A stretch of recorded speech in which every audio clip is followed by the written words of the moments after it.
Good evening and welcome to the 24th meeting for fiscal year 2024 for the Milton Planning Board.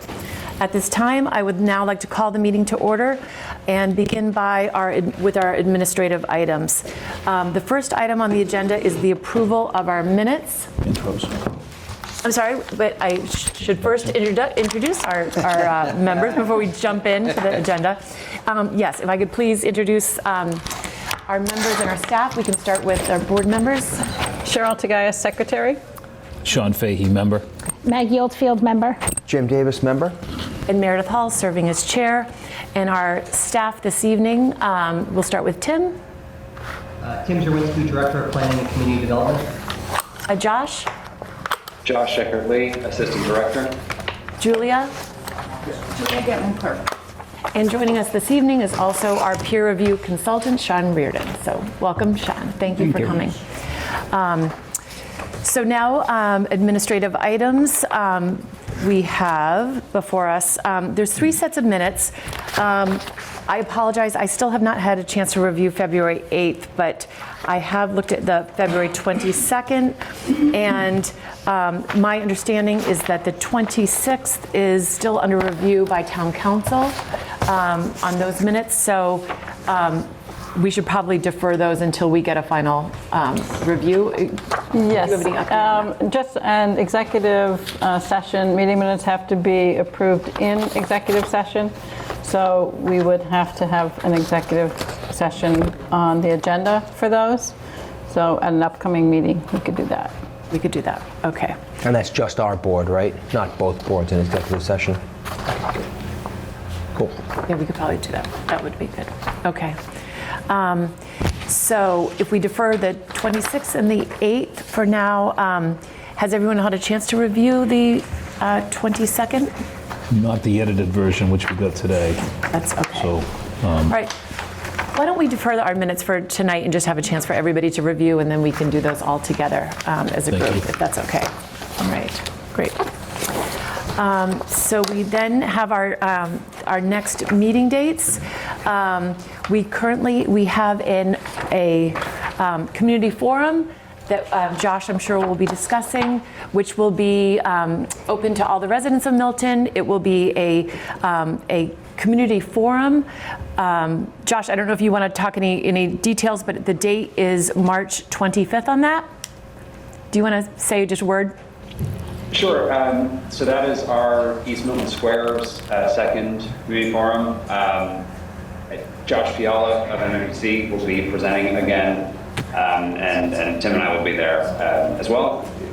We're going to be sort of reviewing the details that Josh will be presenting tonight as well. So you have a chance to sort of pre-look at that. There's a second forum happening on the 4th of April that our department, Inspection Services, Engineering, are doing in conjunction with Sustainable Milton and the Department of Energy Resources on the specialized code. That'll be at 6:30 p.m. in the Council on Aging on Thursday the 4th. Josh, can you tell us what the specialized code is? Thanks, Tim. It's like we're on a PBS show. It's the sort of third tier of energy codes that municipalities are allowed to opt into. It applies only to new construction, but sets more stringent energy efficiency standards for those new constructions. Terrific. Great. And our next regular scheduled meeting will be on March 28th. And then the following meetings, our regular scheduled meetings, would be for April 11th and April 25th. So 4/11. Hopefully that works for all members. And we may be adding, after the 28th, our discussion on MBTA, we may feel that we need to add another meeting to that, and we can maybe do so at the meeting on the 28th. So now with that, we can go to Tim, Director of Planning, for his update. Not a whole lot, aside from what Josh just spoke about in terms of upcoming forums that we're going to be holding. One thing I did want to mention now, just in case, we have an MBTA Communities agenda item, although that's not the focus of this meeting, so I'm not sure exactly what we'll get to later on. But one thing that we're going to be preparing for the meeting on the 28th is a draft scope of work for a consultant to basically, I'm going to say, to kind of get UTL back on board. We're not under contract with them right now. Although I did kind of discuss this with the town administrator, and from a procurement perspective, his advice was, because it's reasonable to anticipate that a contract for these services is going to exceed $10,000. Especially if we're kind of going down a dual track of preparing two different zoning options, that we really should be putting together a scope of work that we send out to 3 different firms, and try to get the best price there. So that'll be something we can discuss in more detail at the next meeting on the 28th. But we'll have a draft scope of work ready. It'll be, not dissimilar, from the scope of work that we have at UTL. The board is obviously free to add, subtract, amend, whatever, based on what your needs are, but we want to make sure that you've got something that you can at least work with on that. The other related thing, and this is going to affect how that scope of work is kind of drawn up, is I had a conversation with the person at HLC who is the co-director of the community services unit over there, which is they oversee both the 3A compliance unit and also a lot of the grant making units that operate out of HLC. And basically the conversation we had was, I mentioned probably at a previous meeting that we have additional grant funding from we received a $50,000 grant that we used $23,000 of that to pay RKG for their municipal fiscal impact analysis. So there is additional funds for 3A purposes that we could use, for, again, compliance model work, whatever it is the board feels is necessary. One thing that we talked about this afternoon was, again, with that sort of dual track, that the board spoke about at the last meeting of, pursuing a compliance option consistent with the current guidelines, and also an option consistent with, a potential reclassification as an adjacent community. That 10% adjacent community option would not be an eligible use of grant funds. So that's going to be something that the board is interested in procuring consultant services for that. We'll have to use our own budget, which we have budget, in the planning board, and we'll just have to make sure that the scope of work that we put together kind of sufficiently segregates those two tasks in a way that they can be sort of invoiced separately, for financial kind of tracking purposes. We can absolutely use the grant funding to pursue a new zoning article to achieve compliance under the current guidelines. But we have to use a separate source of funds, for the other option. So we'll make sure that any scope of work reflects that, and we'll obviously take care of all the accounting and financing, within the department. So that's what I've got for now. Josh, I don't know if you have anything else.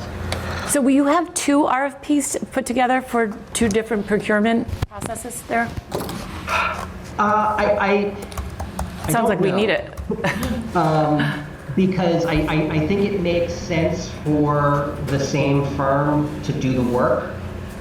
It would be tough and a little unwieldy to have one firm doing one and one firm doing another. But at the same time, we'll want to make sure that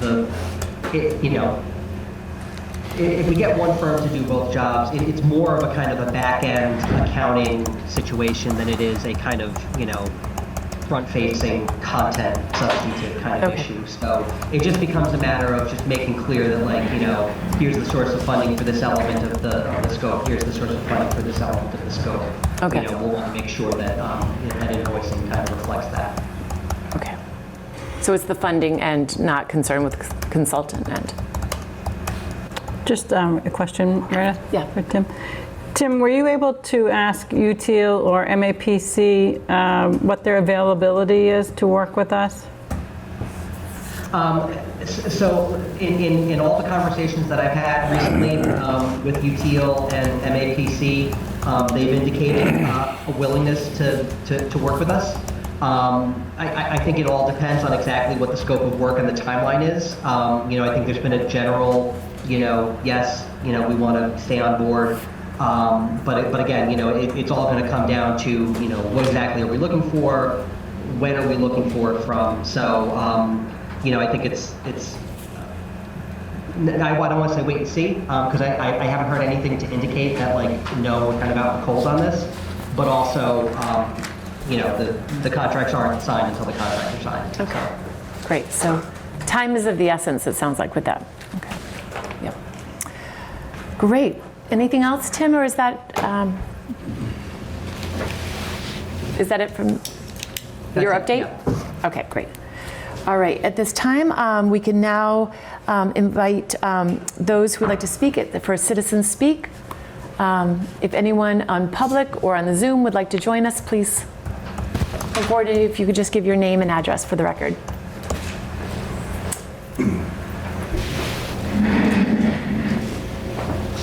Hi, everyone. I'm Gene Irwin, 120 Highland Street, Milton.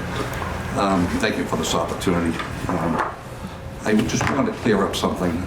At our last meeting, hydrology was a major focus point of the meeting.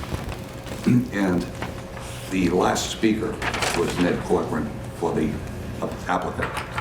And it seemed as though there was an issue over whether this board or DEP had final say in the different wetlands analysis at 107, 111 Highland Street. And I'll just briefly, if I may, I know Doug Henry at an earlier meeting even weighed in and said you folks had a lot of say. And then there was another attorney for the neighbors who chimed in. But just so we can all be clear, 310 CMR 10 is intended solely for the use in administrating MGL Chapter 131, subsection 40. Nothing in 310 CMR 10 should be construed as preempting or precluding more stringent protection of wetlands or other natural resource areas by local law, ordinance, or regulation. And it goes on, in the rules and regulations of the Planning Board, Section 8.1. The Planning Board may require a less frequent or more intense design of storms used to be in any situation, which in its judgment requires a greater degree of protection should be afforded to the public or private property. So that's all I have to say on that, and I think the law is clear. Thank you for this time. Thank you. Anyone on Zoom or others from the public who would like to speak this evening? Not seeing anyone on Zoom. Not seeing anyone else. Okay. Anyone else? Or waiting till the public hearings? You can obviously all speak at that point. Okay, at this time, then I would like to open the public hearing for 111, you're fine on time, Highland Street, special permit continued from February 22nd, 2024. My team can join us here.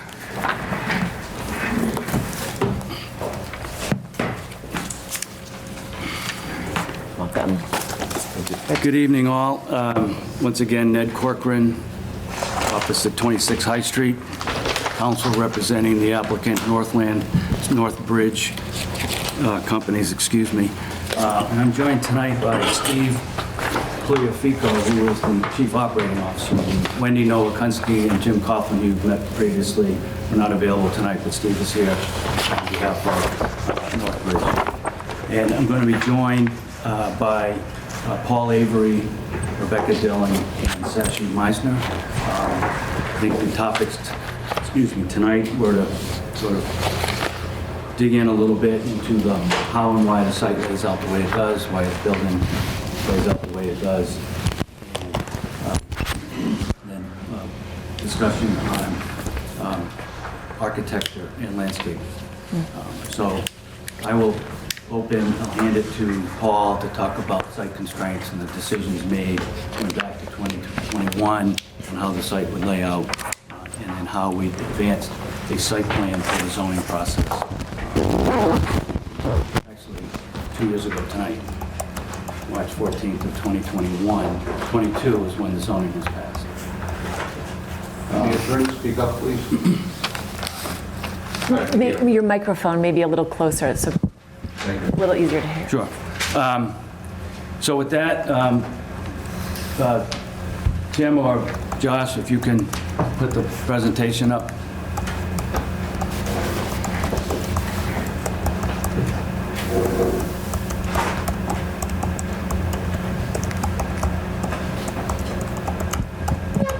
Josh, are you gonna handle that, or should I bring that up?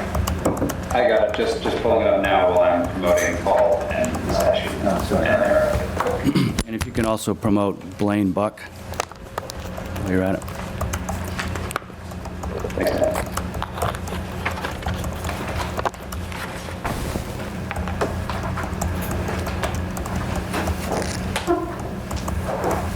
You can go right to the next slide. And right past that one to the next slide. You know, as I said, this zoning was passed 2 years ago tonight.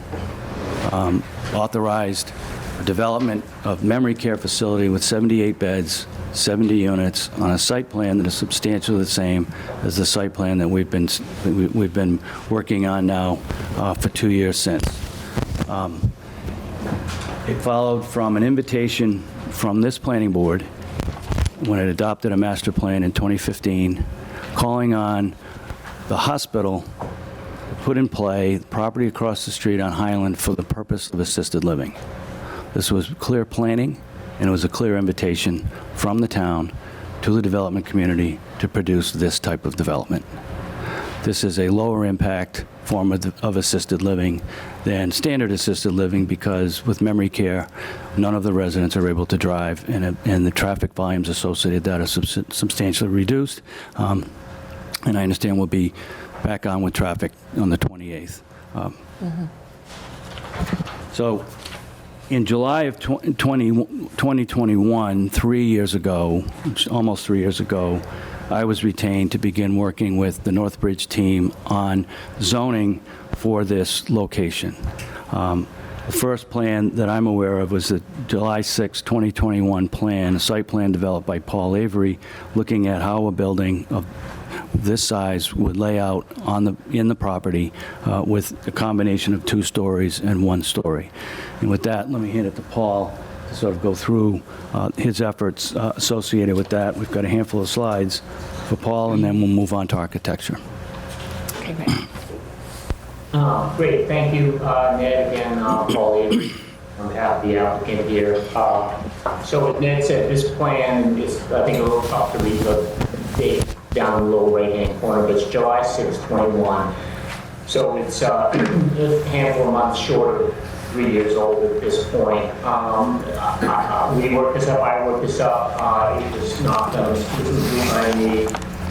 Also involved with this work, Rebecca Dillon, who we'll be hearing from later tonight, who's the project architect. I think what we'd like to do is, we may end up going back and forth a little bit between this slide and the next one after it, but stay here for now. Because what we just want to speak to here is the technical reason, why we sited the building the way we did vertically fit on the site. So if you can read this, it may be a little tough, but like down in here, this says that this is 2 stories. Well, first of all, let me back up a little bit. This project, this plan, as I said, is 3.5 to 4 years old. At a glance, it looks pretty similar to the one before us now. There are a number of elements about this thing that are quite different. For instance, there was this road that goes around here like this, which we got rid of. But functionally and fundamentally, if you look at the general shape of the building, the general shape of the driveways, it's quite consistent with what we've got now. And as I was saying a moment ago, the floor elevations there are called out at 1.2 or 134 for the lower and the upper levels of this, which is still the same as what we have in the current plans now. The way this building is set up is the upper level, the 134 level, runs across the entire floor plate. The lower level, which is just goes under this part here. And if you look at the contours of the site, you can see that the way it shapes down, that this is the lower part, and then this area here is the lowest part of the site, so it makes sense that the lowest part of the building would be at that location. So the next slide, we'll go to in a second here, has a couple, before we go there, let's just go back up again. So we're going to go down, there are two cross sections, but the one we're going to look at first is this one right through here. Okay, and again, what we're looking at here, this goes right through, you know, this neighborhood here, which is the entrance to the facility and is an upper level neighborhood. So if we just go to the next slide then, this is the section here that we're looking at. This is the one that we just drew. And this, the question here is, you know, with the building being set as low as we could at 122, is why couldn't we have had the entrance at the lower level at 122 versus the upper level at 134? And the reason is what you can see is the way this cuts into the slope. Now, we're doing a fair amount of cutting on this project in various places, but in this case, this line right here is the non-disturbance line for the wetlands. And then 25 feet beyond that is the wetlands itself, and then there's the western intermittent stream. So if we go back and we look at the previous slide again, hate to go back and forth, that what we have in here is here's the western intermittent stream. That stream is within about 36 feet of the building at its closest point, and the contours in here, the one that runs right through here, this contour is 128. So if we have the lower level of this building at 122, we would be down 6 feet below the stream that's some 35, 40 feet away from here. From a building perspective, that's not a great idea for all kinds of obvious reasons. The amount of dewatering protection would have almost certainly resulted in alterations and impacts to the wetlands that are in that area. So that just seemed like not a good practice. And so we said, okay, you know, we need to run this through. Other considerations on this, that if you go back to the section next slide, please. That this space in here, you know, had we made this into occupied space, a good portion of it would be below ground, and so therefore would limit visibility issues. So, you know, 122 was as low as we could set the lower floor on this building, just based upon existing type topography and trying to keep positive drainage towards the wetlands, which are heading towards Highland Street. And this is what it is. So, you know, as the design has evolved, we've looked at a number of different options, but ultimately just kept kind of coming back to this one as, you know, what it kind of needed to be. And if there was a way to do this with less earthwork, we likely would have pursued it. Next slide. So this then, Ned, you may want to chime in on this one. This one is dated November of 2021. This is the plan that went with the zoning application. If you want to provide the background on that, Ned? Yeah, this was, well, we started work with the planning board in July, shortly after that July 6th plan. We worked with a little bit with the neighborhood and then with the planning board, and we started a process in July that went all the way until March of 2022 when the zoning was enacted. The site plan fundamentally did not change relative to the way the building laid out and the way the building was set. We did, as Paul said, eliminate the fire access lane around the building. We modified some of the, we expanded on some planting issues, and otherwise, the building itself and the layout itself were substantially the same with some more detail. And that's the plan that we showed at town meeting in March of 2018. And it is the plan by which the zoning, around which the zoning was drafted, ultimately. So since that time, obviously, there's been more detail work, further reduction, particularly in the last little bit that we've explained at last meeting, a couple of meetings ago, that have led to the plan that is now the current plan. If you go forward, Josh, to, we showed you the site reduction sketch previously where we took about 2,250 square feet off of the building footprint. We took off another couple thousand square feet of other impervious surface. We eliminated some parking spaces as a result of an agreement with the hospital and whatnot. But the next slide really is sort of the current slide.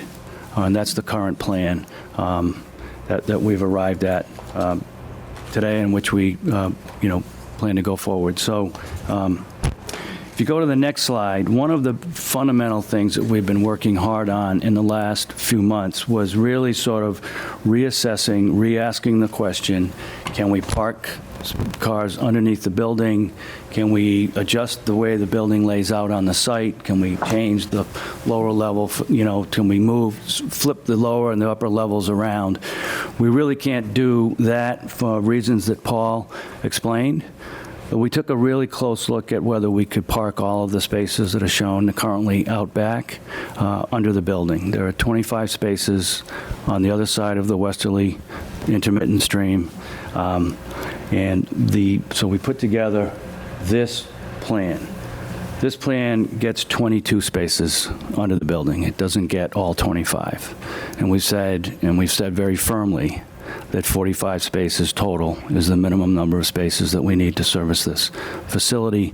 There are 20 to the front of the building and 25 in the rear. If we can't get rid of all 25 spaces in the rear, then we still have to build a wetland crossing. There's a significant cost and wetland implications associated with that. We have to make that crossing. The second thing, and which is also critical, is really what happens down at the delivery entrance, where the entrance to the underground parking would be. You've got a sloped approach down the hill, coming down the hill to this point, with a U-turn in and out of the building. That's a really difficult move to make in any case, but if you have an employee or visitor leaving as another one is coming, then that creates a real conflict and a difficult issue. It also creates potential for conflicts if there's a delivery and someone's making that move. That's a real difficult issue. And in conversation with the fire chief, he said we would have to really redesign this whole lower area to make it work better, and much more significant impacts on the wetland setbacks.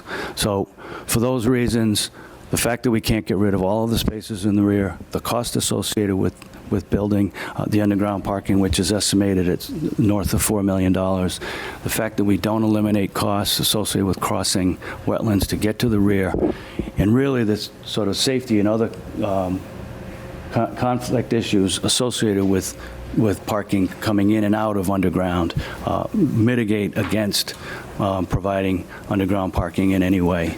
And so we will not provide it, and we'll move forward with the plan as we've presented. And with that, if we want to pause for questions, we're happy to do that. Otherwise, I'll hand it to Rebecca Dillon for presentation on the architecture. Yeah, why don't we just have a quick check-in with anyone? Did anyone have any questions on that? I'm this good. time? Not yet. Not yet.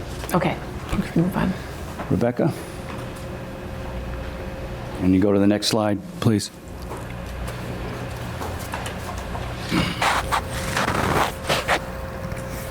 So Rebecca Dillon is the project architect. This is a rendering of the latest building design based on the slight reduction in square footage associated with the modification to the building. Rebecca's just being promoted to panelist. Thanks for your patience. Okay, great. If you could promote Sashi Meisner while you're at it, she's going to go next. Sashi is already promoted. Thank you.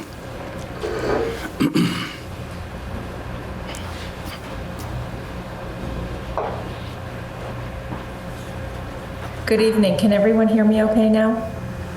Yes. Yep. Thank you. So this is a rendering. I know you've seen it many times over the duration of the project, but as was presented to you, I believe at the last meeting, We have reduced the square footage of the building, and in doing so, it did change a few of the elements on the exterior, so this rendering is updated so it reflects that square footage reduction. It didn't change a lot on the front side of the building other than this portion here of the building. It used to be a straight flat facade with a central gable, but where we have pushed and pulled that wall and reduced some of our office spaces, it's changed the way that portion of the building looks. So we just wanted to update that for you and show you what that looks like. We can go to the next slide.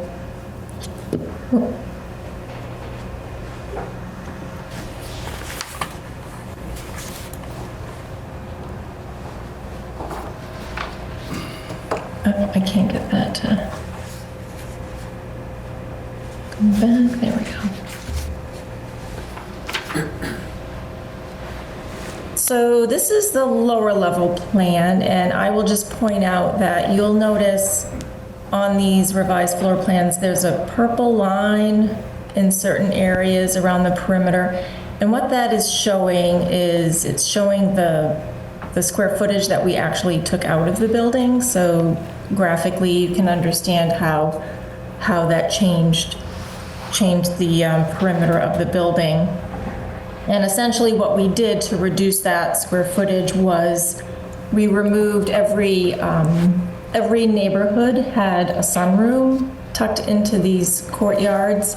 We've taken that sunroom out of each neighborhood, and that allowed us to condense the building a little bit more and reduce the size of the dining rooms a little bit, the living rooms some.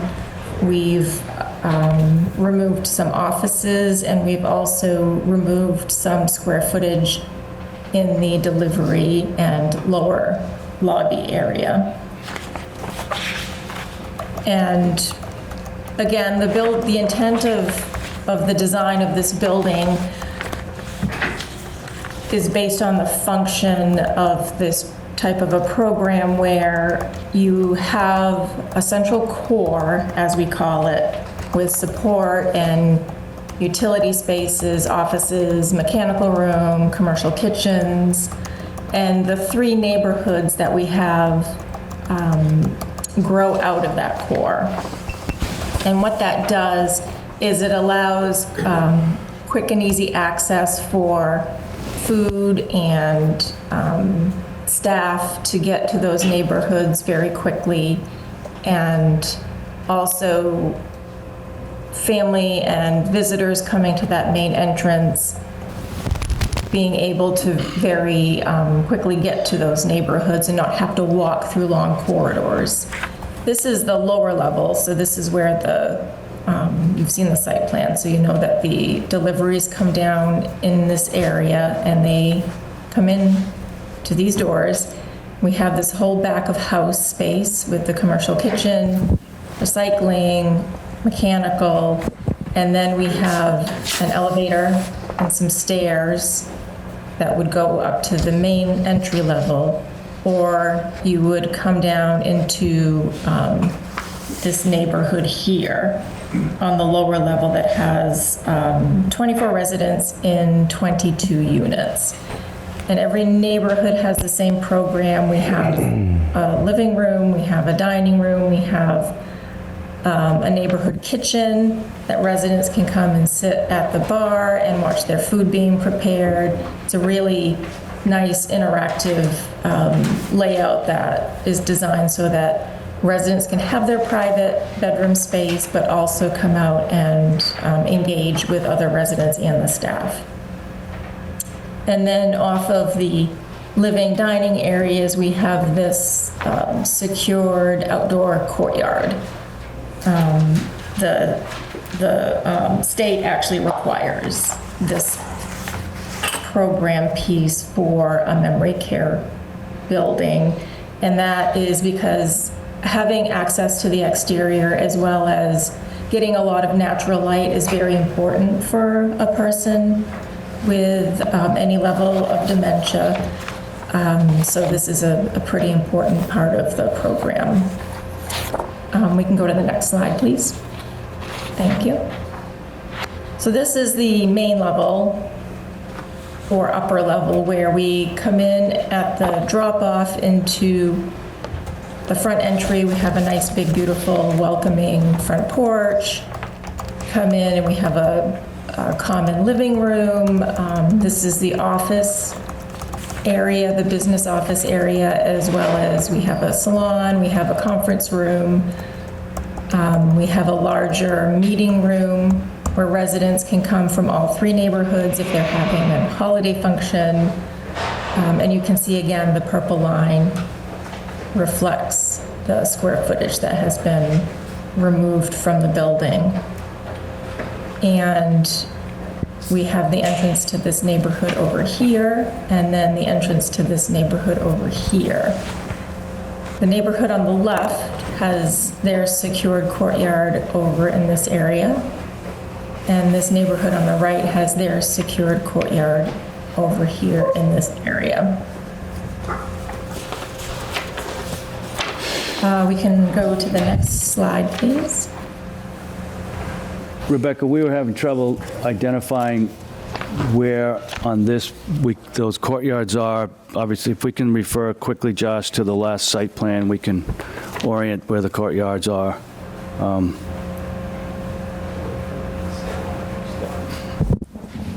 So the courtyards that she was referring to, and this building, this is flipped this way relative to how these plans are, but there's a courtyard, upper courtyard here, an upper courtyard here, and a lower courtyard here, all of which have to have really good access to the sun.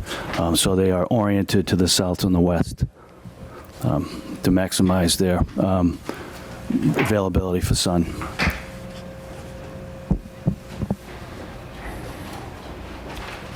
If you can go back, Josh.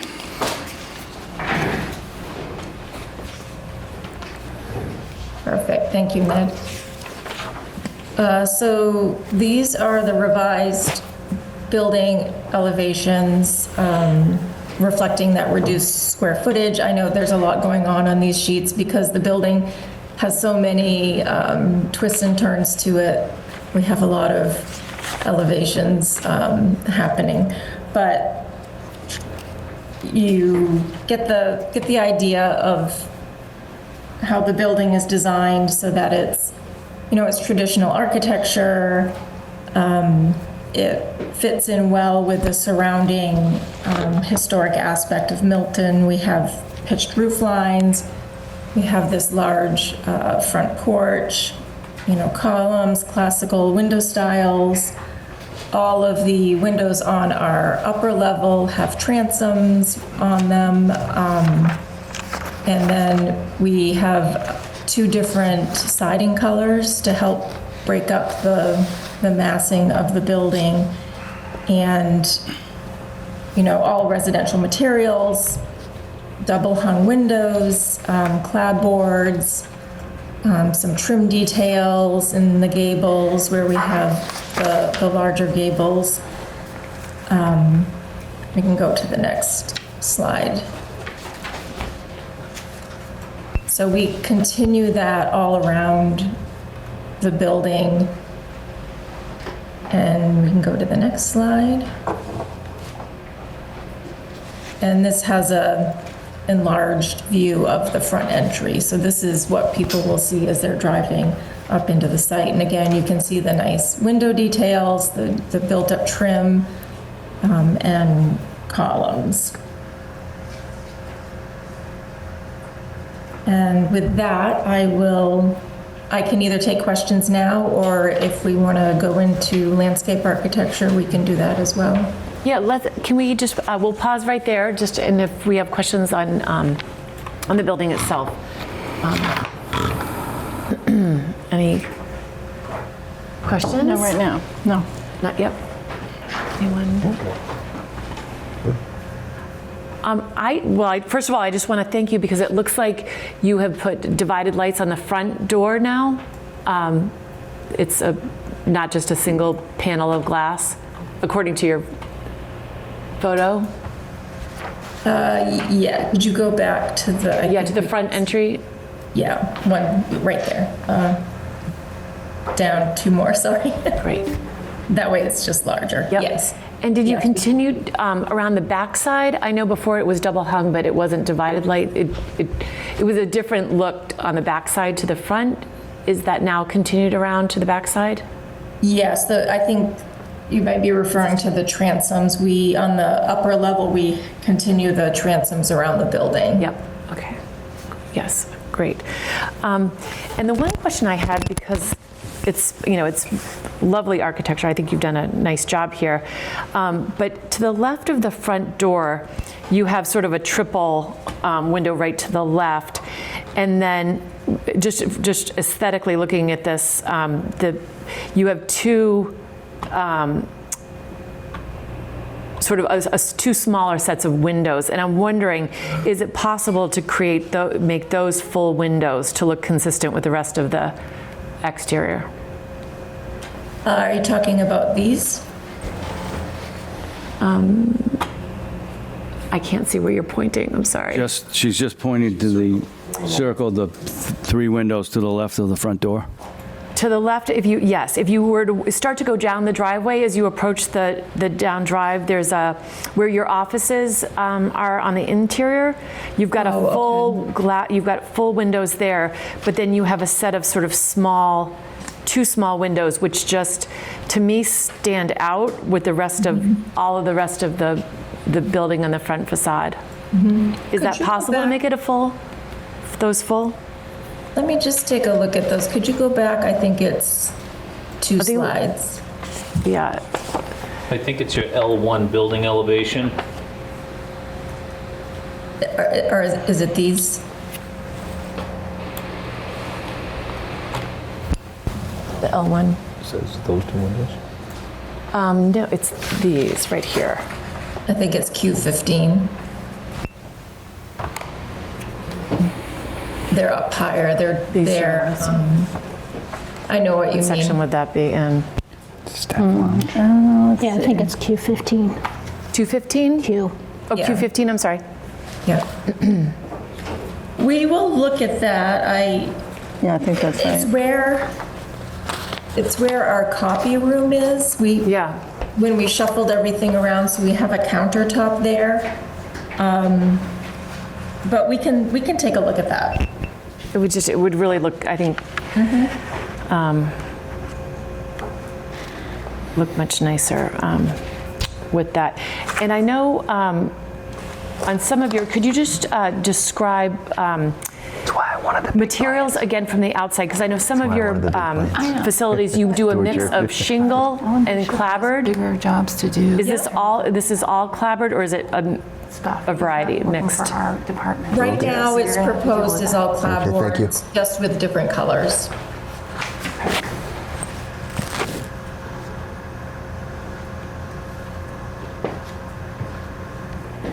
Okay, so those were. I have one other question too, if anyone else doesn't. We don't see, because obviously the retaining walls are significant around the building. Besides Meredith. Can you describe how that will look when you're? I'm trying. Will there be They just get blurry. the height of the wall that will go around? I don't know how that is going to be, what your finish is on those retaining walls, and how that will sort of incorporate into and maybe that's part of your landscape, but it seems like as far as the structure and the architecture, what will you be seeing when you drive down that driveway and on either side, when you're looking at the retaining walls? What will be visible from the interior as well as the exterior? I don't know, Paul, if you want to talk about that. I think if we're going down coming up the entry drive you're talking about? Yes. Okay. As you're circling around the back and sort of where the courtyards are, the lower courtyards. Oh, okay. What will we be seeing at that point? Because I didn't see anything with that. Back to a site plan. Yeah. Yeah. Thank you. So you're talking about coming down along this drive? We'll be seeing fencing going around. Is it the same fencing that we see in the front entry, or is what you have different there? I don't know if Paul or Sashi want to talk about those walls. You're talking about the retaining walls? There's, is that what the question is, the retaining wall and the service drive? Yes. Yeah, so this wall, as it runs like through here, okay? That wall has a parapet stick up of a couple of feet that sort of serves as a guardrail. There's no additional fence beyond that. Okay. So sort of as a guardrail. So what materials? Right. So what that came from is, as we crossed the wetlands here, we tried to keep the road section as narrow as we possibly could. So, when you put a guardrail in off the pavement, the guardrail needs to be set back a certain distance from the wall and certain distance from the travelway. So on this side, the page down side, we don't have a sidewalk, so we were able to serve the guardrail function by just extending the wall up. On the other side, that's not the case because we had the sidewalk, and then once we've got the sidewalk, now all of a sudden we've opened up additional space anyway. But to answer your question is there's no fencing along the service drive, through this area in here. We have a rendering coming that will show what the appearance is as you drive into the site. But Paul, is there more than a 42-inch drop between the roadway and the grade below? Yeah, there is. I mean, it warrants a guardrail. If you get into code issues, does it require a site fence for pedestrians? If it does, then we probably would have to incorporate that into the wall. But at the moment, we're not showing that. At least let me confirm that. Give me a second here. I just want to go back because there's a typical section for the drive. You can see the section line called out there. Let me just check that. But I don't think we have a site fence in addition to just the wall there. I mean, it's just like what you'd have on a road, right? So going along the road, if you've got a guardrail warrant, you usually have the guardrail, but you wouldn't necessarily have a fence in addition to that. But let me check it, and I can do that. We are showing a fence along the sidewalk side, but not on the sidewalk side. We are. That's right. But I'll double check. Give me a second here, and I'll look at it.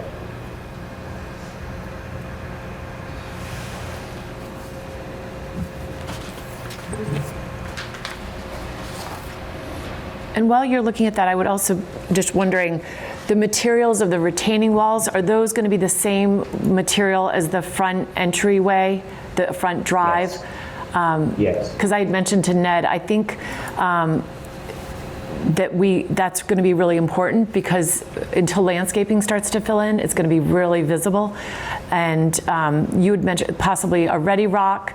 I wanted to get other people's opinions. There's a variety of different colors of ready rock that look more natural. I don't know your experience, but that's going to make the difference in your first impression on coming into this project. And for those who are in the courtyard spending time, that I think that material is really important, and we can get something that we... There are some different looks to the ready rock. I know that I shared with you a website with some of the particulars. I can share that more broadly with the that would board. Be great. I meant to have done that and haven't, but I'll share that for review at the next meeting. I think that would be great to see what your experience is with ready rock. If it's a good, we obviously want it to be a natural and really sort of disappear more than anything. But it will make the difference in making it look like as less commercial and more residential in that area as possible. And I was thinking, and probably we're getting ahead from the landscaping plan, but when we did the site plan for Northland up on Canton Ave, it was all natural because of the setting. And I feel like we need to consider the same aesthetic at this site because Highland Street is a historic scenic way, and it's much more visible to all the residents of town as they're driving by, not just the neighbors. So I would think that the natural wall is actually more important here than it was up at the Northland on Canton Ave. Where we had the stone. Yeah, so we just, approved that change, or actually, didn't approve it, actually. So I just want to make sure that this site gets the same consideration as the other sites. And I think I pointed that out at that last meeting when I said, I want to make sure that whatever That material. Yeah, we'll provide images of the Ready Rock. We're not going to build a natural stone wall. We're going to use Ready Rock because It it has is. stone, It has. It's got stone appearance. There's some very good-looking alternatives, but the function has to serve as a retaining wall, a significant retaining wall, and so Ready Rock is going to be the material of choice. Well, you're talking about a particular brand. Is that the brand you're committing to using? Yes.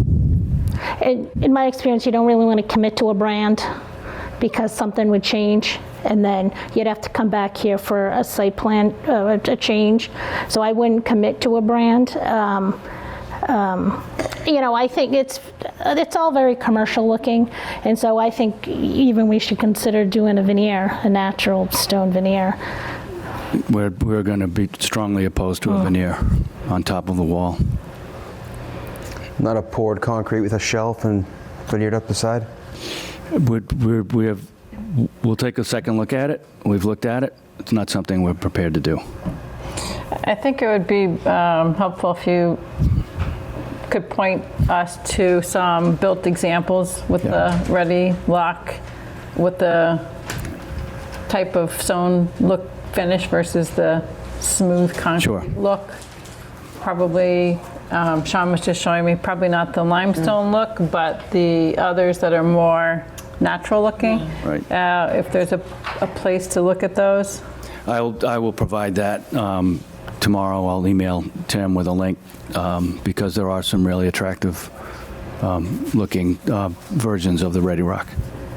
So my concern is in going up the driveway and then also over by the delivery area, all that is, there's no landscape plan for that, so you can't really hide it, 'cause since that's all wetlands from Highland Street over to that wall, it's going to be very visible, especially in the wintertime. And there's no, so I'm getting ahead of myself, there's no landscape plan for that part of the driveway. You spent more time on the Bacardi side than you did on the front side, where the neighbors across from Spafford and on Highland, and as all of us are driving by every day, there's nothing planted there to hide the building. So the walls will be really exposed in a very natural setting, and so I'm very concerned about the look of those walls. This, in the category of block, we're referring to it as Ready Rock. The category is gravity block. So there are other manufacturers. Ready Rock is one. So when you refer to the category, it is a gravity block retaining wall system. In my experience, this is probably the most appropriate type of system to use for an application like this. And amongst the things that we have to consider when you start talking about cast-in-place concrete walls with stone veneers, you have to consider the disturbance to the area. If you try to do something like that, it's a level of land disturbance to do that kind of work that's a lot different than a gravity block system. So I'd suggest that we at least look at the finishes of the proposed material before we get, create another problem. Trying to solve one and reach an aesthetic that might be, slightly better, we could create another problem that would be, not helpful. Yeah, I had mentioned Stonebridge Lane as being one of the nicest examples of crossing over a wetland area. I know Definitely. Ned went out and took a look at that, and that we were trying to. So do these all have to step, or can they be vertical? I'm looking at C505, Paul, detail 1, which is an entry driveway cross-section. And it shows the kind I had it on the of screen a moment ago. stepping back. This one? Yeah, that's a standard detail. Can you see my screen? No, we'll have to, Part of the Josh, if you can allow Paul to share screen for a moment. It looks like I can. This isn't coming through. It is. It leans back against Try again, Paul. I've just stopped sharing my screen. A share screen. Even if everything else remained the same. Yeah, that's the way it's designed. It's like a 12-degree rake. Is that it? Yes. Okay. So this is what I was referring to before. This side on page right here, if you can see my cursor. Can you see my cursor moving around?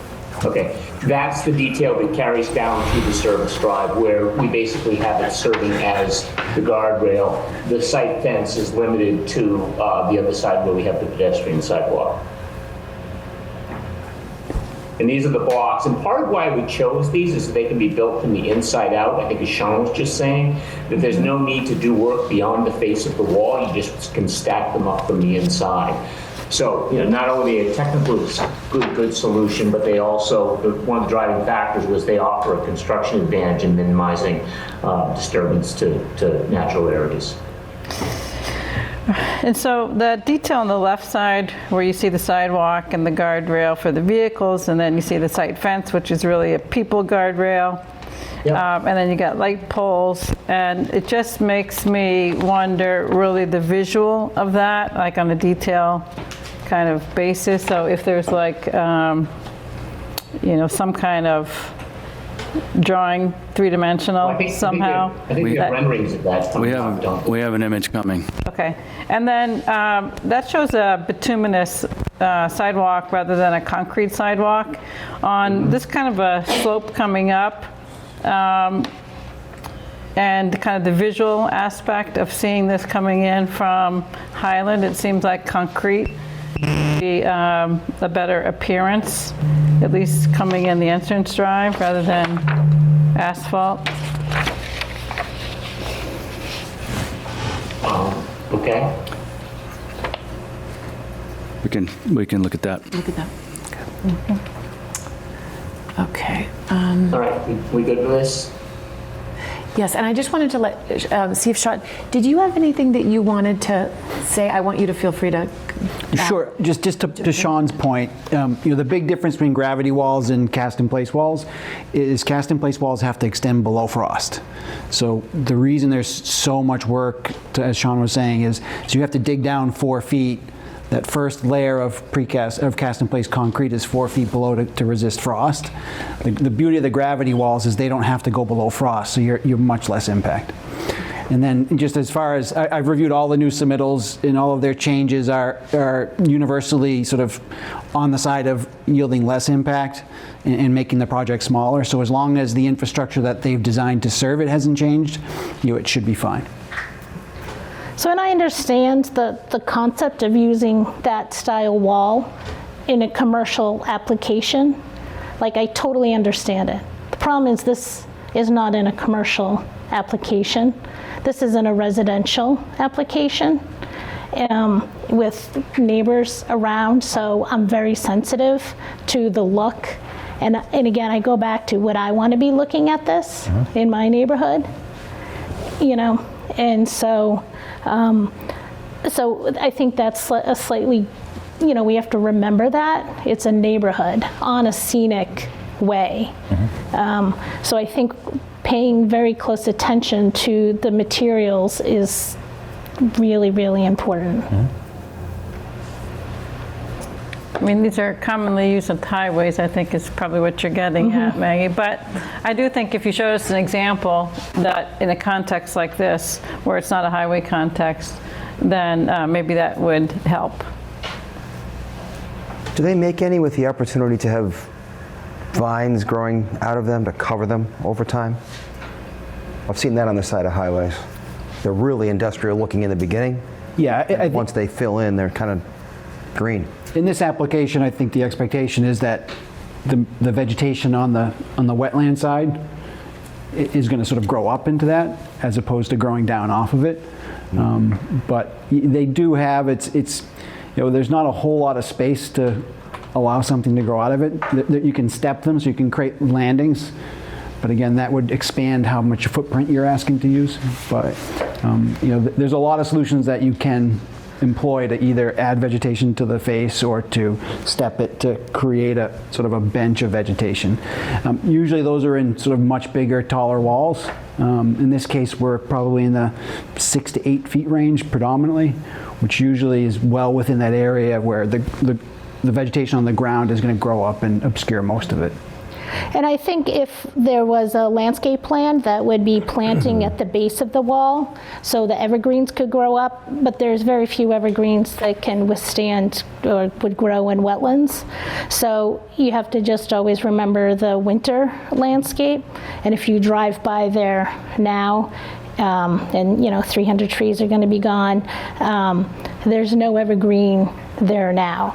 So if there was a planting plan that would have evergreens at the base of the wall that would grow up and hide the wall, that would be a different story, but there's no plan for that.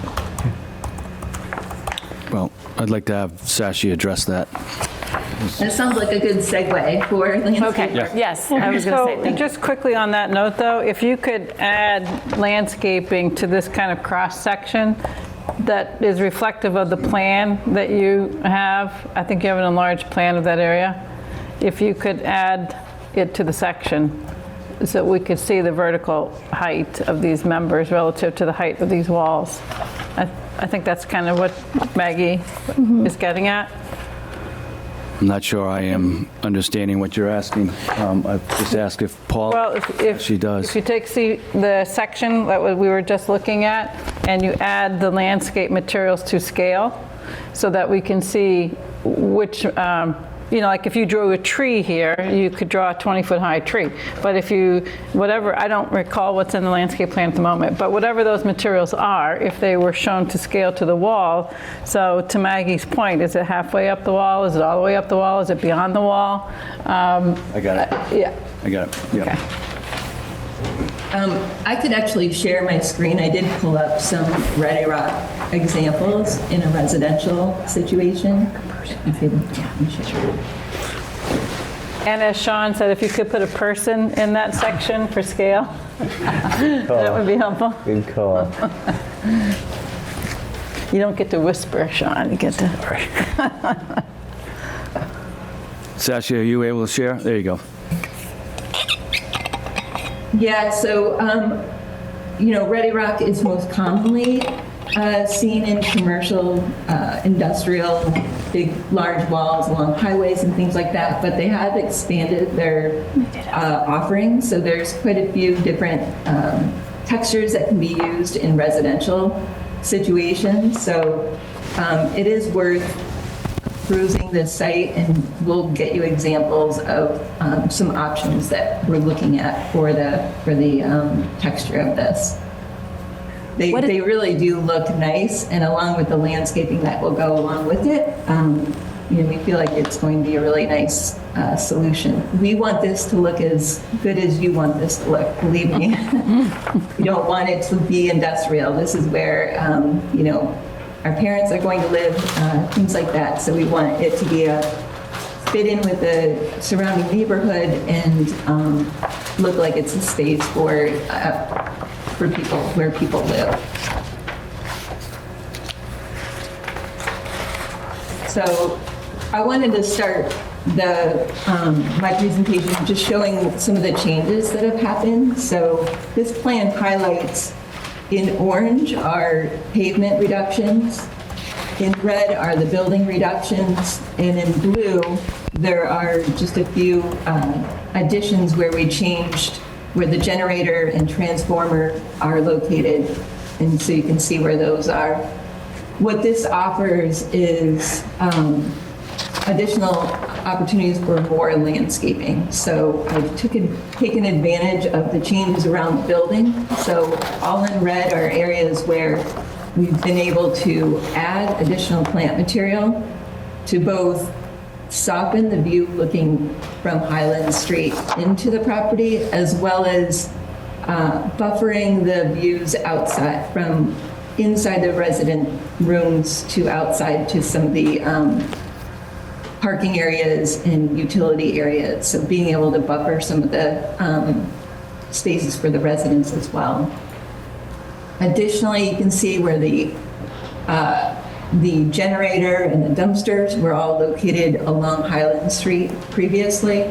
You can see how they jutted out, and we understood that that was problematic. So being able to relocate those in an area where they will not be visible to people that are just passing by along Highland Street has really offered up quite a bit of additional buffering opportunities along the service drive as well.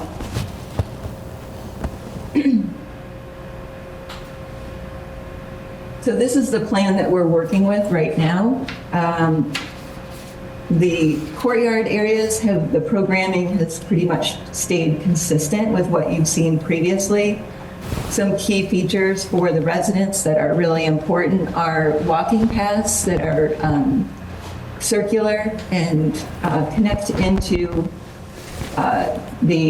all of the spaces out there. So basically just a circular path that they can walk on. There's gathering areas for outdoor dining. There's game areas, so places for bocce ball and gathering, community events that they might have within each of the courtyard areas. The plant material in the courtyards is very integral to the programming, so offers sensory stimulation, four-season interest, fragrances, all the different things that are needed for this unique population. The courtyards are secured, so there are solid fencing around each of the ends, the outer ends of the courtyards, and a secured access point to each of them. On the service drive, you can see that additional plant material has been added. There are evergreens like cedars and hemlocks that do well in wetland areas.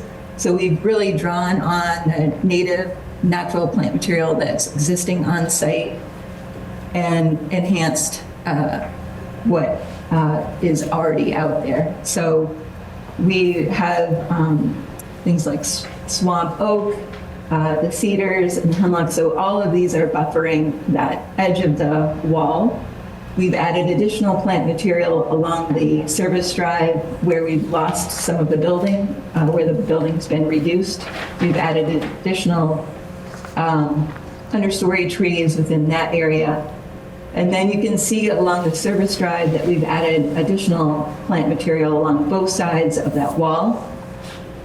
And these are also cedars and hemlocks, along with the additional plantings that we have replacing the invasives that are removed. So the overall intent for the entire site is to enhance the plant material that's there. So there's a lot of invasive plant material. So when we're done, the idea is to improve the woodlands that are here, to add more plant material. We're actually adding over 150 trees to this site. Let's see, 111 of those trees will be 7 feet or taller at the date of planting. So we're adding a significant amount of plant material to this site because it's important for the residents, and it's important for the people that live in this community that this space look better than when we first came to the site. So by removing invasives and adding additional native plant material, we'll be restoring the site to a much better condition than it currently is as far as the woodland area. We showed this main entrance rendering previously without any plant material along the entrance drive. So since we've added the buffer plantings, you can see these, while we're estimating existing vegetation that's there, we do have locations for trees that are there. So we've located existing plant material per our survey, and then the trees are located where they're shown on the planting plan. So this is about as accurate as we can get for what is estimated this to look like in approximately 3 to 5 years after planting. Excuse me, Sashi, so when you work on the section, can you show the initial planting height and then a 5-year height, just so we understand what that would look like? Yeah, we can do that. Thank you. And then what's the elevation difference between Highland Street and then the top of the building?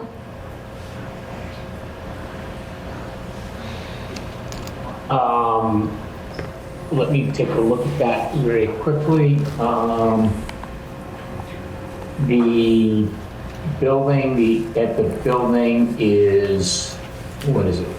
Hang on, give me a second here. Are we discussing lighting? The building is at 134 and Highland Street is at 121, so it's 15 feet. No, 13 feet. Okay, and then so the 134, that is at the driveway? 134 is the entrance, and that's, it slopes down as rapidly from the entrance area as we can. There are considerations in there like accessibility, ADA slopes can't exceed a certain amount. There's a drop-off area, so although not regulated, you don't want doors flying open, crazy cross slopes and things like that. So, it stays moderate near the top, and then it drops off more steeply as you head down the driveway. But yeah, it goes from 121 to 134, so that's 13 feet. And then how tall is the building, 35 feet? Not there, I don't think. Not from that elevation. It's from the lowest elevation, it's 35 feet to the ridge of the roof. This is one story at this elevation. Yeah. So one, And a pitched roof. It's probably another 20. Yeah. so 20 feet, so 20. between to Highland Street's at 121, then you go up to 134, and then you add another 20 for the height of the building. Okay. No, from 134, you go up About 13 feet, 15 feet, to the ridge, though? To the ridge, To the peak? to the peak, not 20 feet. to the peak, so 15? Probably, Should be on those elevations. yeah. Paul, what's the, Can is what we're talking? So it's like a 30-foot, yeah, from Highland Street, you're looking up to the top of the building is 30 feet. So basically a 7-foot tree at time of planting isn't going to do too much to hide the building. Let's don't forget that 35 feet is the height allowed in our residential Right. districts everywhere. From the mean grade though, right? Not from the highest point of the grade. That 35 feet, right? the highest, It's around the building, Right. mean. So you around take the building. mean grade and then you Yeah, find, but not, the height at from the the mean grade building, is right. much lower than 35 feet. okay. The highest is from the loading dock, which is at a much lower elevation, to the ridge of the roof, that's 35 feet. From the loading. And the dock, height okay. of the height of the building at the point that is closest to the Bacardi residence is 25 feet from the existing grade, It's pretty close to 26 feet from the street. probably. Right, so you Yeah. have 121 to 134, maybe another 13 feet. Right. Yeah. From first floor elevation to the, to the highest ridge. Right. So 26 feet difference between. but I thought what's your ceiling height, Rebecca? On the first floor? On the first floor, our ceiling height is probably, our first floor to top of wall is 10 feet. So our ceiling height will probably be around 8 feet. And then your pitch on your roof is It's a 512. Sorry. I think you're looking at more like at least 15 or 16 feet. Yeah, yeah. Right on the plan. Yeah. One item I was going to possibly suggest, which is really can be very attractive, is in your 22 front feet. Okay, landscape thanks. island. What's sometimes really nice is if you do a taller, do a tree form in that and have it underplanted. You know, I feel like we see a lot of, you know, some of this material we see quite frequently, but if you had something, either one large, something that would have a large canopy, or possibly two, which would have more of a column form, but doing something taller would really sort of fill in and sort of soften the roof lines, all of, you know, a lot of the asphalt roof lines you see, but really sort of give that appearance of giving a little bit of camouflage also from the street. I don't know if that would be possible to do that. Maggie, I don't know if you have any Where are suggestions. you talking? Actually, the front landscape island, The circle? in the circle. So we have multiple large trees there, as well as understory trees and an evergreen tree. So it's planted to be reflective of a woodland character with the various layers of vegetation. So is that what you were thinking, or one tree? Yeah, again, I'm thinking it's going to take a while for those to grow as well. No, that's the I problem. think that much vegetation is going to grow in. And I think, I'm just thinking, you know, 30 years down the road, 20 years down the road, you know, you could have something, a really beautiful tree that's sort of your entryway when you come in, you know, a tulip tree or something that would be just sort of a beautiful, and provide shade. These will just take a long time to get to the point where they'll create that sort of privacy, and it would just soften sort of the overall and give a sense of scale, I think, to a building that would grow quickly. Yeah, so you're because how asking wide for is, just one tree? One tree? Depending, if you did something with a wide canopy, I would just do one, but if it was something with, which might be nice to do one focal, you know, sort of a tree. I don't know the width of, if the width of the island? Yeah, the what's width the of width the island, that's, yeah. It should be 20, to be 50, right? So we would be planting just one tree, one. No, you would keep underplantings underneath, but have one. It does have a walkway cutting right through the center. Yep, so it would be off to the side, but it would be. Or you could do a grove of birches. I think Newburyport has that, and they have a little bridge in their circle. It's very similar to what you're talking about. They have a. It's like 3 or 4 birches that Maggie Yeah. mentioned. How is that different than what we're showing? I'm not too clear on what the difference is. We do, and also there is, you'll see a portion that is not planted because we do have a stormwater basin underneath or stormwater treatment underneath part of the island. I think we're trying to get something just a little bit higher in that circle to mask the elevation from Highland Street to the building. At least that's what I'm thinking. So a sweet gum is not a large enough tree? Is that what you mean?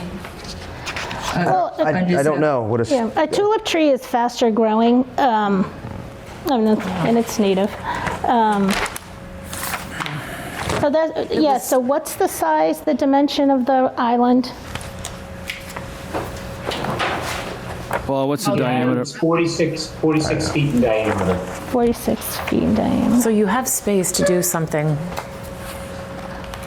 taller. We can look at putting a tulip tree there if you'd rather have a tulip tree versus a sweet gum. Sweet gum is a really beautiful tree. It's a keystone plant. It has great fall color, but we're happy to go with the tulip tree if that's the preferred for the group. We can look I at think that. it's more the form that I was just thinking that just gives sort of a In the size, you know, it should be a legacy tree size. A legacy, yeah. A 7-foot tree is not going to cut it. So the idea with a smaller tree is that it's better for the tree, it's less stress, and it will grow quicker. And this is documented that trees will grow much quicker the smaller that you plant them. So sometimes when you plant a large tree, the susceptibility for that tree to survive is much less. So it's a concern for the environment. I would prefer to plant a mixture of sizes and allow some smaller trees in here so that they're going to grow quicker and probably catch up with a lot of the larger trees that we plant. Sasha, I have a suggestion. Maybe you could do a sketch which kind of gives a sense of the design, or some kind of a photo montage like you did on the renderings there, you know, a little bit closer to the entrance to pick up what you have in mind with that island. Sure.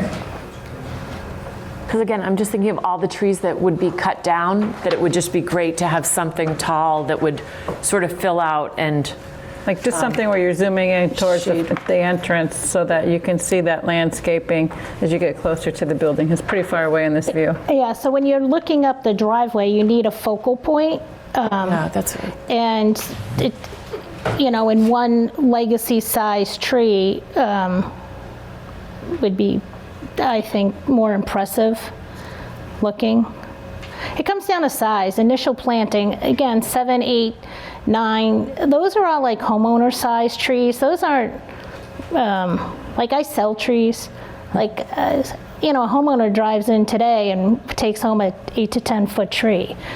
So I want like a 20-foot tree.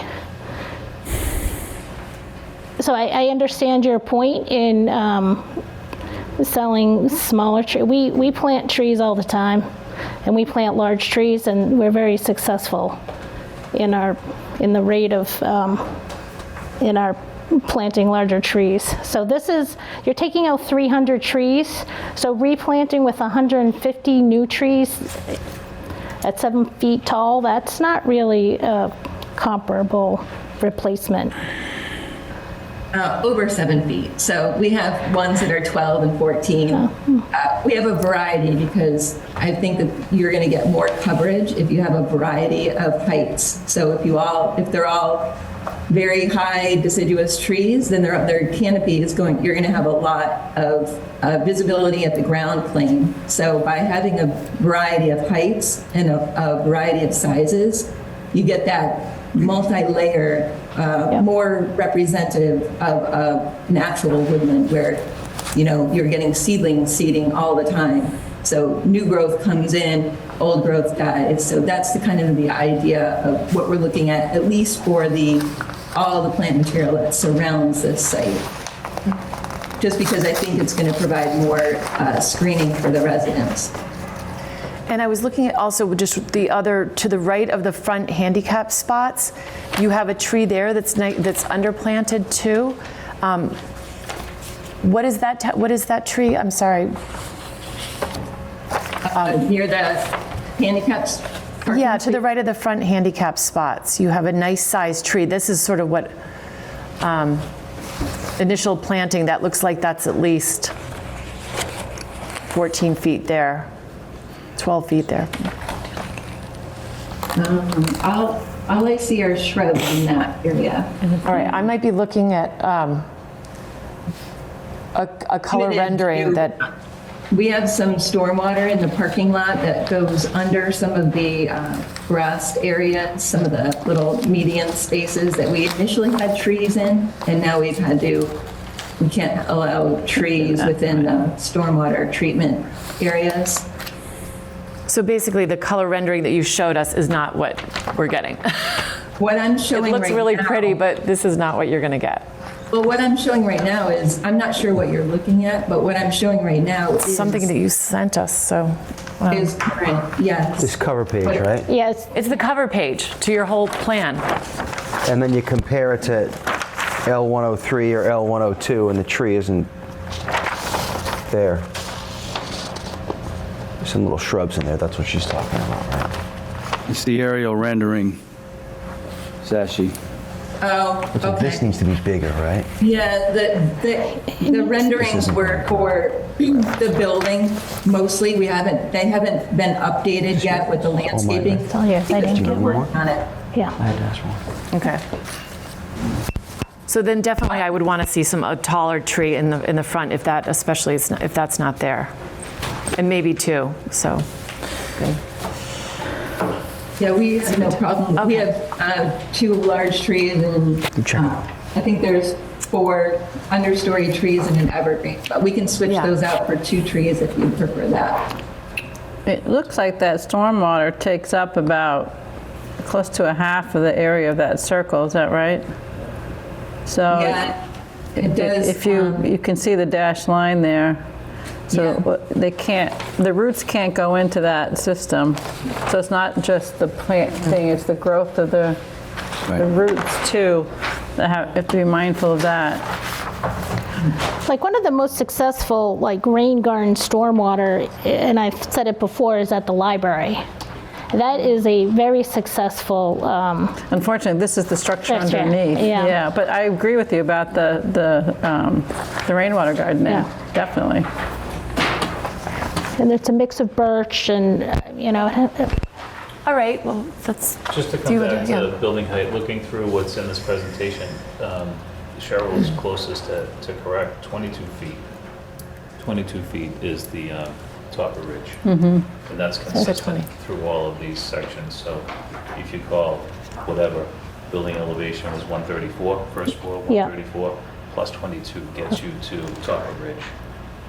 Plus the 14 from Highland to the front door, or 13, right? yeah. So we're like 35. So it's 13 plus 22. Yeah. So it's a 45 foot. You're looking from Highland to the top of the ridge. 35. About 35, yeah. Yeah. Okay. Don't forget, I mean, they could do a flat roof at like 14 and a half, but would everybody want that? Yeah, yeah. No, I'm Yep, not saying no. that. I'm just skeptical that all this vegetation is going to grow in the little 10 feet of wetlands from the wall into the wetlands.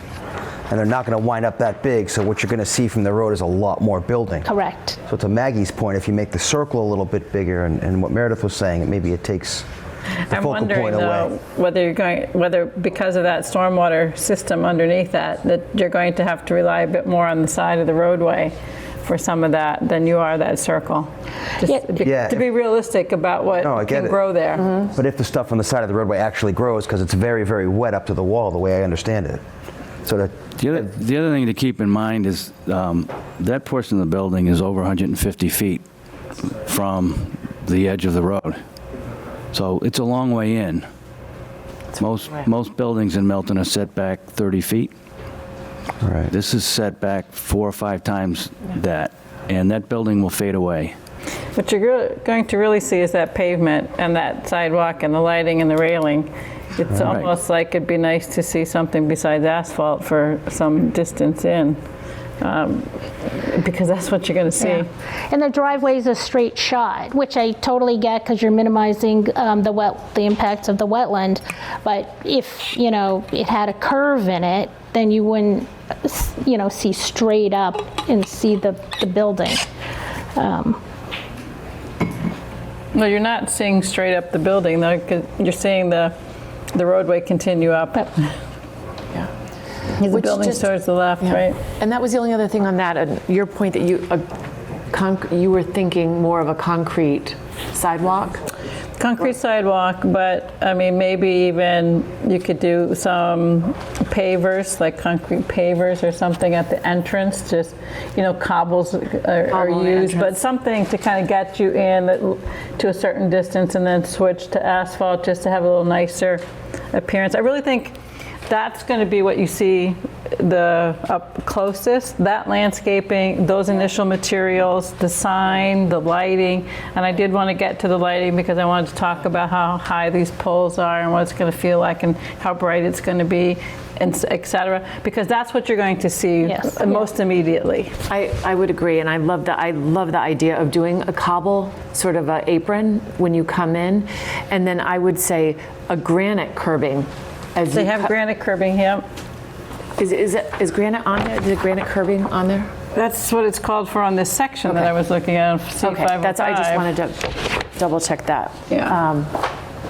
And that's what, like, I appreciate all the sensory gardens for the residents, but the impact to the neighbors, and the neighbors won't see that. So I think more time and effort has to be put in to minimize the impact on the neighborhood. You know, having those sensory gardens are great, but that's for your own your own business. It's a business, so that's your business model. But I want to decrease the impacts on the neighborhood. I don't think we should forget or neglect the abutter Winter Valley to the left of this plan, where this parking is. Headlights are going to be facing towards them, and it doesn't look like there's a lot intense landscaping there. So I don't know what the existing trees. Leaving that alone, they've got their own project on the other side of the fence that's doing the same thing that we're doing. Well, they have their own project, but your landscape buffer for a big parking lot like this is in our zoning when we're looking at how you design parking lots, large parking lots, right? So what are the trees or the green circles that you show here, Sashi?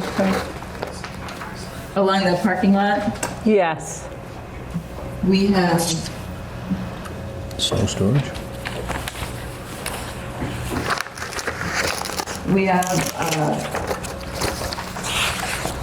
There's the landscape plan. red maple, There's a couple of them. and I believe they're That, red and then the maples back of this one and the next oaks. one. And then we have some shrubs within there as well. And we have one white pine. And within Crazy here because it seemed like there was a road on the other side of the other side of the woods. So we didn't really invest a whole lot there because it seemed like there was other hardscape on their side that was kind of reflective of what we had here. And I didn't see a whole lot of buffering on that portion. But Their new project has a parking lot on the other side of that wall. I'm fully aware of that because we permitted it. Right. But, we do have wildlife in this area. That's a 100% affordable housing project at 30 to 50% AMI. Their budget is reflective of that kind of price point. And their funding didn't allow for landscaping to be included in their HUD funding when they came to us, so we talked about that. So, I think we shouldn't say that just because they're building a parking lot, we don't have to worry about what we're doing on this parcel in terms of landscaping on that part of the property. no, not at all. But this is pretty typical for what we would put in a parking lot like this, where we were, even one that was in more intensive area with more people around it. This is pretty reflective of a typical planting where you're going to have snow removal and things like that happening around it. So we felt like it was on the generous side, but we can take a look at it. That's not the case. Maybe look at I think I'm not sure about material, but if you could think about something that's provide some protection from headlights in the wintertime, whether, I'm not sure what, I'm not going to pretend to be a landscape architect and suggest any plant material, but if you think about some plant material in there, in between the trees, something lower, I think that would be beneficial. And my concern is just also the arborvitaes and the rhododendrons. There's significant wildlife back there, as Cheryl mentioned, including deer. And even though the green giants are deer resistant, they're not deer proof. And I've lost several green giants this past winter, more than several, to deer damage. So, and as you know, the deer will eat the bottom 6 feet.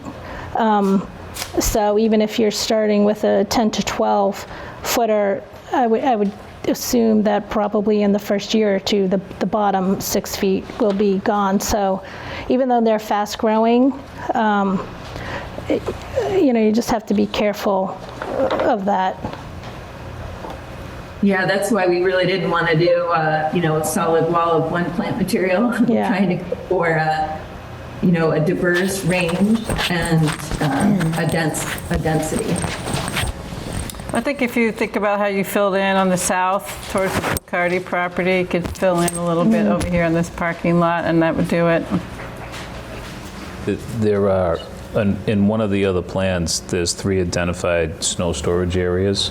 So even if you account for the 3 identified snow storage areas, there's 4 gaps that I think what you're talking about would be the gaps. So those are the areas that you could still have your snow storage and address what your concern is, Cheryl.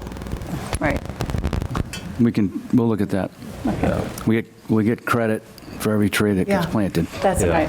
And that's what I just was going to, again, I know you're it's sort of a no touch, you're leaving the area on Highland Street mostly alone, but I'm wondering if you could take advantage of some of the upland closer to Highland Street to plant some taller trees there.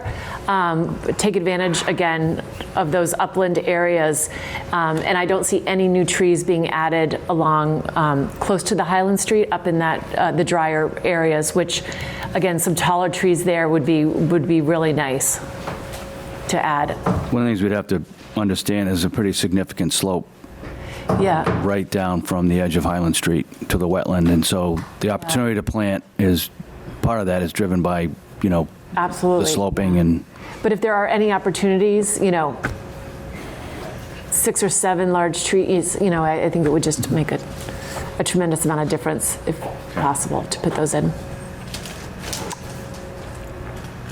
It may be on the plan somewhere, the different variety of heights, Sashi, but it would be, is it identified? Yeah. So can you see the quantities? I can't read that. It's Table here too. Yeah, it's small. I'll take another look at that. Well, these are. Well, they range in height from 4 feet to the largest is 12 feet. But We're 4-inch caliper, for the 4 inches, 20 feet. Yeah. 20 feet. Yeah. And the London plane's a fast grower. I guess, it'd be good to know what percentage of trees are what height. If 50% of them are a 14-foot height, it would be helpful just to know that. We should be able to break down. 9 trees are 20 feet. All the other is between 4 and 14. So of the 150, 9 trees are 20 feet or more. Yeah, There's no 4 feet height trees. There's only they're 4 shrubs. shrubs. Yeah, we have 5-foot high shrubs and things like that. Yeah, I trust Maggie's judgment. This is what you do, but in terms of height of tree and visibility of the site and what we'd all hope for, I guess, when I was in my 30s, I was okay with shorter height trees, but at my age, I'm a lot less inclined to want to plant a 7 or an 8-foot tree. So I'd be in support of bigger trees. Yeah, and I'm looking just to the right of the doorway behind the flagpole. That looks like the same species. Maybe that's an opportunity for a taller tree too, which would, again, I'm just thinking of a lot of asphalt roofing, that would sort of hide some of that as a possibility for a taller tree. I mean, that is a tall tree. What is the variety of that? Sorry. The sweet gum. That's the same as the others, yeah. It's a beautiful tree. All right, that's Especially if it's variegated. If you get the variegated one, No, that's they're very beautiful. pretty. I'm not questioning. And It's as long as you don't get the And it has a great shape. It's a really beautiful shape. Yeah. No, that's probably a good place for that. All right. So that's good. I think if you come back with some of those ideas and suggestions, that would be great. It makes sense to probably talk about lighting just tonight to get that Sure. discussed while we have our architects? Can I ask one more Yeah. question? Yeah.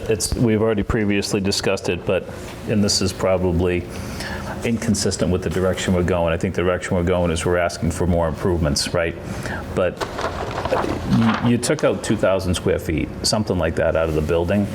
And I guess one of the things I'd like to understand, is there anything in that 2,000 square feet that you took out that could be really nice for your residents that you'd rather not take out? You know, I heard in the description earlier that you even referenced a sunroom that you took out of the space.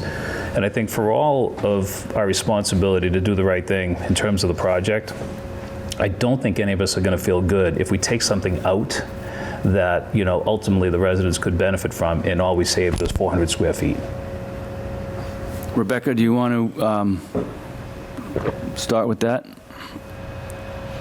Sure. I'm sorry, Sean, before we go there, can we see the photos that Sashi had of the plant materials? Sure. Yeah. Because she had them up and then she went back to this, Yeah, I but if we apologize. could just Sure. see that before she Yeah. stops her screen share? Yeah. Thank you. Yeah, I mean, I had presented these before, but I just threw them in so that people could get a sense of what we were looking at using.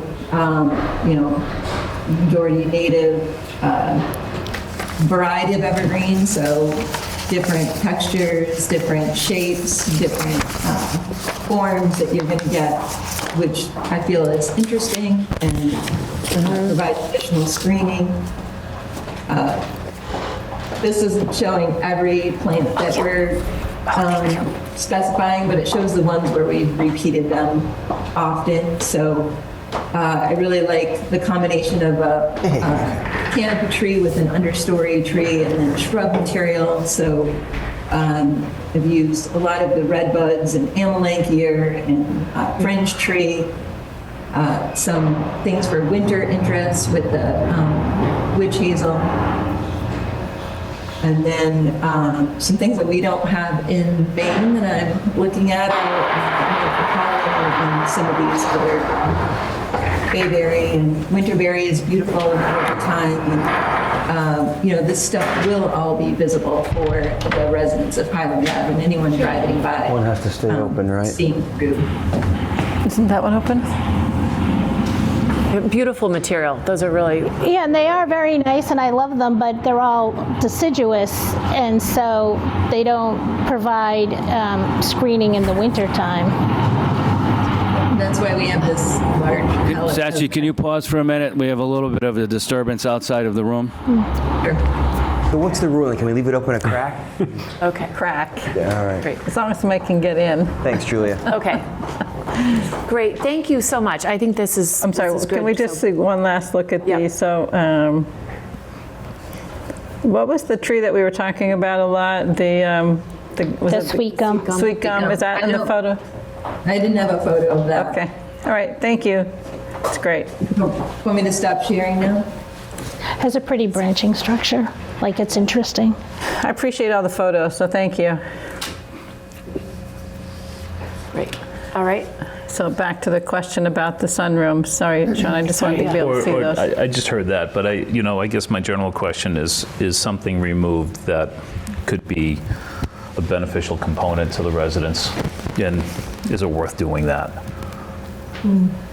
I can talk about that a little bit. So when we met with Northbridge and started talking about potential areas where we could reduce the building,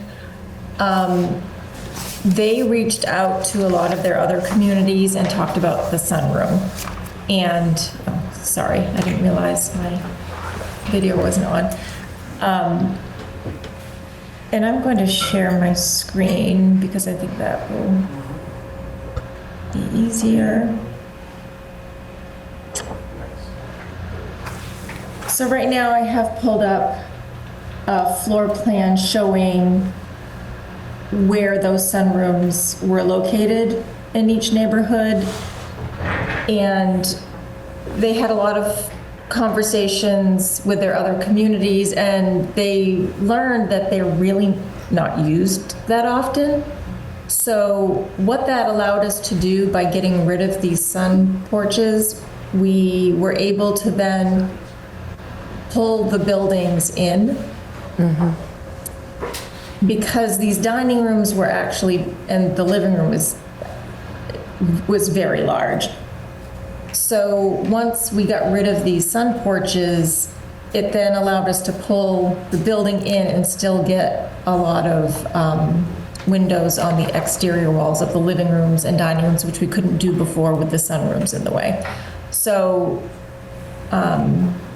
Northbridge felt very comfortable that this would not be a negative impact on the residents by doing that. Great, thank you. Thank you. And are the dining rooms used often Yes. there? Used for dining, Yeah. used for programming, used for a whole host of things. Yeah, because my family members who are in assisted living, they don't use the dining room very often. This is more of like a, What- at least in Newburyport, it's more of like a great room that flows into a room with a fireplace and couches. It's all open. It's not a typical closed wall dining room. Okay. Great. All right, and you wanted to talk about lighting a little bit while it makes sense to talk about it, I think, in this context tonight, if we can. Right, so I was looking back nearly a year to the day ago, you came to us and I provided some notes at that time about the lighting. And so dark sky compliant was something we spoke about, and how tall the poles are for the lighting was another thing we spoke about. So I was looking at the materials that you just submitted and see that most of the poles that are for the drive and for the parking lots are 14 to 16 to 18 feet tall. And some of them have a lumen output of like 7,400, which is a lot.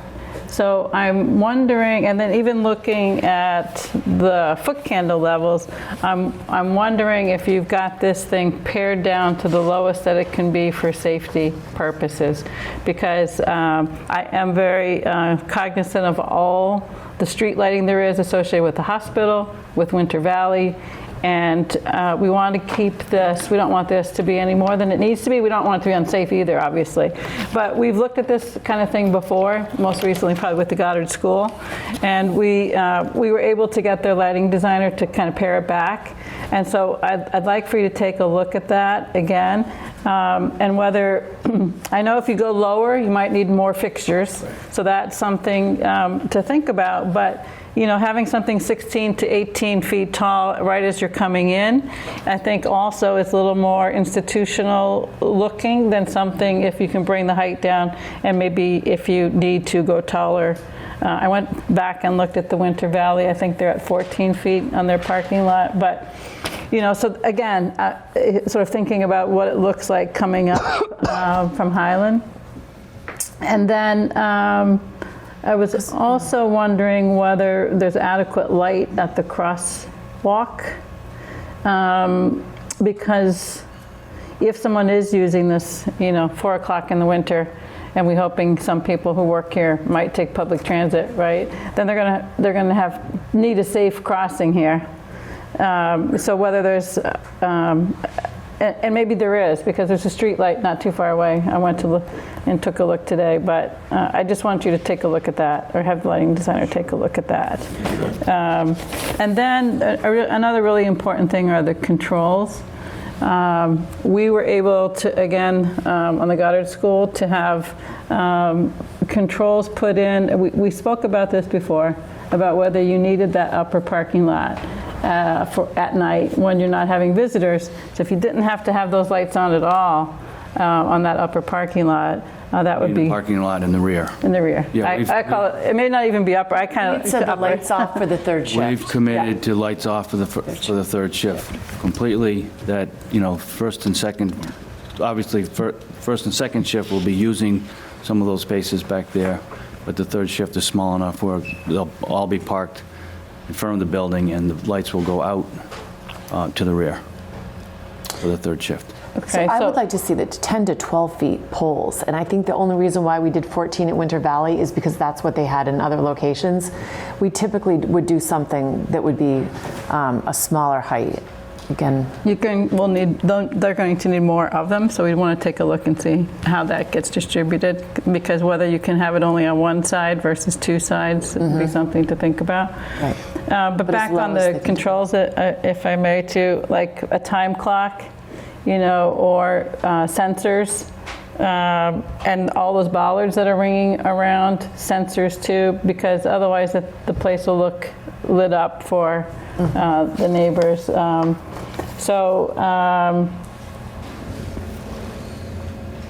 And then I imagine it's that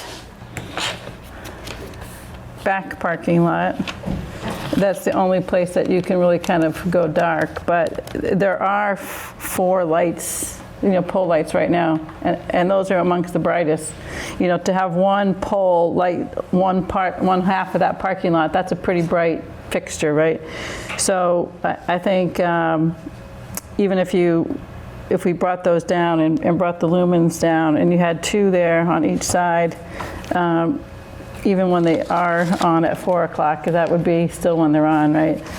It wouldn't be so bright. So controls. Be on till about 11 o'clock. But they don't have to be on full tilt until 11 o'clock. They can be dimmed down.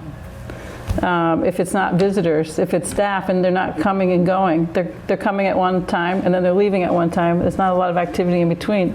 It can drop down, right? So there's a lot that can be done with controls, and I think having a sophisticated control package would be beneficial. great. So I think that's a good place for us to pause for tonight. We have some neighbors I know and some folks maybe in the audience who would like to speak. And you all, if you could stick around in case there's any questions, that would be great for a little bit. Happy to stick around. You want to wait till after to discuss how we wrap up next in the next meeting? If we can, I feel like we had a lot of questions that are outstanding tonight. I know you would like to. Well, we will respond as quickly as we can to what remaining. Our intent is to ask the board to, after the 28th, to prepare to close the hearing and to render a decision in April. We know that the town election is here, and you are up for re-election, and we're close to having presented everything we can. We've got nits and nats and responses to do, but our intent is to ask the board to close the hearing as soon as we can. Okay. Understood. Thank you. Thank you. That's good.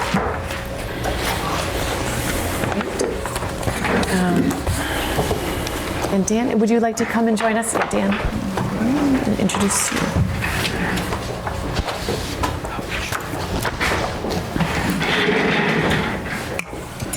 Great, thank you. Great, thank you. For the record, my name is Dan Hill. I'm a land use attorney, and I represent the neighbors on Spafford Road. I have a couple questions first, and then I have a few comments. I did send a letter late in the day today, and certainly didn't expect anybody to have time to read it, but just summarizing our current comments on the current plans excuse me, that were filed last Saturday, as well as the plans that were filed in February. First on process, a lot of us are just kind of curious. I understand tonight was really dedicated towards landscaping and architecture. And Ned was just proposing that the hearing be closed next time. But has there been, or will there be any discussion about all the hydrology issues that have been raised, at least by us, in this project? I mean, we feel there's still a lot of outstanding issues and concerns with the hydrology of the site. We submitted a couple comment letters from John Chesty, a civil engineer, and Scott Horsley, a hydrologist. And I summarized what I think are some of the biggest issues of hydrology in my letter this afternoon. So is that going to be on the agenda for a future meeting, or? I can answer that. The answer is no. Hold on. Well, just a second, I know. Yeah. No, I think we are assimilating a lot of information right now. We have heard from our consultants. We know right now we're waiting on the DEP to speak. We have not discussed it as a board on how if we feel like we have enough information or if we feel like we would like to ask for more information. So we will have the discussion on how the board feels moving forward. If we have we have a peer review consultant as well who's been looking at this. Okay, I mean, I don't need to talk about it tonight, and probably it's not a good time to talk about it. No, we will, I certainly would ask the board if they have any interest in any other questions that they feel are outstanding, but we know it's an important issue. So if this was going to be on the agenda at a future meeting, I'd be happy to bring John to the meeting or have him dial in by Zoom, because he can speak a lot more intelligently about these issues than I can. Yeah. But this project is currently before DEP, but there's no end in sight. I mean, that could take months, and it wouldn't be fair to the applicant to keep the hearing open while you're waiting for DEP. But one of the major issues, just to lay this out there, is that the applicant is relying on a subsurface infiltration system to what's called attenuate peak discharge rates, peak flows, and that is by DEP's own standards not allowed. And DEP about 3 weeks ago issued a letter to the developer of the 40B project on Canton Ave, specifically saying they cannot use the subsurface infiltration system for peak rate attenuation. So this project does do that, and that would presumably would apply to this project as well as to the Canton Ave 40B project. And there's like 4 or 5 other issues that we raised in our letters that we feel are pretty clear violations of the state stormwater standards. And again, the state stormwater standards are incorporated into your bylaw. One of the conditions, one of the findings you need to make is that this project meets the state and town stormwater bylaw and standards as part of this process.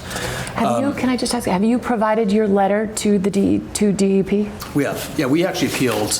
I assume your communications, and that's your... So my clients appealed the order of conditions that was issued by the Conservation Commission. We submitted what's called a request for superseding order. Right. And in that request, we laid out all of the deficiencies that we saw through John Chesia. It's his technical expertise. So the DEP looks at hydrology as well as conservation, is what you're saying? Yeah, because we appealed the Conservation Commission's order, and then DEP will then take a fresh look at everything and make a decision whether it complies with the state standards. There's also an appeal from the local bylaw. So the commission issued a decision under both the state act and the local bylaw. And that decision is, you're saying, months away? I think so, yeah. I mean, there hasn't... Typically what happens is that the DEP analyst will issue what's called a request for information from the developer. That actually hasn't happened yet. That happened this project and the 40B project in Canton Ave are sort of happening along the same parallel tracks. And this project hasn't received that request yet from the agent, Pam Merrill. Okay. There was a site visit. In fact, some of us were there at the site visit, but so. Okay. Just on a couple of quick questions.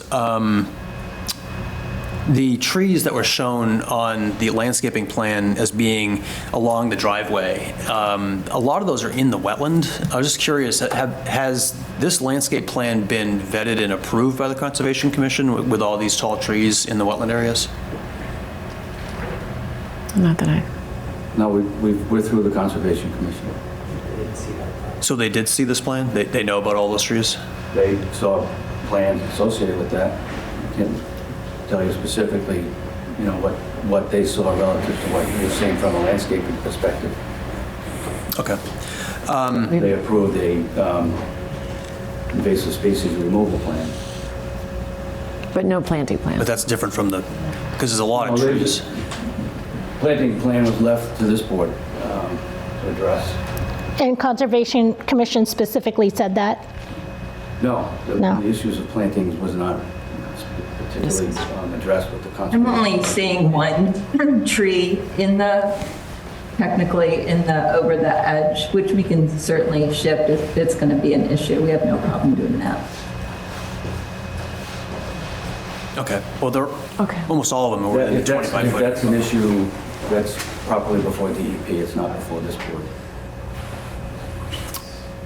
Well, it would go back to the commission if it's under the bylaw, which it's within the 25-foot no-touch. But not before this board. Meredith, can we have Dan run through his issues without a counterpunch? Yeah, that's- For, thank you. I'm sorry. The site sections that were provided, I think they were provided in February, show a significant portion of the building being essentially under the water table. That, based upon my non-technical review of these site sections, it looks like up to 10 feet below the seasonal high groundwater levels. That's pretty concerning because it's not just unoccupied space like a parking garage. These are actual units and dining rooms and so forth that are under the water table. And I guess I'm just curious whether the applicant has explained how they're planning to prevent this building from getting inundated or preventing water from going into the building. I know there's techniques can be used, but one of the techniques that's pretty common with these types of situations is dewatering, essentially draining the water away from the foundation so it doesn't get into the foundation. And so I guess that's a question is, has the applicant thought about, or has the applicant explained to you how they plan on keeping the water away from the foundation? Would you like that answered now, or are we going to keep going? Sure, yeah. Okay. So I guess I would if you would like to discuss it, and our engineer. Yeah, I would view that as a building code issue. So it's integral to the building inspector's purview. I mean, you're talking about protection of interior spaces. So there is provisions within the plumbing code and within the building code for dealing with perimeter drains. So would we be just kicking the problem down the road? Like if a project was approved, but then we would end up putting it into the building commissioner's? No, this is expensive, high-value space. I would trust the professionals that they have to adequately protect the space that they're investing all their money in. We can certainly look at it, but having a foundation that extends partly into the seasonal high groundwater table is not atypical, and it's relatively easy to remedy by just a cutoff drain. You're going to have to build it, though, to potentially resist hydrostatic pressure, no? No, not necessarily, because a cutoff drain, what it does is it locally lowers the groundwater table. And then where's the water going that it's collecting? Well, initially it gets drained out during the course of excavation. So when you're excavating the hole for your foundation, that area gets dewatered. When you construct the foundation and install a drain, any water that tries to get up into that space is just rerouted to a different location. But I think, as an architect, when we design a building and we want to collect water at the foundation, that pipe has to connect to something. That water that it collects has to go somewhere, right? Yeah, daylight, yes. So I think that's the question, right? Where is it going? Where's the water go? And does the dewatering contradict the policy goal of recharging, right? So the project has to recharge. So it's not just a building code issue, it's a Wetland Protection Act issue. Under Standard 3, this project has to recharge a minimum amount of water. And it's actually not, and that's one of the comments we made, is that 65% of the impervious surface has to be recharged, and only 45% of the impervious areas are being recharged already. A lot of the water is just going to be put into the wetland and the stream directly. So that's already a concern. So if we're now going to dewater the site around the building is obviously a very large footprint. So if we're dewatering that whole area, I think that needs to be evaluated. And I would expect that DEP is evaluating that. I wouldn't assume so. They would not. Okay. And the recharge standard is addressed very prescriptively in the stormwater standards, and the client has met those standards, or the applicant has met those standards. The recharge requirements? Yes. But they're not recharging 65% of the impervious areas. There's a calculation. It's not based on percentage of coverage. It's based on depth. So it's a volume required to recharge, not an area required to recharge. So I don't know what you're referring to, but we've reviewed it. They've done the required calculations. All the recent changes reduce the amount of impervious area, so none of the changes would result in a higher recharge requirement. So our presumption is that they're still meeting that standard. So if you want an update on the stormwater? So Paul, can I just ask this question then to you is, if when the building design gets advanced further and foundation drains are in fact put into the plans, does that come back to any approval body other than the building official who's issuing building permits? In other words, where does the water go if foundation drains are shown? So typically, the foundation drains will be designed by the foundation engineer, and the site civil will pick them up and route them to discharge to the surface, which is what we're anticipating. The actual foundation hasn't been designed yet because we haven't advanced the building that far, but those are the provisions that we provided, and it's common. But So, in your experience, Paul, on a site like this where you're cutting into the slope and you're cutting into the water table, you would be expecting to see foundation drains here, correct? Correct. Yep. And foundation drains are almost every building we ever do. So there's nothing unique about foundation drains. But I mean, we've put buildings into the side hills over the years, and you provide the adequate drainage behind it. It's part of the foundation design, and the structural foundation engineers coordinate with the civil to figure out how to, connect it into other systems and discharge it. So what system would that connect into here? It would either have its own dedicated outfall, or it would connect into one of the storm drain systems running around the perimeter. Usually what we do is we'd have a dedicated one, because you don't want to create the opportunity where surface water might intermix with them, so we usually try to keep them separate. And have you thought about where that might go here? What's that? And have you thought about where that might go here? Yep. It would probably be an outfall down somewhere in the service area, because that's the low part of the site. The what? The service area. Down the Service. area. So, as an update, we are still, reworking the drainage, and, most of these issues that Mr. Hill raised are not going to apply anymore. So, we have listened to the comments that were raised, and we're approaching completion of an updated stormwater plan that demonstrates full compliance with the DEP and also addresses the concerns that were raised by the appeal. So, the conditions that we just heard about a few minutes ago, those don't apply anymore. And this board doesn't have the jurisdiction or the expertise to evaluate all of that. That's for DEP.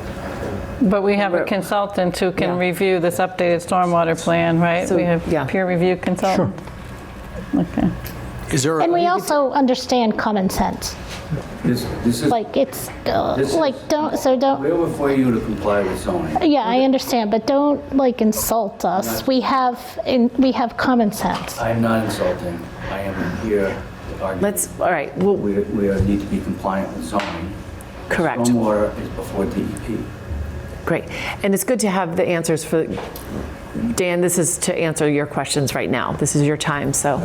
So, and just to remind the applicant that Section 9 of the bylaw specifically states that the project shall comply with the Town of Milton stormwater bylaw and the state stormwater standards. So, Which has been determined to be compliant both by this board's expert and by the Conservation Commission. which is on appeal. Right. Which is on appeal. And it's being changed. And it's being changed, so. This board. It does sound like there's Doesn't some, have the jurisdiction to make We're- specific determinations about whether or not we are compliant with stormwater. We can agree to disagree on that. I don't agree with that, but can I just ask, what's the timing of the changes? Are we expecting them in the next month, or 3 months, or? The next 2 to 4 days, Paul? That's about right. I'd say Mission going in. week to 10 days, yeah. Okay. so we were not aware, this board was not aware that there are changes to the drainage system. And I understand why this is happening with the change of the building, but I would like for to have our peer reviewer, and obviously DEP will be weighing in on it, but to have our consultant review any of those changes as well and give a report. So if you can just send, We will share that. everybody circulate those copies once you have it. And you should receive also a copy of That's this, been yeah. great about copying us, so thank you. I've been great about copying. Sometimes I don't do copy. Yeah, good, okay. All right. And so has the town done a capacity analysis on the town side? So we know that any project can be built. Like this day and age, any project can be built, it just takes money. And so I'm confident that they will probably be able to, build a project. But then what happens to the neighbors down the road?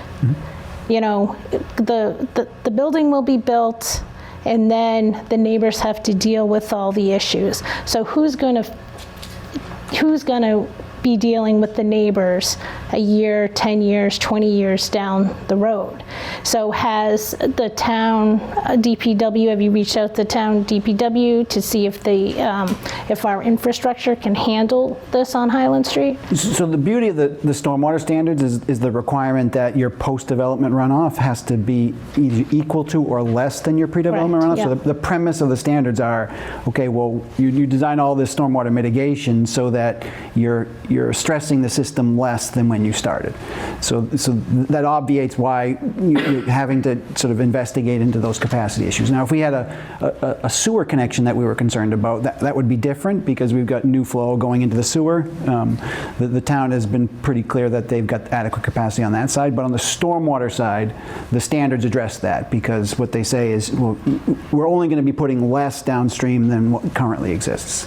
Town engineer issued an opinion in that regard about 3 months ago. That's part of the record. And did we hear the opposite for MBTA zoning, that we don't have a water capacity issue, we have a sewer issue? But didn't somebody talk about that recently at one of our I think it MBTA depends things? where. Yeah. It was a sewer issue. I would think so. Yeah. Sean, and just that, I wanted to confirm, the post-development, should that testing be done annually for the runoff discharge, to ensure that there's not? Well, there's an operation and maintenance plan that's submitted as part of the applicant's submittal to the Conservation Commission. So there's a document of all their maintenance obligations. Okay. There's really no testing because stormwater is very mercurial. It's, we use a bunch of things called 2, 10, and 100-year design storms. They're not real storms. They're just sort of statistical events that we use for normalizing analysis. So stormwater is almost impossible to test More for. the maintenance of the systems. Yeah, but they have a condition of approval in their Conservation Commission, and you can probably have the same approval that they have to maintain according to their operation and maintenance plan. Okay, great. Okay. So did you take into account that water, I'm sorry, not you, but when you design the building, you're going to excavate, you're going to find water, you're going to set up a perimeter drain, the water's going to dump somewhere. Was that taken into account in the last time we talked about weirs and mounding in the big system underneath the parking lot? Yep. All that water is now, has that been calculated? Yeah, but just keep in mind, they're two different things. One's groundwater and one's runoff, stormwater. So the big thing that we civil engineers want to we worry about is, as it rains, that water has to get where it's going to go.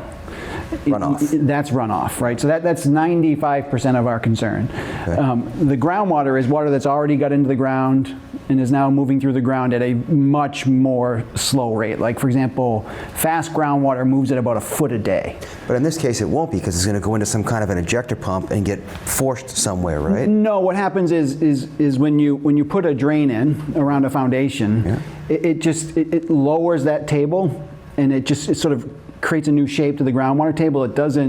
It's very slow acting. It's not reactive to a storm event because it's sort of maintaining a status quo. So it's really, you never see a large discharge from an under drain because it's only letting a little bit of water in at a time. It's 10 feet below the water table, which is what this gentleman just said. But what happens is it's only 10 feet below the water table at the time that you start. When you lower that water table, that water's all gone. Now you're just maintaining the status quo, which is the water coming up from the ground below it. At a new water table level, right? Yeah, at a lower level. So it hits the pipe and goes somewhere, right? Yes. Into another wetland or something? Either in another wetland or like you said, right? Exactly. Yeah. So, like, for example, when you're dewatering for a trench, if you're building a trench in the street, for the first 3 or 4 days, you have a lot of water that you're getting rid of, because what you're doing is you're taking all that volume that is coming into your trench and getting rid of it. Once you get rid of all that volume, you're only dealing with the water that's now coming up from the bottom, which is at a much slower rate and only, very infrequently. And Milton has a high water table, so we run into this all the time at the nursery. And when we go and plant for people, we have a very high water table. And so our problem is our trees die of wet feet more than lack of water. So we have to build up the soils at the nursery and also then at people's homes because the water table is so high. And so then we have all this rain. So if you go out to the fields today, all the trees are popping out of the ground because the water table is so high. It's a big problem. It's a huge problem. It's a big problem to have your building foundation sitting in unstable soils if it's sitting in water. Mm-hmm. That's why on the seaport they have piles, right? So if it's in this situation where it's not going to require piles, it's going to require that foundation drainage to keep the foundation from wanting to move, whether it be settle or otherwise. You also want to be careful too, when you're referring to groundwater. So usually when you see a line on a plan, the civil plan is drawn, it's estimated seasonal high groundwater. So what that is that's the highest you expect to see groundwater during the course of the year. So during most of the year, it's at a much lower elevation, sometimes 3-4 feet, depending on the soils. Yeah, but we're talking about global warming and the 100-year storms that are now coming every 10 and 15 years. So in my mind, that water table would be higher. I'm not a geologist. I don't want to. Yeah, again, difference between stormwater and groundwater. The groundwater is still going to. Groundwater is constant, right? It's constantly coming up, and I get what you say. It's going to go away, but eventually, when you backfill and you set your drainage, it's going to come back in. Yeah, it doesn't always go away. I don't buy the go away thing, and I just wonder where it goes. Like, does it go into an ejector pump, and then gets pumped into something, or does it just? All right, let's visualize a bathtub set in the ground. I get it. Right? Where does it go? Does it go in a wetland? Yes, because by daylight, right? Gravity fed just goes into wetland. Because that's where it's trending. So as it moves, it's moving through the soil to the wetland. So in this case, they install a cutoff drain that takes it from around their building and moves it to the wetland. And the DEP is okay with that? They know about this? And yeah, absolutely. Okay, fine. Actually, I think foundation drains are required in building code, so this is absolutely commonplace. And because what you said at a former meeting was the amount of water coming onto the site is not more than the amount of water leaving the site.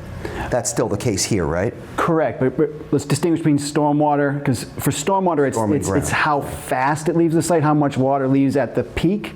Yeah. So if you're trying to force a fire hose into a small hose, it's not going to work. So you got to throttle it down. Groundwater doesn't work that way. Groundwater is very slow and very flat. But runoff, because like for example, when you take a field and turn it into a parking lot, what you're doing is you're generating a lot more runoff at once. That's what causes sort of downstream issues. That's what causes flooding. That's what causes damage. So it's all that water being generated now, which is running off an impervious surface that used to just sort of fall on a tree or fall on a bush. Most of it goes into the ground.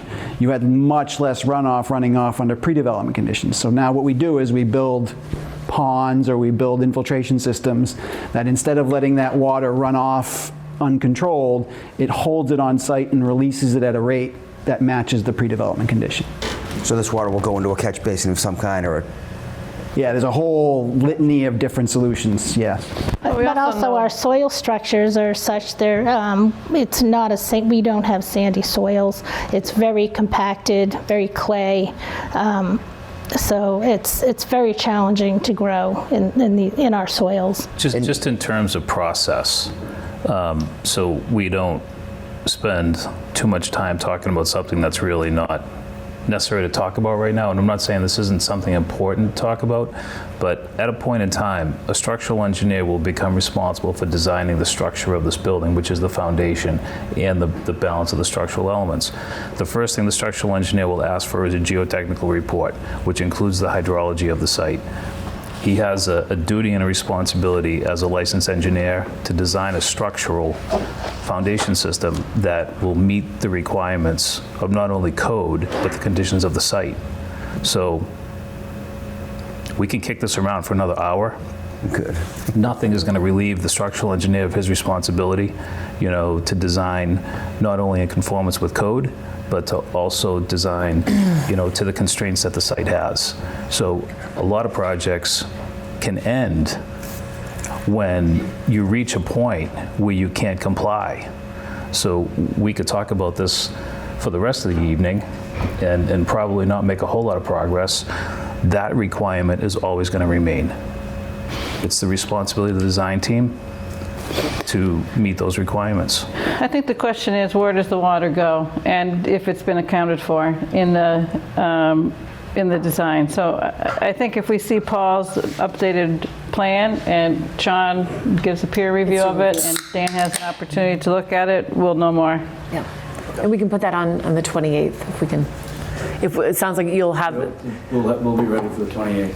You'll be ready for the 28th on that. Okay, great. And then if I could, just one Yes. the last issue that I raised in my letter, and what I really want the board to hear is the access concerns that we have. And it's really twofold.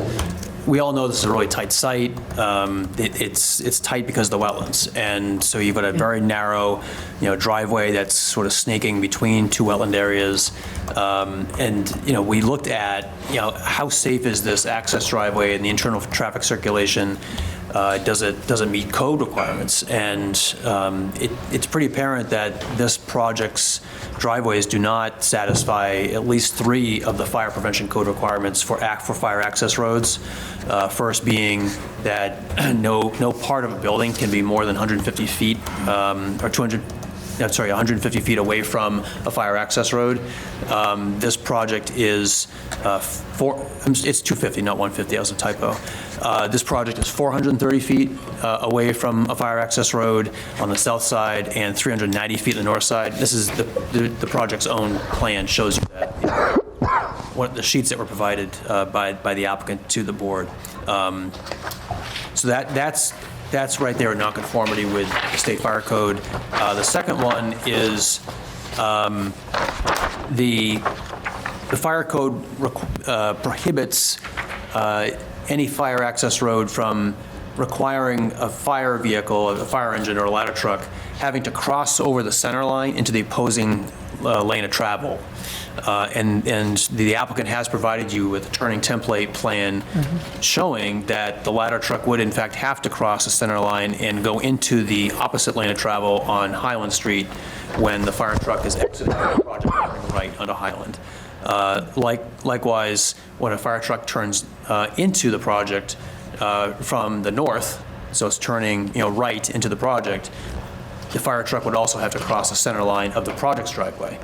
So these are 2 nonconformities right off the bat with that requirement of the state fire code.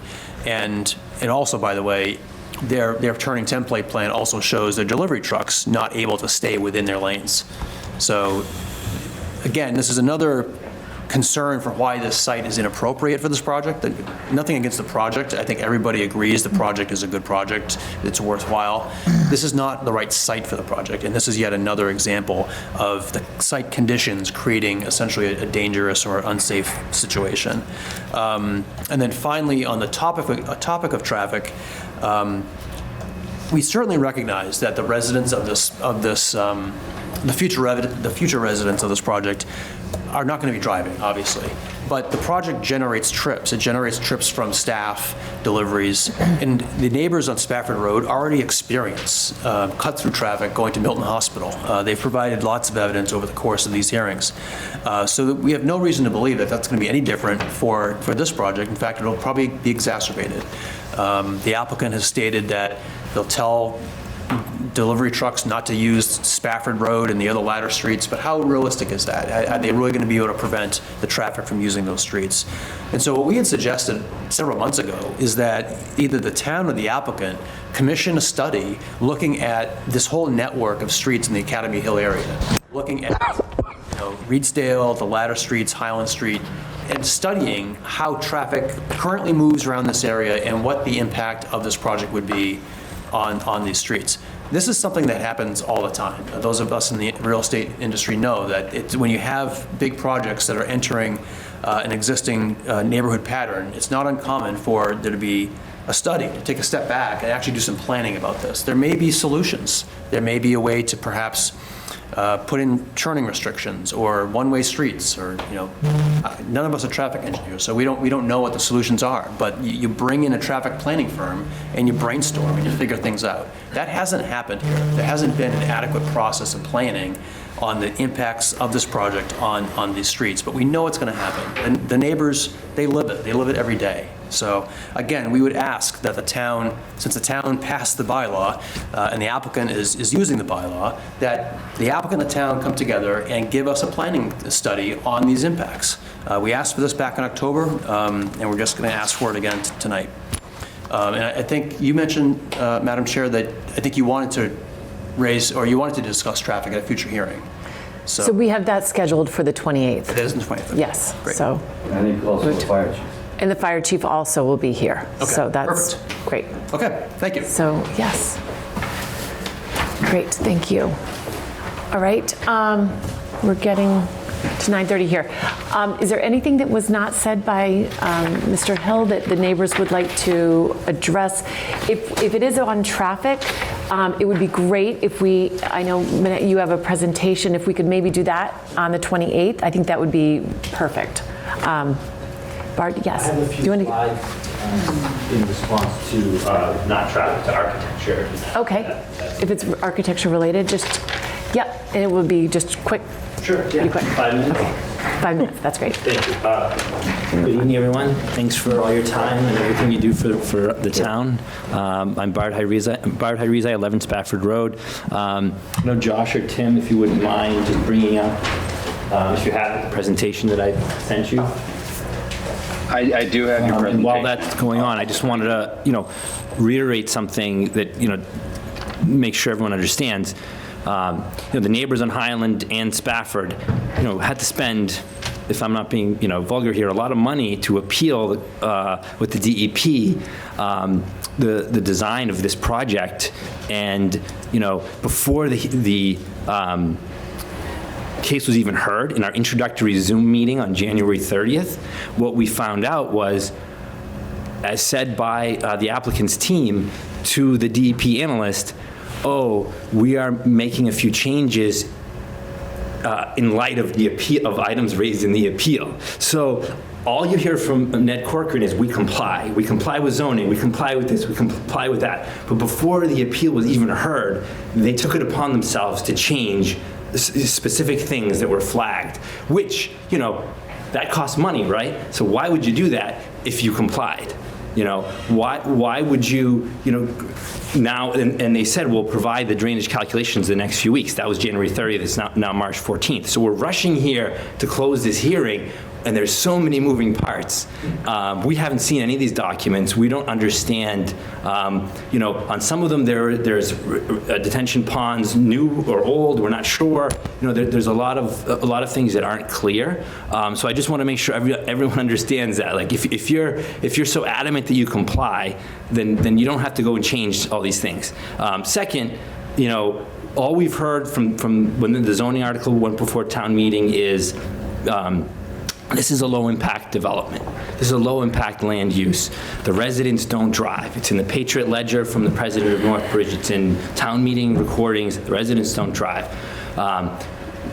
What we found out later was, the exact same number of beds and units that they have in the Vita of Newburyport generates 288 vehicle trips a day, or about 2,000 a week. So that is a significant volume for streets, and we can talk about that next time. But there are impacts that we're learning that are quite significant, and there are non-compliance issues, as Dan mentioned. And even right now, today, they do not comply with the town bylaw on the 25-foot non-disturbance. Now, some people will say it's minor, but it's there in the zoning that was specifically written for them, they don't comply with. So I just wanted to lead with that. And then just quickly, so I stick to my 5 minutes, if you don't mind, I don't know if it's Josh or I think it's Josh, yeah, going to this next slide, please. hopefully you'll have some time later to read all this, but basically what I wanted to flag here is, you all asked some very thoughtful questions, I felt, and reasonable questions over the last few meetings. And I assume you've read the responses and you heard, a brief summary of them tonight about in the file called the Earthworks Alternatives, where they respond to things like, well, what about underground parking? What if we move the driveway to the back? So the answer to all of those, there's a theme there, which generally is, well, the wetlands. We have these wetlands constraints. We'll have flooding in our own building, or it costs too much. Or the other one is, well, that would require a reduction in units, and that's non-negotiable, right? We've heard non-negotiable other reductions of units. Well, I'm here to remind you that Northbridge Companies owns and operates 19 assisted living facilities. If you add up all their units, all their, you look at their websites at their posted numbers, you can pretty quickly arrive at a very large number in revenue. So this isn't a charity, this isn't a not-profit, this is a for-profit, $150 to $200 million revenue generating company. What I would like to show you in the next few minutes is several other facilities that are actually smaller than the one they're planning to build here at sites where they do not have wetlands constraints, where they do not have site access constraints, and make sure that everyone's aware that these have been in operation for years. If 20-25% of their facilities are smaller than the one they're planning to build here, then we're not buying that it's non-negotiable that you need 70 units and 70 beds. All of these problems, a lot of your suggestions become, possible if you shrink it down to say what they have in Needham. So if you don't mind, Josh, we're going to move along to the next slide. So these very quickly kind of reinforce some of the stuff Dan Hill was saying. The zoning that they have to comply with, which they don't, also has a guideline about preserving the topography of the site. Conservation Commission, which I don't believe saw these site sections, because the first time I saw them was a few weeks, the last few weeks. They're supposed to, Conservation Commission said the water flows downhill, right? Well, if you look at what they're proposing to do, they're proposing to reverse the hill. So that 134 feet at the driveway and 122 feet over here, that's opposite to where the hill is currently. That's left to right, south to north. A few of these also show the other direction, the back intermittent stream. The topography gets reversed. So there's a lot of changes here to the hydrology which have not been studied. If you don't mind going to the next slide, Josh. The significant portion of the building here that's below the high groundwater area and the foundation drains, we've talked about this in the past and shown you before. Every single one of us here on Spafford and most people along Highland have French drains or some kind of sump pump systems. They are working constantly. Happy to share with you the data of mine. Today they probably did about 500 to 1,000 gallons keeping water away from my foundation. They run constantly. So I appreciate, and Sean's point about groundwater moving slowly, but after a period of time, the water is in the hill and it's just there forever. It goes up a little bit when it rains, it goes down a little bit when it's drier, but it's there always. So this water will be constantly having to be moved from their foundation and it will end up in the wetlands. That's going to raise the water table. The building itself will displace water. These are serious things that could cause issues to the surrounding area. But I want to get to the thrust of it. So the next one here. Oh yeah. So here, I love some of the ideas in the landscape design. I think this has been pointed out, but this is not an accurate depiction of the landscaping because the area to the left and to the right is all wetlands. Their super elevated bridge with the Ready Rock going over the crossings is basically in the non-disturbance zone. So my understanding is you can't plant whatever you want, and non-disturbance, you can't shade it, you can't, you're not supposed to disturb it. So you're really not supposed to be planting, and the trees that exist, and if you look at the plan, they're not proposing to plant anything in the extensive wetlands to the left. So that 10 to 13 foot high retaining wall there, you're going to see that from Highland, and so anything we can do to the screen along Highland Street, I understand there's a pitch going down. Yeah, also keep in mind, I think the wetland bottom's at like 116, 117. Paul may have the number. But that anything you plant there is going to be lower than Highland Street, so you're already down a few feet. But this is not what we're going to see. We're not going to see a fully screened on either side. So that's the point I wanted to make here. Next slide, please. Yeah, and then just one final point. One thing that really struck me is their estimated grade and the seasonal high water line are essentially on top of each other. The whole site is wet, and this is not something you see at any of their other facilities. So next slide, please. This is the summary table, and the next few slides have pictures of this. But we went and looked at, not all of them, but at a number of Northbridge facilities. Particularly the first one is Avita of Needham. And that was the one that was mentioned to us by the president of the company and several others, is a really good comp. This is what it should look like. The Avita of Needham, according to the town records, according to the architecture that designed it, 62 units, 70 beds, 49,000 square feet. So that's about 13% smaller than what they're proposing here. There are no wetlands there. It is 300 feet from the road. It backs right up to I-95. So it's a totally different situation. Avita of Wells in Maine is about 48,000 square feet, 60 beds, 70 units. Avita of Stroudwater in Westbrook, Maine, 45,000 square feet. So that one's 22% smaller than what they're saying here. The Carriage House at Lee's Farm in Wayland, which is split between memory care and other assisted living, also 60, right around 60 units and 70 beds. The overall square footage there is slightly higher, but crucially, their first floor footprint is actually significantly smaller.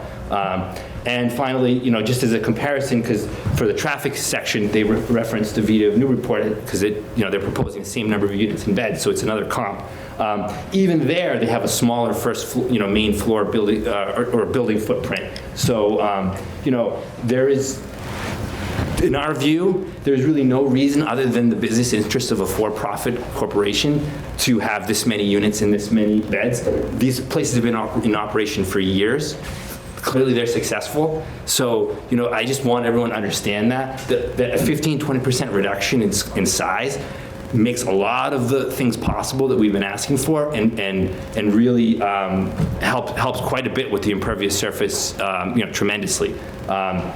So in the next few slides, I just want to show you pictures of the differences between what they're proposing here and the site restrictions that we have and what these sites look like.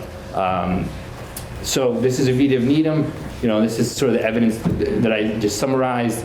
As I said, 70 beds, 62 units, 49,000 square feet, significantly smaller, set very far from the road.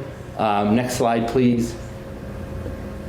This is what the street looks like as you approach the Avita of Needham. So what you'll notice is, so this is the one that they also pointed is most like ours in the sense that it's in a residential area. The others are in more commercial areas. But you still see a shoulder that you can park a car in. You still see a very wide drive, and you see, the building is just far in the distance. It's not really even there. And so you're not driving through someone's side streets on 20-foot narrow roads, swinging in the other side of the road. So next slide, please. This is Avita of Wells. It's just some more evidence to back up those numbers. We can go to the next slide, please. So this is their entrance. Again, you've got shoulders that you can park cars in. This is State Road 109. So it's one of the busiest roads in the town, as I understand it. You have a very wide turning radius, and your facility is so far back, you really can't even see it from the road. Next slide, please. This is the aerial view of it. You can see, fitness centers, churches, activity center, other facilities along this commercial strip, restaurants. Next slide, please. This is the one in Wayland, and again, these are all sort of flat, no significant earthworks, no tens of thousands of square feet of fill that are required because of the wetlands restrict you, and you're trying to force this large building in there. Next slide, please. So this is your entrance in Wayland. And in Wayland, again, it's US State Road 20. You've got restaurants and shops. You've got, I believe, a temple on the left. You have a mosque on the right. So this is one of two main roads in the town of Wayland. Very wide turning radius. Completely different situation. Next slide, please. And this is what we have here. This is Highland Street. You have no shoulder. You have telephone poles right on the road. You have no sidewalks for most of it, partial sidewalk on one side. It's actually do not enter on one side. And it's no trucks. So the conditions that we have here compared to other sites that they have, other facilities they have, which are smaller, are significantly different and would warrant, I think, common sense would tell you, what they're trying to do here is just too much to bear relative to what they've done in other places. I would, if you wouldn't mind 30 seconds, Josh, and wedding pictures for next time, but if you could click on that video for 1 second. Chair, it's your call if you think we have time. Yeah, how long is it? The video? It's short, and you only have to do a few seconds of it.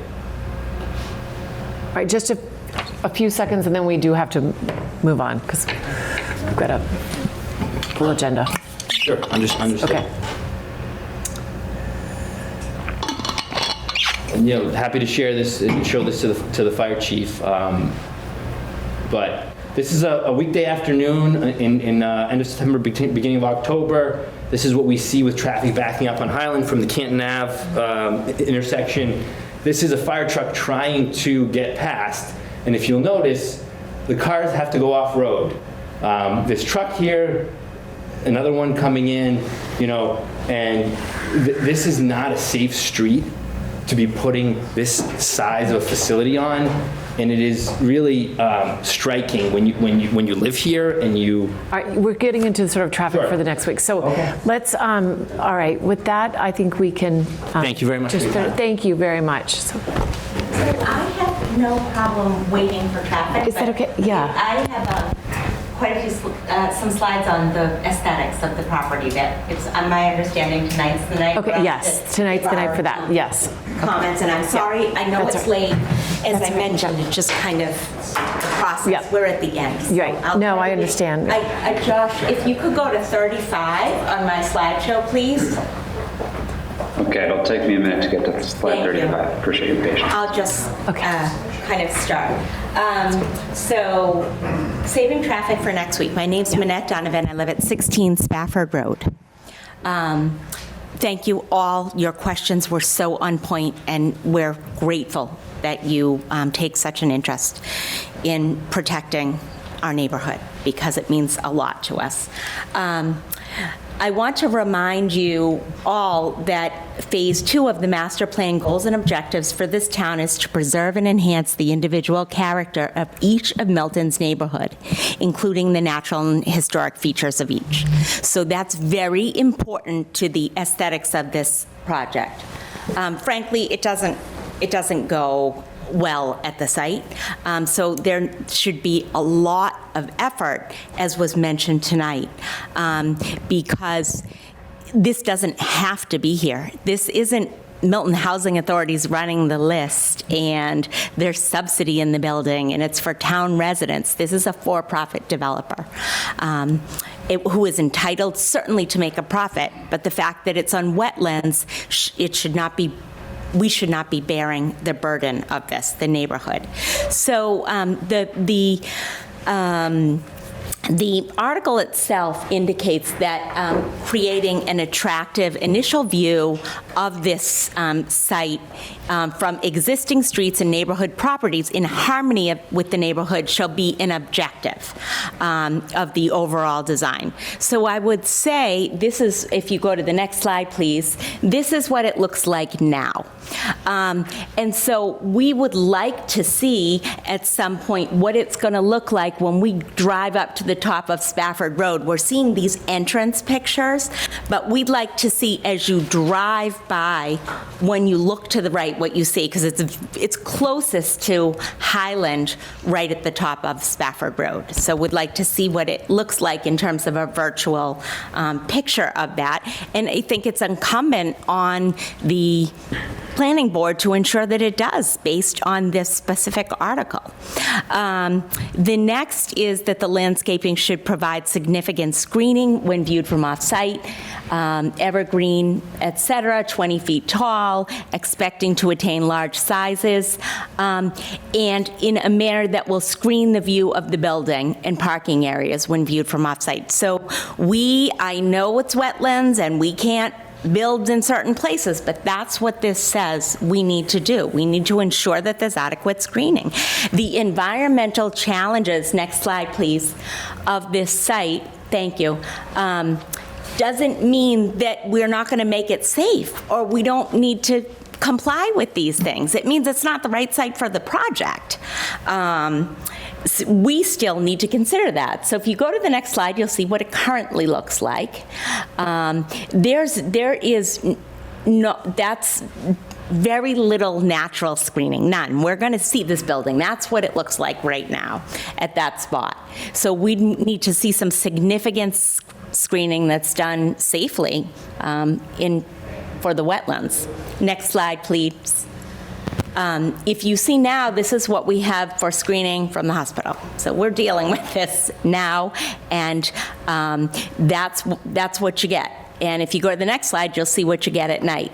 And this is much further away from the street than when we go to the top. I think was it 125 feet from Highland, I think, the physical structure itself. It might be closer. Next slide, please. We already covered this. It's a scenic road, so that's what we're looking for in terms of aesthetics, and I believe that's what these requirements of the zoning call for. Next slide, please. And here are some things that we need to take into consideration. The preservation of the stone walls, trees, environmental values, the historical values, scenic and aesthetics characteristics, and public safety. And those are all problems that we will further address next week. Next slide, please. The last thing is thank you for taking our water issues seriously and not kicking it down the road. You've seen video after video of what we live with. Next slide, please. How many in your neighborhood do you get deliveries for sandbags before a storm? Because we do. How many of you have gravel? Walk up Spafford and you'll see a good number of the houses there on our own have gravel that is poured in between the side of the road and our street. So it's a problem. We can't leave anything to kicking it down the road and what might happen and dealing with it then. Please, this is a huge issue for all of us. The DPW needs to clean up debris after a bad storm. And these bad storms, these 100-year storms, if you look, they're coming all the time now. Just look this past year, what we've dealt with. Next slide, please. This is one of the oldest streets in Milton. A bunch of us are getting the plaques for our houses, which we're really excited about. We work hard to restore them in the original character, keeping those old windows, etc. It's not set up. My house is the second on the left. My next door neighbor's there on the first. You know, when these things are, when this street is built in the late 1800s, they can't withstand all of this. This isn't a planned development that took these things into consideration. Next slide, please. And so this is just, as you can see, the side of the road. That's what we get from the water currently. Next slide, please. Just to give you an idea on the right-hand side there. Next slide, please, and then we're concluding. That shows you how actually deep, how deep that is. So it's not, I would say, I would implore you to take extra caution in looking over the water situation as you are, and I thank you for that, and I thank you for all your efforts and long nights, and thank you, Josh. Great. Appreciate Thank you, it. Minette. One thing at a time would be next week. Yep. Sewer, is that next week, next time? We did it. We talked briefly. We talked about the sewer connection. Okay. But did you have a question on that? Because while Sean's, yes, it's good. Okay. So Teresa Ryan on 40 Street Spafford. So I know we even talked before zoning that he was going to try to hook up to Winter Valley. My understanding it's still Spafford Road. I'm concerned, especially everyone talking about sewer tonight, that there's more bathrooms in that facility than on Spafford Road alone. So if our street, if that sewer line was just made for our street and now we're adding even more than our street, what will happen is we'll make sure that, especially where it's right in front of my house, like, I would prefer, is there anywhere in Highland versus why, then you're gonna like shut off Highland, you're gonna shut off Spafford to do construction. Can you put it on Highland, make them go down to Canton Ave, make them connect to Winter Valley? I don't know how, but. Do you want to address, we talked about the tie-in a little bit last week, but. Yeah, I mean, it's probably better the applicant discussed it because my understanding of the situation is, number one, it's coordinated through the DPW, and the DPW works to direct them where the most appropriate place to connect is. The other thing too is this is a pump discharge, so unlike a regular facility that just discharges by gravity, you have your peaks are much lower because you have a big storage vessel that then only pumps out intermittently, so you don't get these big peaks that are usually the problem. So in the scheme of sewer infrastructure, this is not a very big generator. The hospital, by much different situation, or maybe a large multi-family complex, but this is a relatively low generator. I guess like my concern too is like Highland Lane, the other streets near us, they must have sewer. Like, why can't they just bring sewer onto this development versus? So we did an analysis on this. If I don't mean to interrupt here, but yes, we Paul, ran the numbers. The function, how much water you generate doesn't matter how many bathrooms there are. It's based on what the use is and the number of residents, which is what we did it in according with the rules set forth in Title V.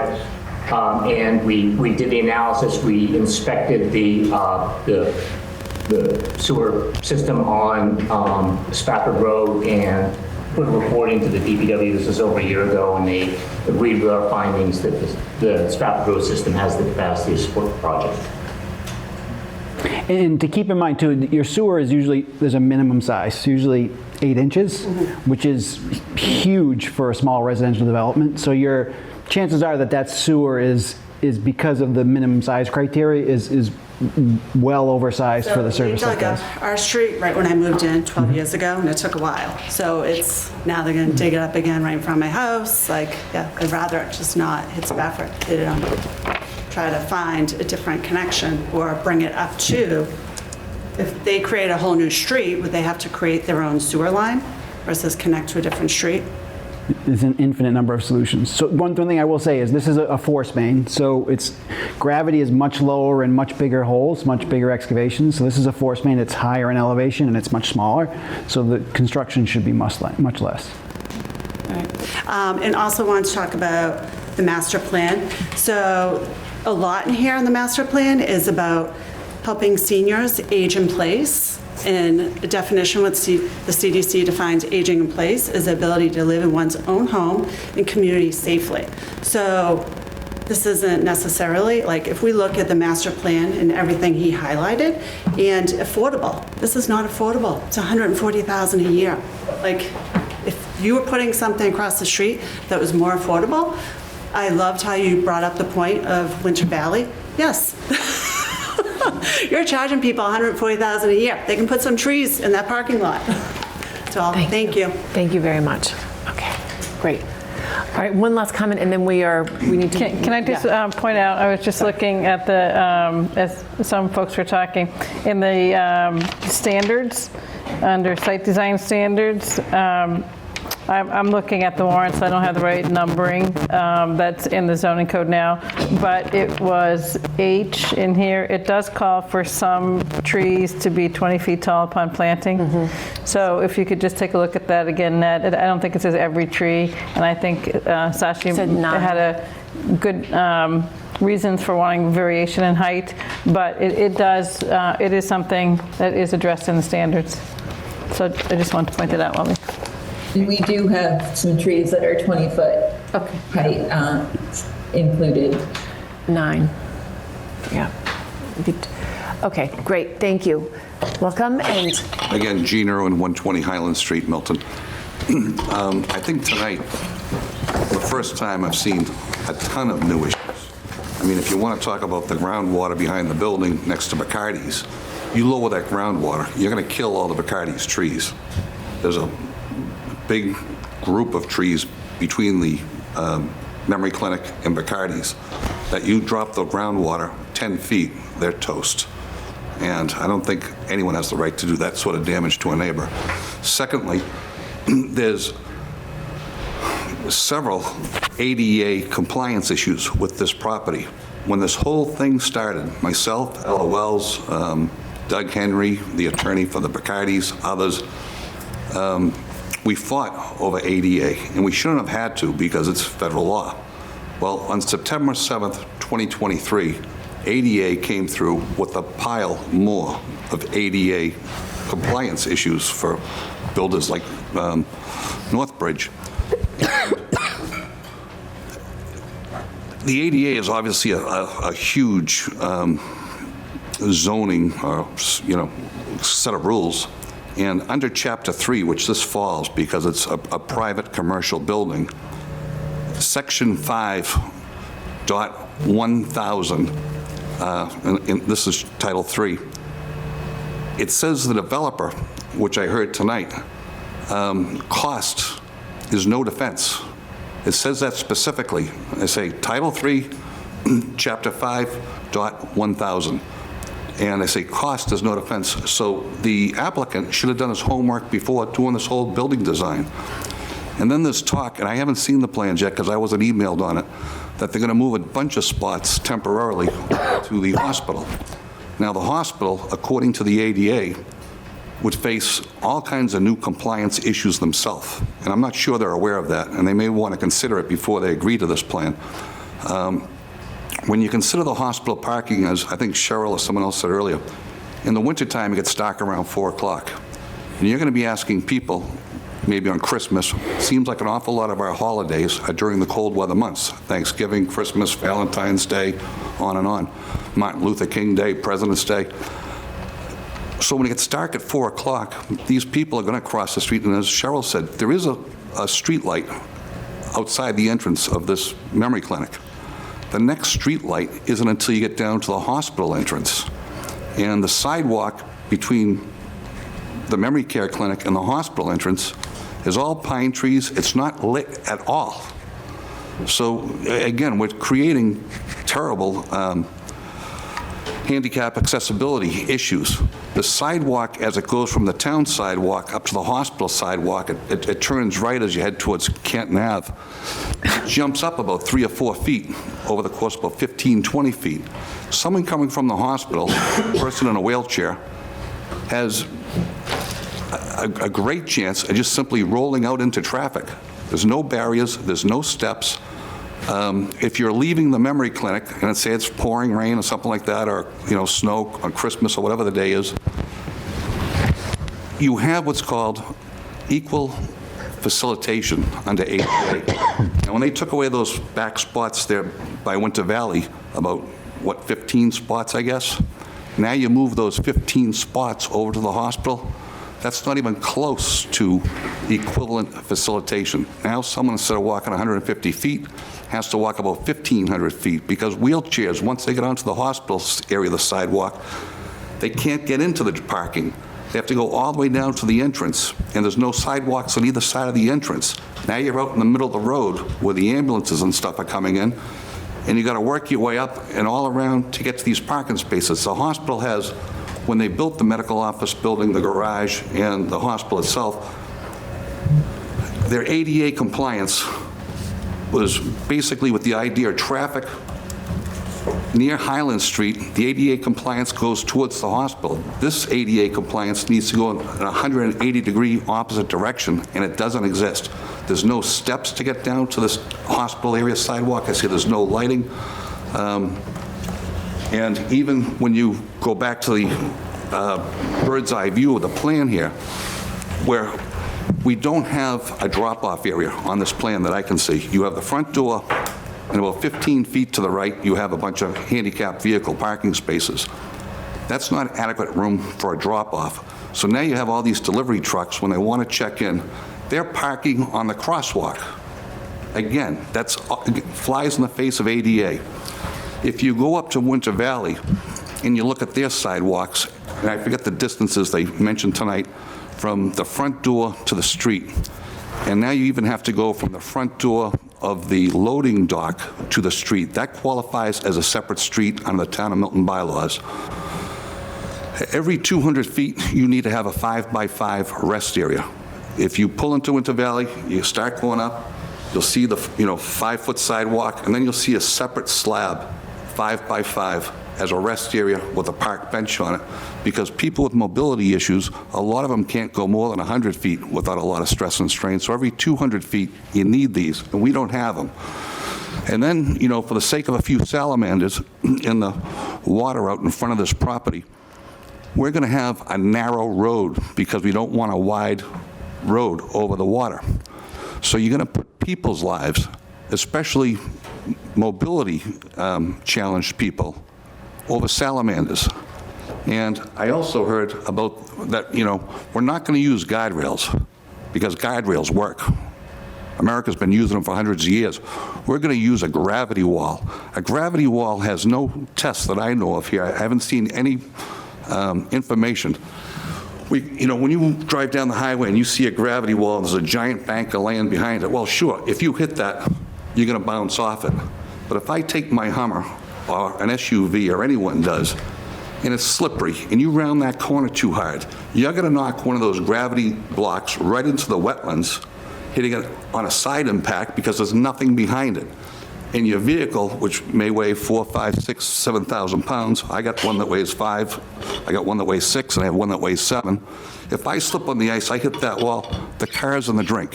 It's going to drop down 12 feet. And I say the ADA especially, when LOL was alive, it was a huge issue. They promised 100% compliance with the ADA.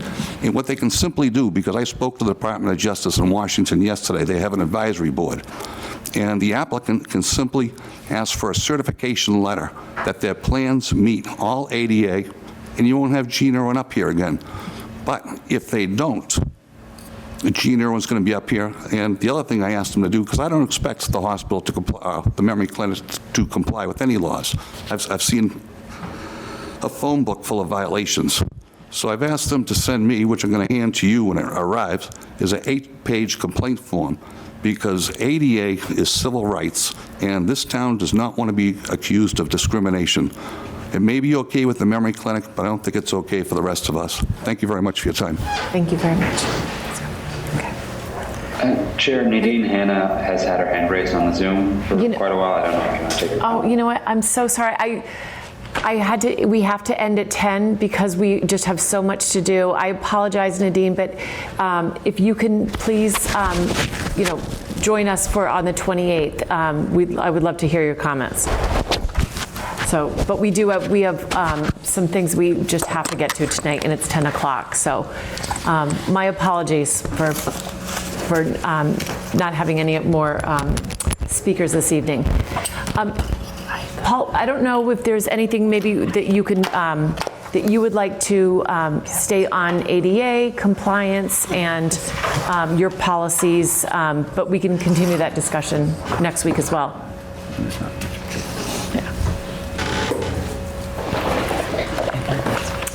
It's a building inspector issue. Yeah.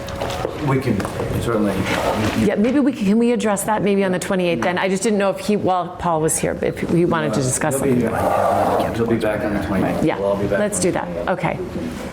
So why don't we plan to continue the hearing? If I could have a motion to continue the hearing of 111 Highland to the 28th? Can I just, before we do that, ask Sean, if that new stormwater report's available in 10 days and our meeting is in 2 weeks, does that give you adequate time to review it? No.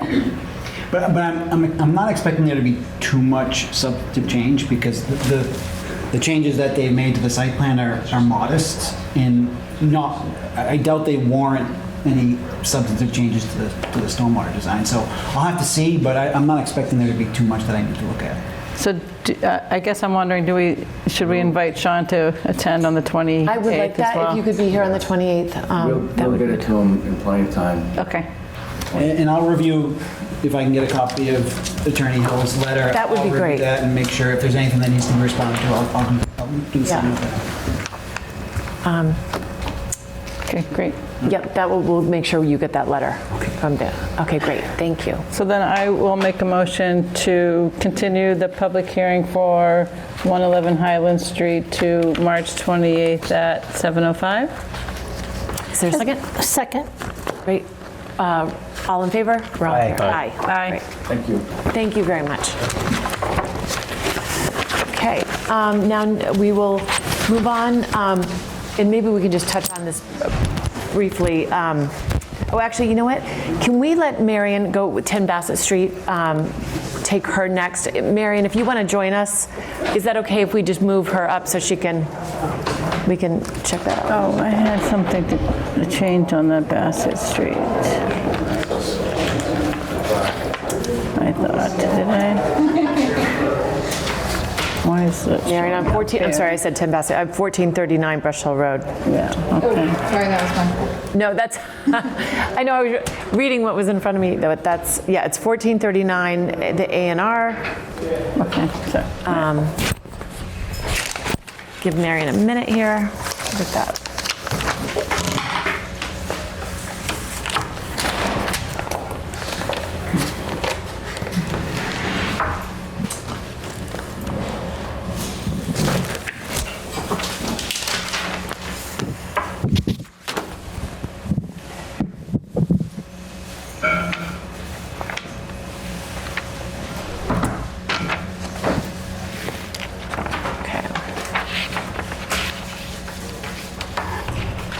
She's also on for 10 Bassett Street on the agenda. Yeah, is that what did you, so, let's start with the A&R real quick, and then 10 Bassett would be probably. She's doing 10 Bassett? No, she's not 10 Bassett. No. Do you want to do a different order? Doesn't matter to me. I mean, I'm willing to wait. No. Okay. No, we had Bassett's not here.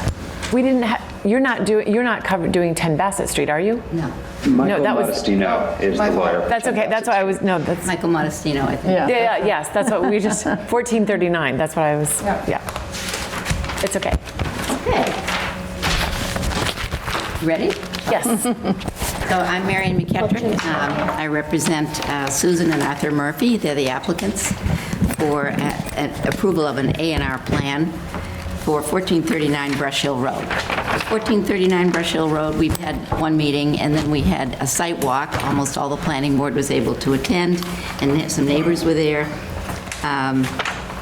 And we discussed a lot. We looked at how the lot would be laid out in relation to the rest of the site. We walked the road and tried to answer questions, but we didn't have discussion because it was just a site walk. And also for that meeting, I brought these plans, and they're not, I can't show them to you on the screen, but what we did was what we have here is a site that's substantially more than, 6.64 acres. That's the size of the site that we're talking about. This is the last lot at the end of Avenue A, which is a private way off Brush Hill Road. It's been a private way since it was laid out on a plan in 1912, and called the only subdivision. So this is one of those really old areas of Milton, very interesting area. Some very old houses, some newer, but really unique and sort of treasured because the area is very private. And right next to Avenue A and then Avenue B, which branches off Avenue A, is Hemingway Drive, which is another very old street that runs from Milton into Canton. These are both private ways, and they were once owned by some of the most famous and illustrious, I guess, citizens of Milton and of Canton. So there's a great history, and then before that, there were Indians here. It's fascinating. And many of the people who live in this area really treasure the history. They love the way it looks. They like the privacy. So everybody's very careful about development and what's being done. So neighbors certainly from Canton are taking an interest in this. We've been here before in 2017, discussed the idea of subdividing the lot. With the planning board, they suggested that we go to the Conservation Commission first because the road was in this Avenue A private way that terminates in this lot was in fairly poor condition towards the end, and we needed to find out what we could do to improve the road. So we did that whole process. We did an order of conditions. These owners took it upon themselves to improve the roadway all the way back to the next last lot. It's a considerable, number of feet. They first had the road, first of all, we had to go through the Conservation Commission process. One neighbor appealed. We did get a superseding order of conditions from DEP. And, all that oversight takes a long time, but it also makes you feel more confident that you've really designed the right improvements for this site. Because surrounding this site, there is some land that's already been donated to DCR, and then further back you have Fowl Meadow. There's a gradual, drainage down a whole hillside down into this area, eventually ends up in Fowl Meadow. So it's a sensitive area. There are some endangered species, there are spotted salamanders, there are various things that you have to be very careful of. So what we've done here, first of all, was to get approval for paving the roadway to its original, what we think is the original 12-foot paved width. And before that happened, the road had to be graded because this road over time it was like this. There was a hump in the center. And you could, the bottom of your car, if it wasn't very high, would almost scrape the road. Fire engines could still get up the road. They actually had several visits by emergency vehicles. The owners of this property are, around my age, so they had a few emergencies, medical emergencies. But about a year after they bought the property, some of the drains along the side of the road, which were drained, some of them were in pipes, all of them were broken.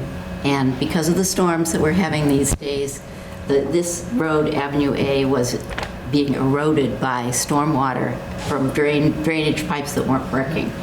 So these owners got together with the other lot owners. They shared the costs. They went back to the Conservation Commission. This has all happened since we first came to talk to you about the lot. Corrected the drainage pipes, repaired them, added some additional drainage along the road. That was done first. Then the road repairs were done. And all of that was reviewed by DEP for this superseding order of conditions. So the condition of the road now is far superior to what it was before. I showed you, we've given you plans for 3 parcels of land here. One is the original lot, would be lot 1 would have the Murphy house, which is a single-story, very nicely laid out, perfect house for somebody who's older, but it is at a significant distance from the main road. The second house, lot 2, would be the new vacant lot. Both of those lots far exceed 80,000 square feet. And then the third lot is a parcel of land that would be a non-buildable parcel, and it would be conveyed, if this can be approved, if this subdivision is approved, the third parcel would be conveyed to DCR as a gift. DCR is quite interested in this conveyance because it would allow them to connect other land that the Scheller family donated to them, 2 different lots that were owned by the Scheller family. This would give them a corridor going from one lot to the next lot. So they're favorably disposed to the idea of they'd like to receive the land. Murphys have been discussing this with them for several years. In fact, their personnel has changed during that time. They are still interested, and they're the ones who suggested that that third parcel be kind of an odd shape so that it would connect both pieces of their land. So at the present time, we have a proposal for 3 new lot configurations out of this very large, over 6-acre site. Only one of them would be developed, and the roadway that goes up to the road, the principal issue that the planning board has to decide in addition to determining that there's frontage that conforms to zoning for the town of Milton and area that conforms to the requirements of the town of Milton. The third thing you have to determine is whether the private way that leads to these lots is accessible for traffic. And it's a legal definition that you find in case law, but you also find in your own knowledge of Milton and private ways and what the town has allowed in the past. And so, to a certain extent, the determination of what's accessible is a determination by the planning board. So you decide whether you think it's reasonably, it has to be accessible for all vehicles. Fire trucks have to be able to get up there, and all kinds of regular vehicles have to be get up this roadway, excuse me. So what I did, I'll pass this out. I didn't send it to you ahead of time. This isn't a brief on the issue of accessibility, but I said, you know, what can I tell you that might be helpful to you in thinking about how we determine accessibility? In my previous memo for this application, I gave you a history of what's happened with the roadways in this area, that there are other private ways, that they're 12 feet wide, and that you have approved a limited number of new lots as A&R lots on these roadways, on Heavenway Drive, and then previously on Avenue A. Do you have enough? We're short one. Here. I've got. Do you have another one? Here, just one more. We just need one more. Sorry. That's good. Okay, so the leading case on accessibility for an A&R lot on a private way is called Reddig versus the Planning Board of Rowley. It's a 1955 case, and I liked it for this particular situation because, by the way, most of the cases are cases that determine that for one reason or another the private way is not accessible. So I have to do this by negative. So the roadway, the private way in Reddig was determined not to be accessible and not to have adequate grade, condition, and width, because it had severe ruts and it was impassable at times because of flooding. So we weren't quite at that point with Avenue A here, but before the repairs were done, the road was humped in the center, which made it more difficult to travel. And because of the breakage and the problem with the drainage system, until those repairs were done, there actually was flooding, and there were a few times in the winter when it was very difficult to get across the ice and up the roadway. That's all been repaired. So we're back here before you tonight saying we now have a roadway that's been repaired. It's a private way. It has a 12-foot width. The Conservation Commission wanted it to stay at 12 feet because this is a very sensitive area. We have some, we have spotted salamanders that are crossing, in this area. You don't see them most of the time, but they're there. We're very close to Fowl Meadow. There's a lot of drainage going from the upland above this Avenue A and then leading down towards Fowl Meadow. And then finally, it's a unique historic area. It's not an area that, it would be a very sad thing to see this area just divided up into 1-acre lots and sort of become a development where everything looks the same. We like to preserve these areas as much as we can. This particular lot is the last of the original lots. The maintenance plan in 1912 that was recorded anticipated that the lots as laid out would be subdivided and calls for payment into a fund and even lays out exactly who's going to be responsible for what. You're not responsible for paying for maintenance of the road until you actually develop a lot. And we've applied that. We applied that to a new lot that was created around 2014, further back on Avenue A, and they are, if they ever finish getting that lot developed, it's not an easy lot to develop, they're supposed to pay $5,000 into a maintenance fund that can be used to maintain the rest of Avenue A. So I guess if you want some other examples of what was found not to be accessible in appellate cases, if there's a barrier across the road preventing access, if there's a strip of land that doesn't belong to the owner of the lots, that prevents access, and there was a Milton case about that, not too far away from the site. And so sometimes the barriers are physical. If you have a big stream running across the access, and you have to have multiple bridges and very long and curving driveways to get into the lots, that might be considered not accessible. Principally here, you have a private way. It does lead right up to the lot, the new lot that we're talking about. The question here was the condition of the private way? And at this point, with the repairs, it's in better condition in this section than it is in the entryway, which is, you know, a little bumpy and it's been filled in, but it could do with a paving job. The neighbors have to agree on these jobs, so that part hasn't been done. Certainly is accessible. It might not be as pleasant to drive over, but this last section that was repaved is in really good condition for this type of private roadway. So I don't have anything new. You had I just wanted to give you the example of that case. I think that I'd be interested in what your questions are if you have them after our site walk, and any discussion that you'd like to have. Who wants to start? Well, I reviewed our planning board binder, as we discussed, and they quoted or referenced what the case law that you referenced. So that was handy looking into that. And, you know, for an A&R, there were just 3 standards that need to be met. And, you know, as you said, and I think that they've been met, in my opinion. I agree with you, Maggie. And I think, you know, for the reasons that Marion has laid out, and having been on the board when we looked at Hemingway Drive and then looked at that, and considering prior decisions by this board and the court, consistency, I think, is important. It sets expectations for people if they look to buy property. So, I think the conditions have been met as well.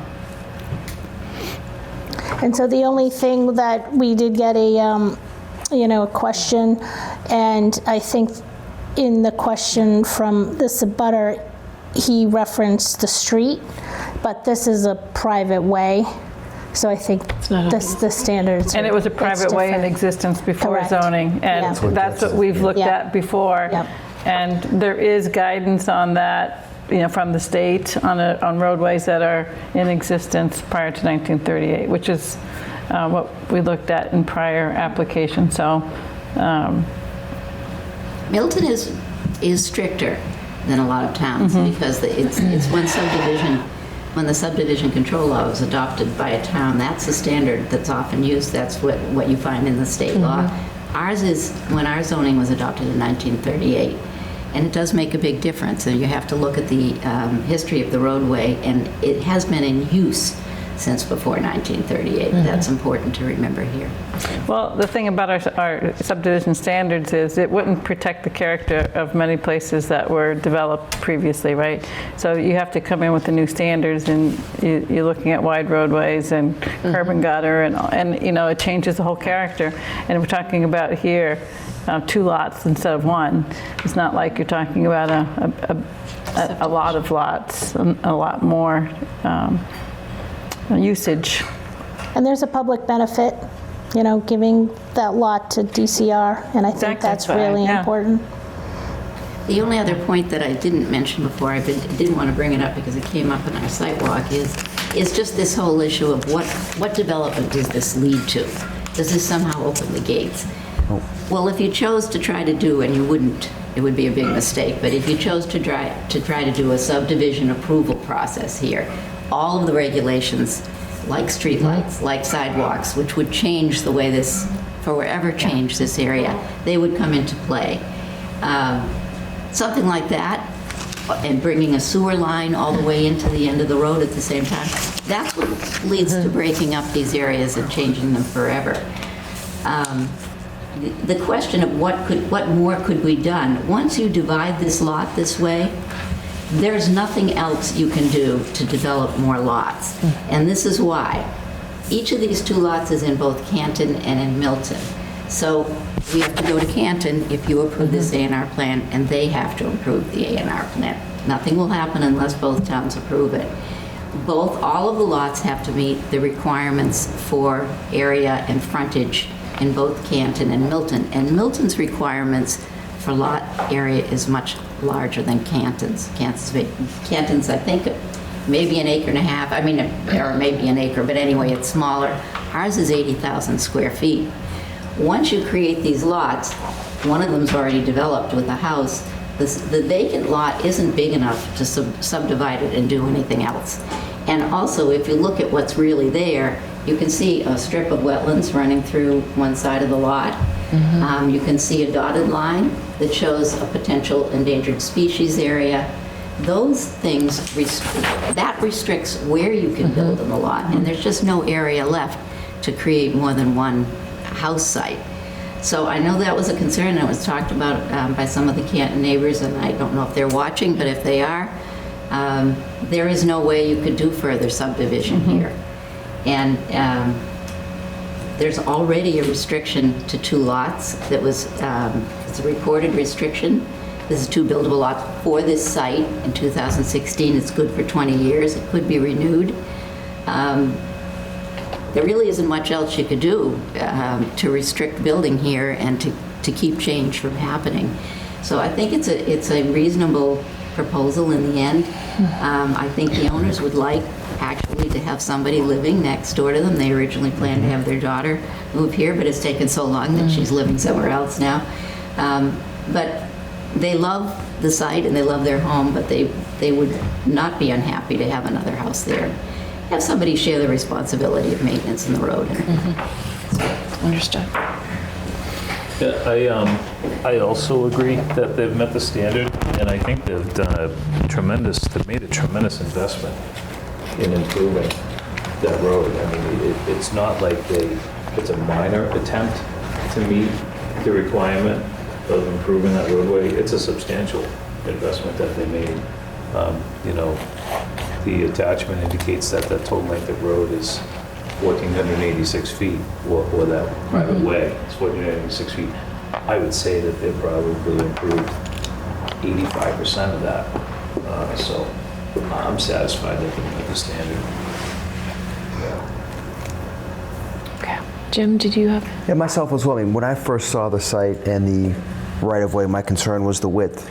And in my research, I can't find any minimum width for an existing right-of-way that's been around before 1938. So I think it comes down to maybe what Cheryl alluded to, is that it's a preference thing.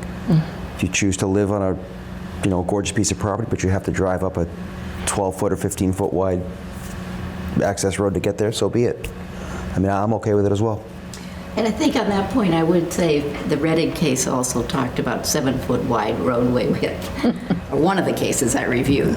Well, that's when you're starting to get to a road that might be too narrow, because the minimum width for a fire engine is 7 feet.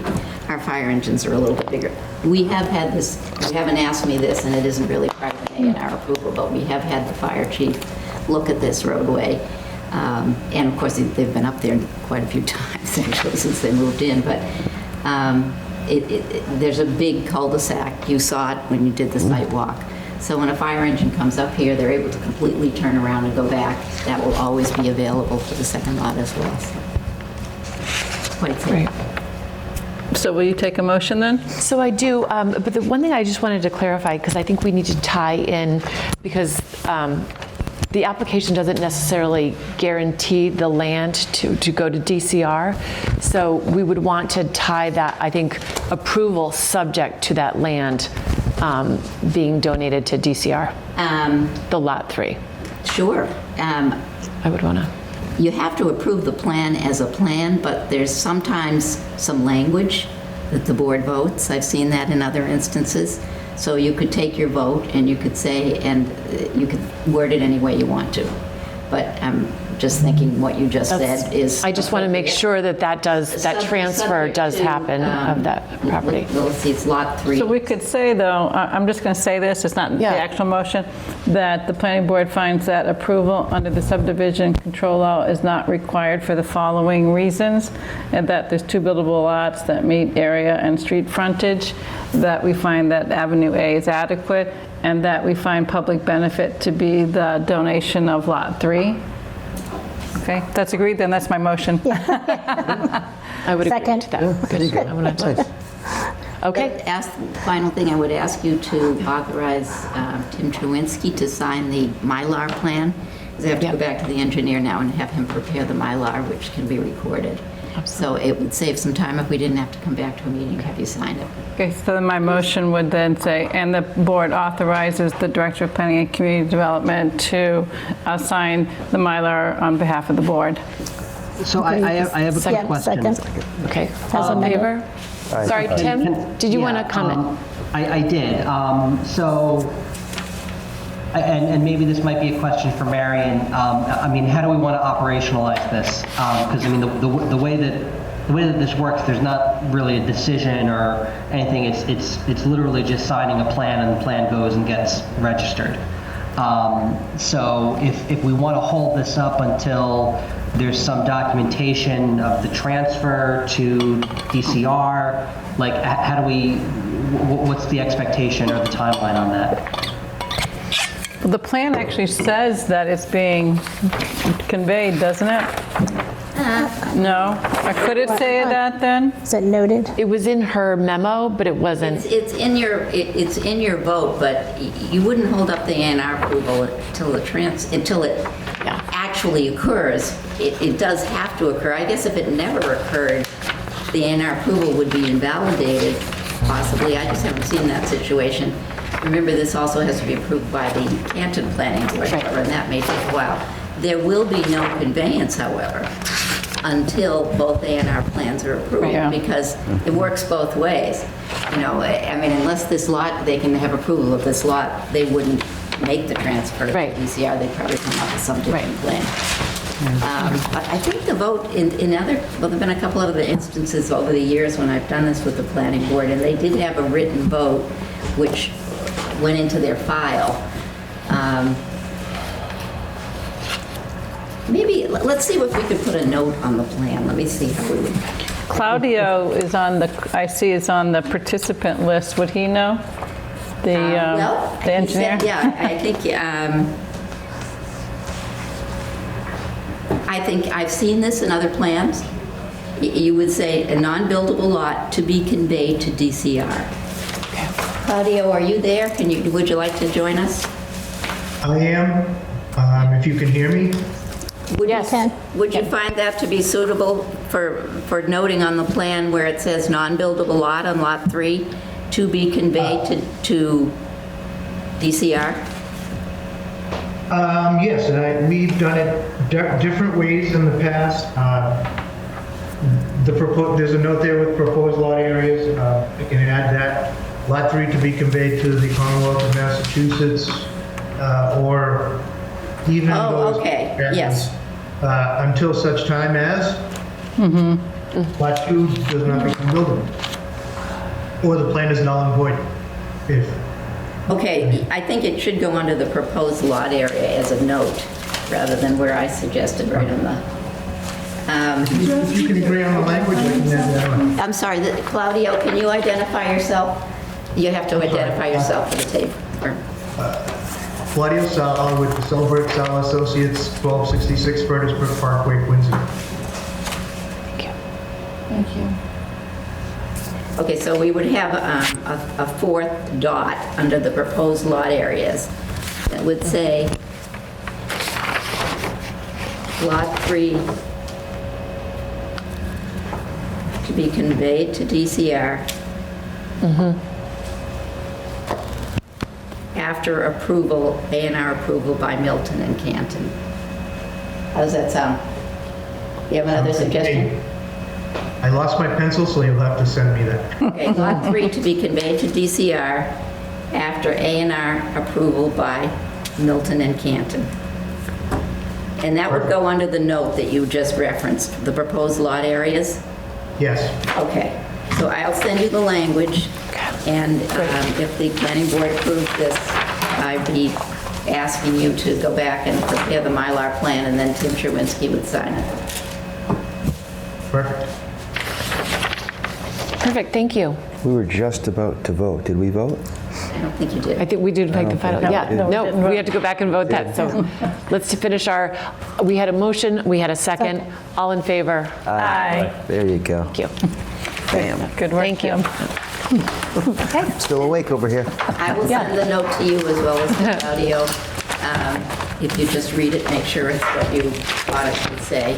Thank you very much. I have the utmost faith in you. And thanks for your I have the patience on utmost this faith one, in you. too. You're awesome. Thank you very much. But it's, you know, it's good to have these things be reviewed. Sometimes Right. we have different understandings of what we said, so. Thank you. Okay. Have a good evening. Thank you very much. We've sort of skipped over our walkway, but I think because we've had Josh waiting on. Yeah, let's do Is he that. still with us? Is he? Josh Fiala is just joining us as a panelist now. Thank you, and apologies for the late hour. From bed and coming back. Here he is. Welcome, Josh. Thank you very much, Board. Thank Good you. to see you all this evening. Great. So now, I'll try to be as efficient as possible, but just Yeah. wanted to bring back some information that the board requested in our last conversation about the East Milton Square zoning effort prior to our community meeting at the end of this Right. month. So I'll just touch on a few, the items that we had talked about last time, which we have, I think, some interesting analysis for you this evening, is the zoning boundary, the height, and parking primarily. We also included some information which is in the presentation which was forwarded to you regarding the example zoning, which was suggested by the community voting. And we don't have to belabor that this evening, but that information is there, and we'll be looking at it as we go shift to putting the zoning together fully. In terms of the zoning boundary, the board asked for a little more detail. Last time we talked about the community feedback pointing towards sticking with the current B business zoning in East Milton as our focal area.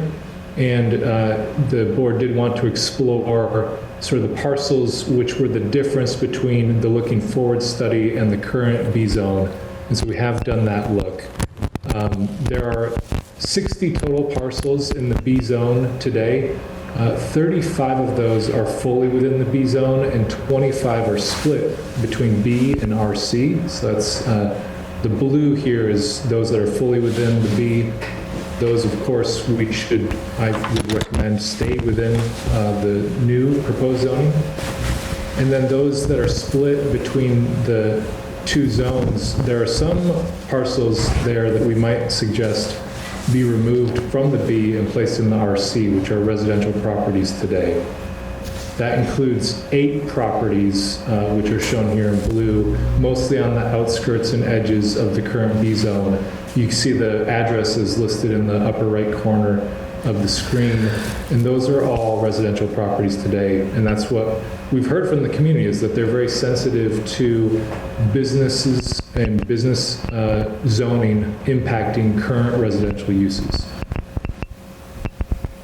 In addition, we did look at the new parcels which aren't currently B zoned, or even a portion of it B zoned.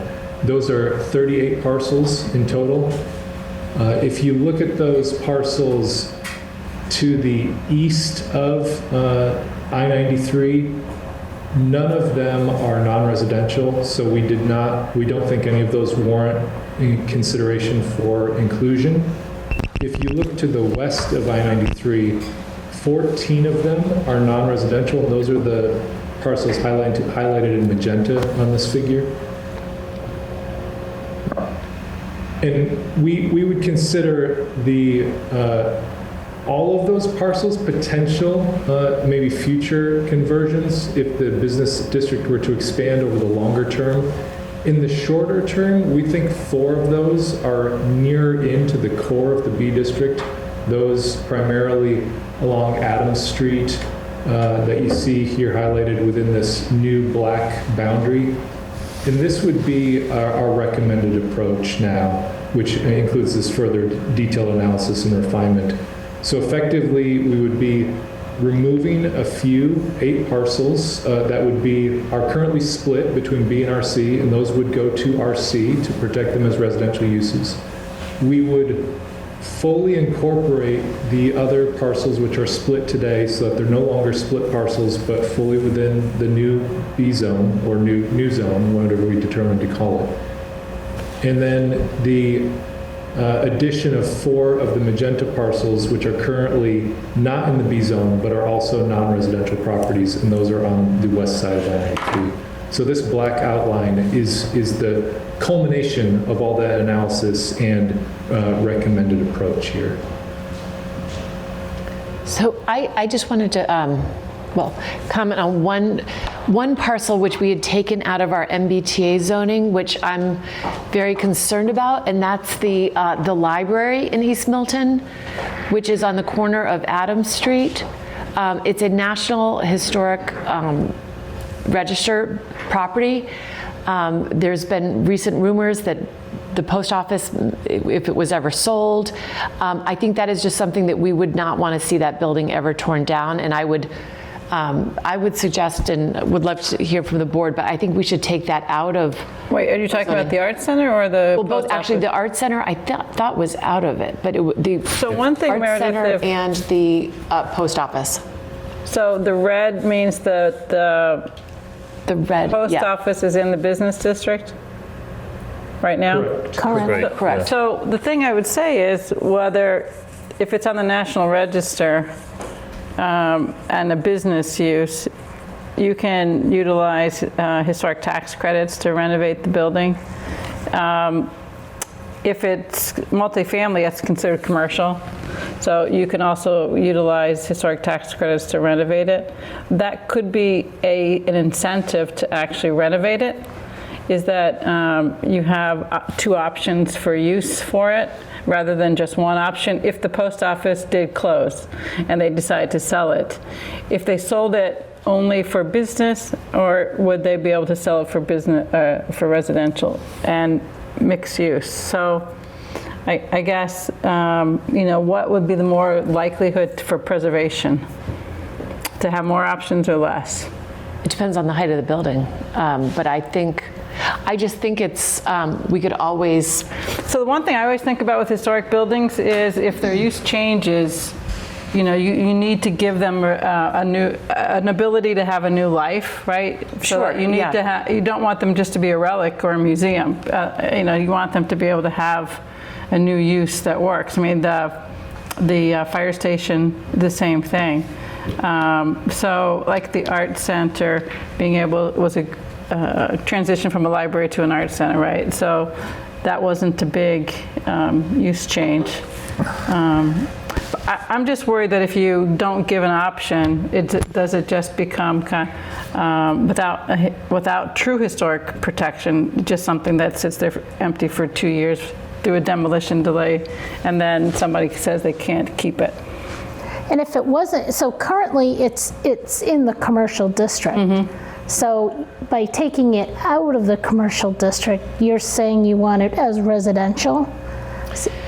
No, I'm just. I think you're saying protect it, right? I'm thinking more of, and I think it depends on how we get further into, is it by right or is it special permit? Because I think this would be a building that absolutely should be developed by a special permit on this. And I think it should stay commercial because I think it's a beautiful building, and whatever it becomes, I would want the public to be able to still use it and appreciate it and maintain our commercial. If it were mixed use, just think about it. You could say like the public facing part of it become, let's say, a little cafe, a little bookstore or something, and the backside could have a unit or 2.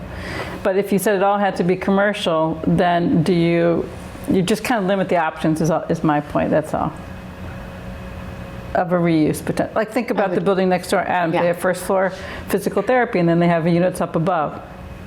In Jubinville's office, same thing. So I'm just saying, it gives the opportunity for different uses. It doesn't tie it into only a business use that may or may not work as well financially. I just think it's something we should think about, and it concerns me that it would be. I would like to keep the commercial use of it if possible, and not. Well, you could always see about designating it. And it doesn't really have a second story to that building. You have go up the stairs, you have a large lobby. There's not a second floor. But there's back of house stuff. The front facing part of it is not that big in terms of the total square footprint of it. Probably just enough to have parking for whatever exists. Just something to think about. I was thinking that might be one we want to consider pulling out, but I don't think we have to make that decision right now. But it just And, you know, to the art center and to the church next door. at Milton Arts Center, I would feel the same way. I would want to keep that as a use, and I just feel like the market right now for residential housing, it's so profitable that it disincentivizes somebody to come in with a commercial use. It's almost like if you're giving the opportunity to do either, what we're already seeing is developers would like to do residential over commercial right now. Since that's municipally owned, wouldn't be too concerned about it, but I don't know, the federal government, how they dispose of properties, right. I don't know. It could be that they're required to go with the highest price. It would be worth I just think it's risky. I think we could always add it in if we wanted to add it in, but. But to Maggie's point, though, or question, that means if you take it out, that means you're saying it has to be residential. Yeah, and so I don't want that. I would rather keep it as 100% commercial, and that's what I'm saying. Yeah, keep it 100% commercial, and so the expansion is not just the expansion of the commercial district. It's actually making the commercial district residential, multi-use. I guess the question is whether this is an overlay or it's a replacement zoning, and then that's a different. Then the question of this building is different if it's just an overlay than if you're changing the underlying zoning. Right. Josh, how did you decide that a couple of these properties that you kept out, the other magenta color ones, how did you make the decision for these particular properties that are in the magenta? Yeah, they were the determination was that even though the magenta properties are all non-residential, the ones that we included are the ones that are actually commercial. So the others are more institutional uses or some. Because you had a mistake in the mapping before. It's covered up here, but if you go back a slide, that property all the way to the left is an office building. Is an office building. The magenta one all the way to the left is an office building. Yeah, that's the corner of West Quantum and Adams. Yeah. Right? But he's saying all the magenta is presently commercial, right? No, well, what he was saying. That is one of the. Sorry. Yeah, sorry. No, go ahead, Josh. You go ahead. That is true. We did note that as commercial, but that what we're also trying to do is keep a tight, contiguous district around the current district. So I think as you reach toward that farthest extent along Adams Street, that I think would be a valid longer-term consideration. If the district were, say, successful over the coming years and wanted to be expanded, I think that all the magenta color is a potential for longer-term expansion, but I don't think it's the scale of the district that the community would be comfortable with at this point, given what we heard in the last meeting. Well, we have a school there, and we have a new fire station there, so we don't really have a lot of, I think, opportunity for change in between there, but if that... That's the church, right? That's the church next to the school. The church, yeah. Mm-hmm. Yeah, I just was thinking about the business use, because if for some reason that office building, wasn't as successful as an office building, would there be an opportunity for that one to be mixed use? I'm not really suggesting St. Agatha's should be included in it, but that without it, that other piece of property is sort of isolated, though. So I can see your point about where you drew. I just wanted to hear what you had to say about it. Josh, can you come to that next slide, the one that you identify the 4 in magenta for recommended new parcels to add? Yeah. So are, I guess I'm looking at the screen and thinking about the properties. I'm trying to pick up all four. There's the Jubinville. Yeah. The, Is that two buildings right there? Yes. Oh, that's two. And the one across the street, Is that 2 parcels? I'm not sure. Josh, where are the four? Can you put your cursor on them? Yeah, can you see that? Yeah.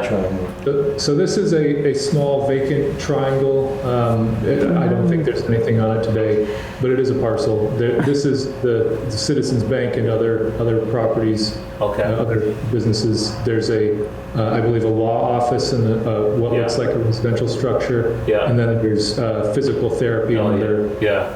Okay, that's the fourth. Okay. I didn't see that small little piece of triangle. I didn't realize that was separate either. And then the other one is the Church of Our Savior. Yeah, on the other side of the Arts Center. On the other side of Elliott. On the other side of Elliott. So. You mean next to Babcock?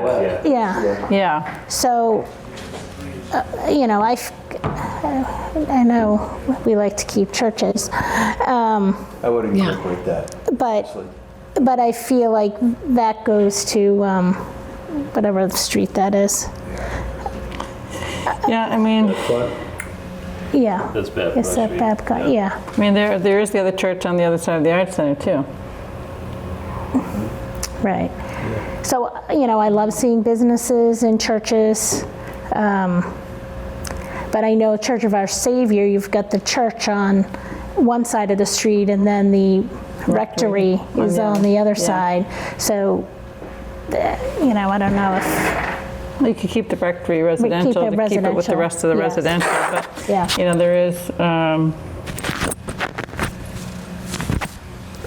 You know, the thing, if you keep it in a mixed-use overlay, you give the opportunity for both residential or business or a combination, right? Whereas if it's out now and it doesn't become a church, the only thing is residential. So then the question is somebody going to convert it for residential, or are they going to just tear it down? You know, so that's the thing I think is, like, if you want to see things preserved, you give people different opportunities, or sort of more flexibility to make it work. But I think it's worth taking this to the community forum and talk about these lots and see what people think, you know, whether these are the right boundaries or not. Can I, Josh, on that same screen, if you don't mind, the 8 recommended to be removed, the ones that are identified in blue? Yes. Can you just walk through that a little bit and maybe start up at Wood Street and then down to Antwerp and around?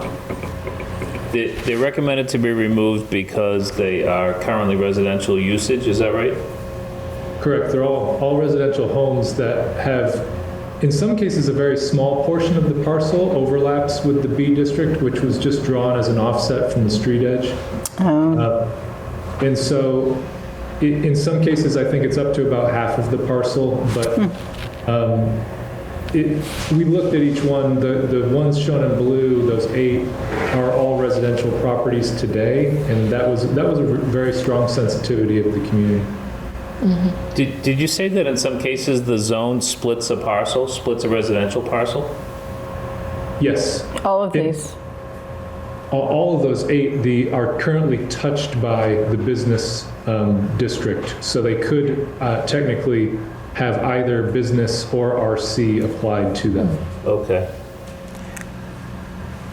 Think it would be worth it to contact those 8 property owners and just ask them? Because it makes you wonder, like in a situation like that, I know in the Barrett report there was this, I think it was the Barrett anyway, there's this idea of you have a business in your home, you know, in these where you transition from business to purely residential, because right now you can have a business in your home, but you can't have employees and you can't really have customers coming. So it's not the same. So if you had these at the fringe like this, something where you can allow both, but it would have a totally different kind of scale than the others. I think that made sense to me. I think it was in that Barrett report, if not a different one. So I'd say, Jim, instead of contacting the owners of the properties. It's more contacting the neighbors of those properties to see what their feeling would be. Because that one in the middle, that's an odd little cutout. On Mechanic Street? Yeah, I think that's... Nancy Costello's house. No, no, the third one up, like in the middle. On Antwerp? Is that Antwerp? Oh, at the top. Like on the corner? Right there? I can't see that far, sorry. Yeah. But it They're looks... both Antwerp, actually. It's like on the right corner. Right there, yeah, that seems... That guy. That seems... Where is it? Church Street? I can't see the cursor. Yeah, that's Church Street. Either we're old or it's late. See, or both. but even there, those Church Street properties, I think, are multifamily. So why not allow a business use on the first floor? Yeah. I really think we need to look at those boundary conditions. If they're already multifamily, and we're talking about mixed-use overlay that allows multifamily, I don't know. They seem like a little different than if it's a single family. Well, I agree that these are good conversations for the forum, that we get the feedback on this before we make a decision on that. Oh, yeah, I'm I'd love not to hear comfortable from- making a decision. But I would like to understand if those are, I'm pretty sure those on Church Street are opposite where Abbey or Navarro's parking is, are multifamily. And so I do think understanding which of these are multi would be beneficial for that public forum too, or following it. Yeah. Josh, Mechanic Street, what's that reasoning on Mechanic Street? It's two houses that are... Yeah, so there's one on the west side of Mechanic Street. There's one house there which is not included at all in the B district today. And there's one parcel which is also residential, which is shown in blue on this figure, which is split between RC and B.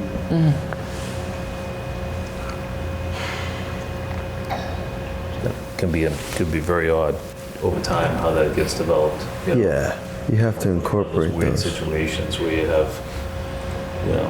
Well, I think it's why that red line was drawn by Barrett where it was, and that's why I'm asking about the multifamily, because I think there was probably that consideration when they drew that line. Yeah. So I do think it's worth some discussion, and also the same thing could apply at the corner of Edge Hill and Grafton, that piece that's left out.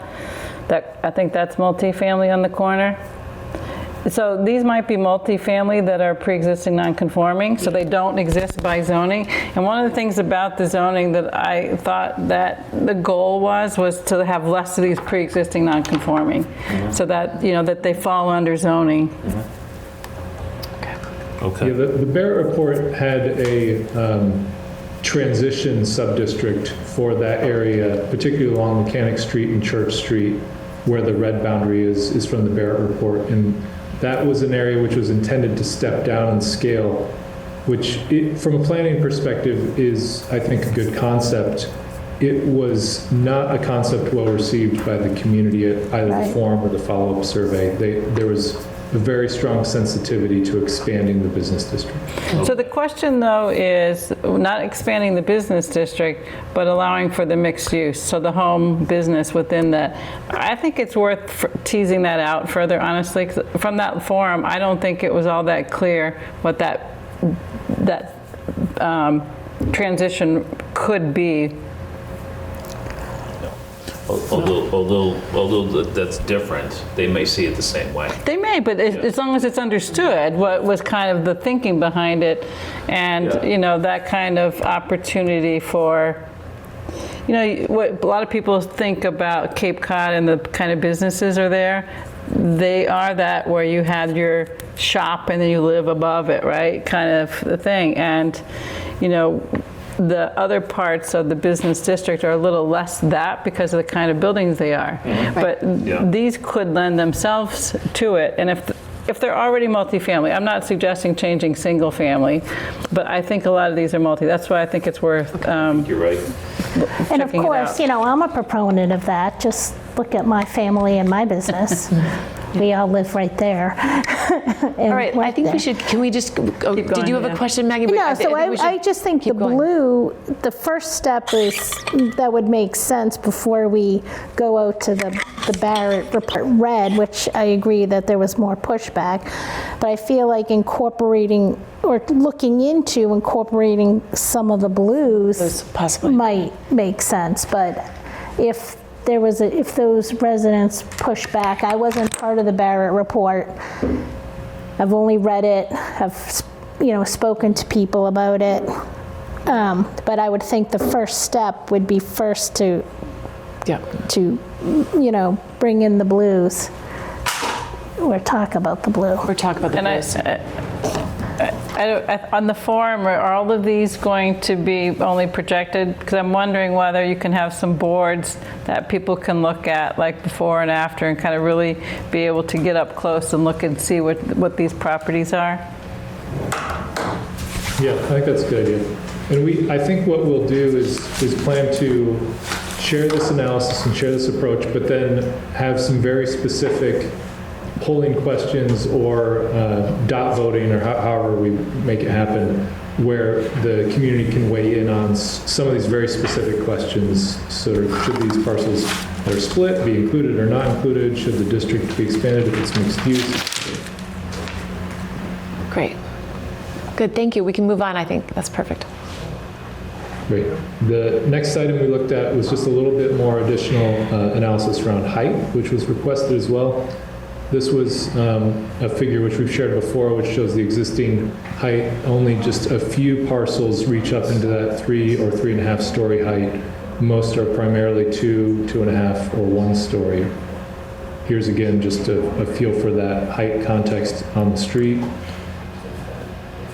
These are a few figures from the Barrett report that I thought were interesting and showed kind of what you were getting to a little bit, Cheryl, in the last conversation around these street sections. This was a typical Adams Street frontage, which was described in the report, with the current height, a height range of what is about currently allowed up to 3 stories, and a height range by special permit, which is up to that 5 stories, which we've, again, had conversations about 5 stories perhaps being too much, but then this is the 5 stories with the step back at the 3rd story, which does make quite a difference in terms of that perceived height and perception. So we did a building height analysis parcel by parcel, and we looked at that across a few criteria and basically put together this ranking scored based approach, which you see in table form here. On the next slide I have it on a map. But we basically looked at the following factors. The current height on the property, so figuring that relates to redevelopment, in that if a current building is taller, then it just makes sense that redevelopment would also be taller to make those economics work. We also looked at whether or not a parcel has residential abutters. If it does not have residential abutters, we gave it a point. So we're trying to build up a score here. The higher score would indicate the potential for more height, more height that is less disruptive, I think is how it should be properly defined. And then we also looked at parcels which are adjacent to the highway and or the primary plaza at the center of the district, which are co-located on the same corridor. And then that resulted in a total height analysis score. Those scores should probably not be confused with the story, like they shouldn't be translated as stories. It's really just a ranking. But the highest score across all parcels was 4. The lowest score was 0, so they range from 0 to 4, with a 4 indicating that, again, it would be a parcel that could potentially accept more height with less disruption, based upon those criteria I just described. And so here you see the darker green is the area where they received a higher score, the parcels, based upon that methodology I just described. And what's interesting, I thought, from this type of approach is you do start to see a clustering of parcels where more height could potentially be less disruptive. And again, we're not saying how much height, but just more height than what was described as our base scenario, which is a 3-story mixed use. So it potentially is going to 4 stories, 4.5 stories, something like that. So here you see the darker blue, primarily along Granite Ave, some along Adams Street across the highway, but most on the east side of the 93 corridor on Granite Ave frontage. Those parcels that are shown in gray were those that scored either 1, 2, or 0, so they're not as favorable for an increased height. And then the lighter green was a score of 3. So this is interesting because the Mechanic Street, those two parcels, mean that that parking lot for that little bank is getting a really low score, where I might give that a higher score, but because of the criteria of abutting the residential, it's getting knocked down, right? Correct. So that's another sort of factor in that boundary, right? Like whether you change that boundary, then that, because I think that's one of the sites, in addition to the gas stations that I see, because it's just a parking lot with a little tiny building on it. Mm-hmm. Those are like a couple of the sites that might actually see some redevelopment over time.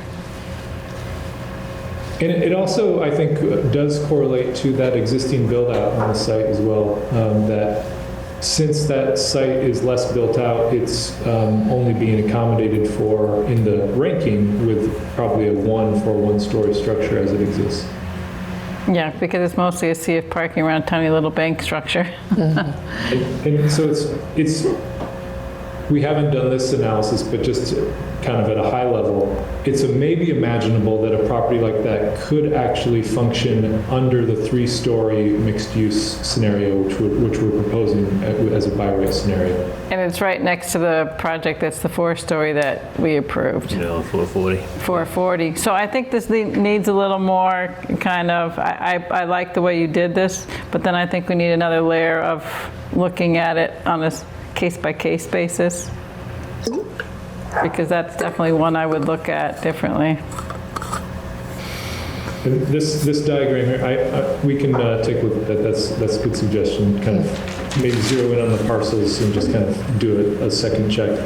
These are the parcels as you kind of conglomerate the clusters. There's, I think, a pretty distinct core that's highlighted in the red on this figure, and then 2 other clusters down Granite Avenue in the aqua outlines that may be potential for the formation of subdistricts or some higher height provisions, which might not apply to the entire proposed district, which is outlined in black.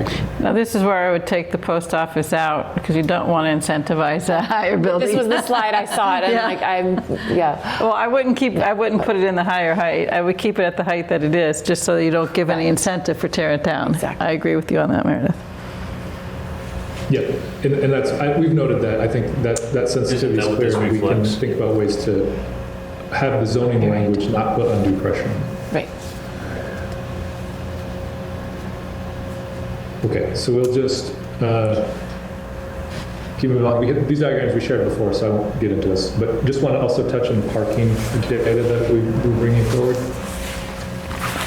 And so we had talked last time about parking, of course, is very sensitive, and a minimum of 1 space per unit we discussed might be too low for the community to be comfortable with, that they won't create parking issues. We showed some of the calculations and how it still is quite a bit of parking to accommodate on these properties. There, of course, is a fair amount of previous analysis that has occurred around parking in the district. And these are 3 distinct parking studies which have occurred. I will note, as I have before, that there's a parking management plan also underway with colleagues in my office and the transportation department. There are 363 spaces in the general area. 278 of those are on-street and 85 off-street. But that off-street count does not count private off-street lots, so the number would be much higher if you included those.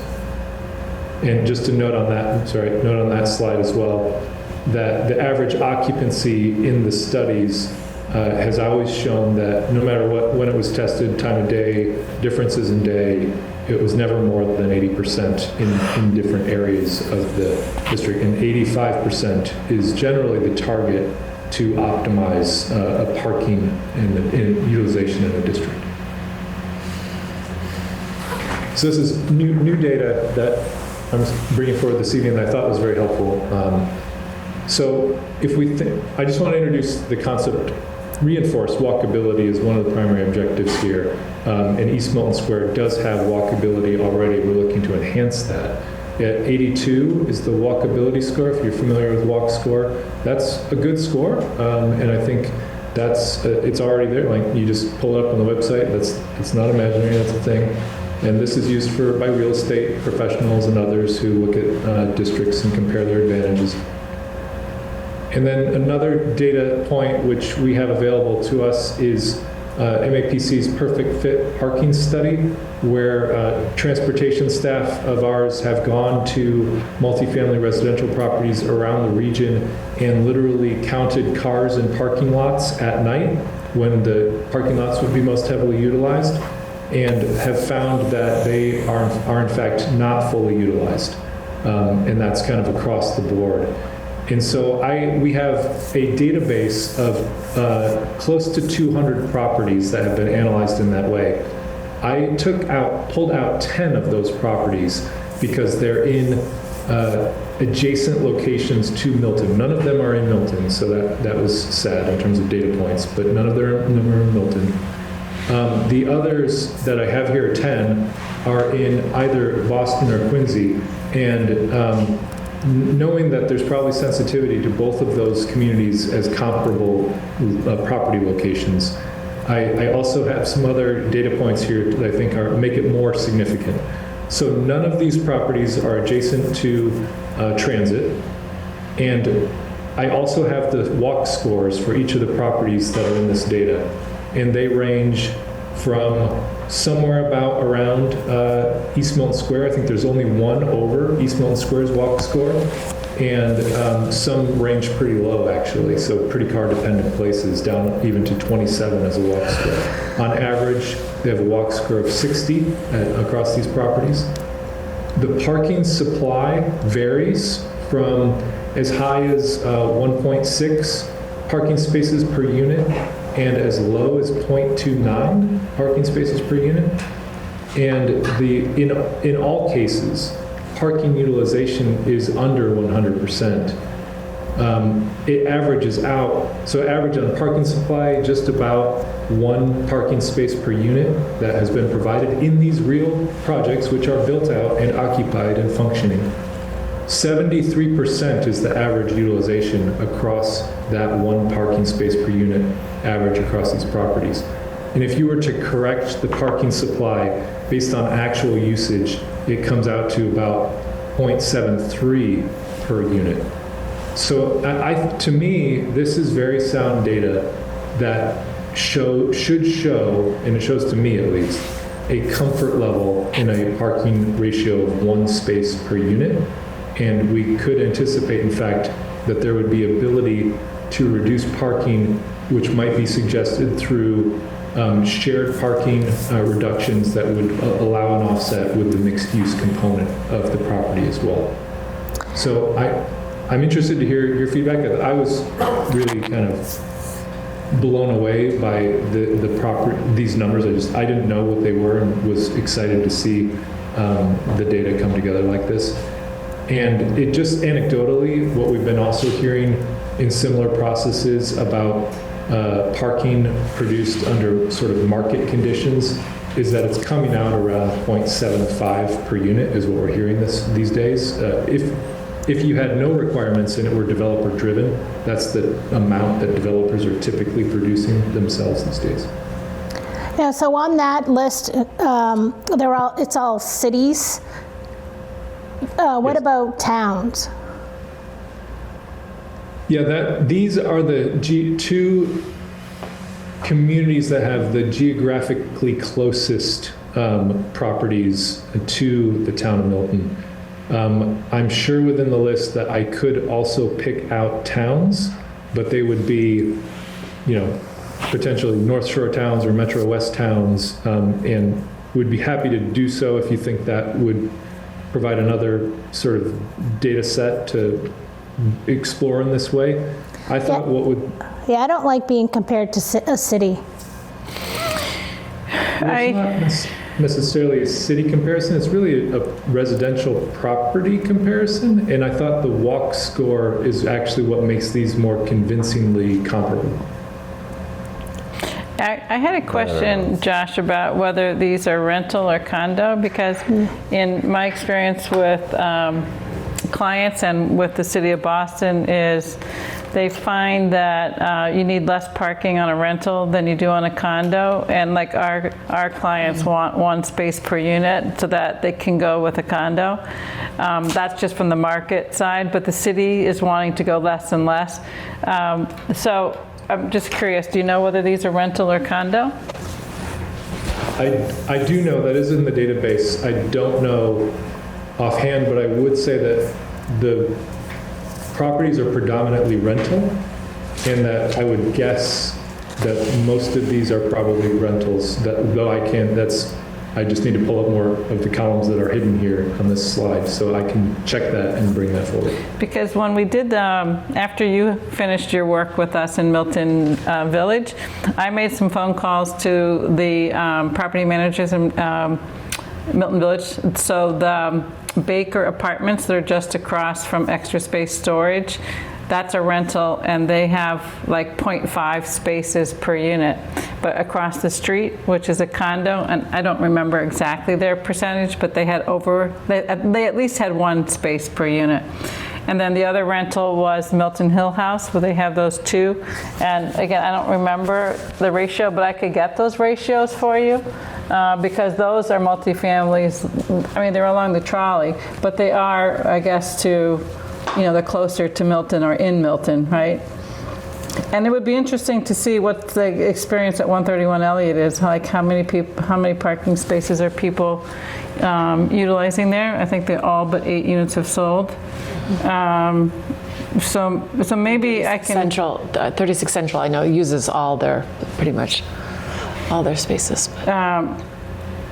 I think, it depends a little bit too, like on the demographic, because the larger units, attract a different age group, and different age groups can have different car buying and owning habits. Like younger folks tend to have less cars, and older folks tend to have more. At least that's what we found in those calls too. I think 80 Orf was another one we looked at. But And the public transportation really is not great. East Milton Square, it's nice. It is walkable. You can walk to restaurants when you go out to dinner, but most people tend to drive from East Milton to go to work to their office unless they're working remote. But one thing that Tim said though recently was that more car traffic is generated by our errands and day to day than it is by commuting.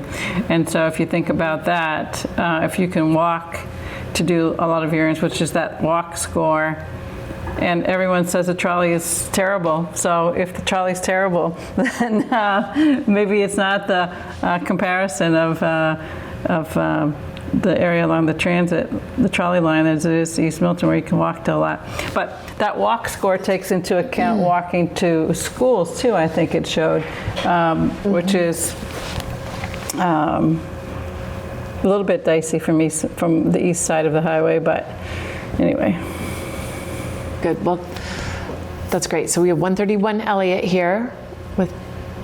Yeah, this was just an example of one of the mentions Cheryl just had about some of the detailed statistics on the development. But of course, we don't have, as in this conversation, we were talking about parking utilization, which would also be good to add here if that data is available.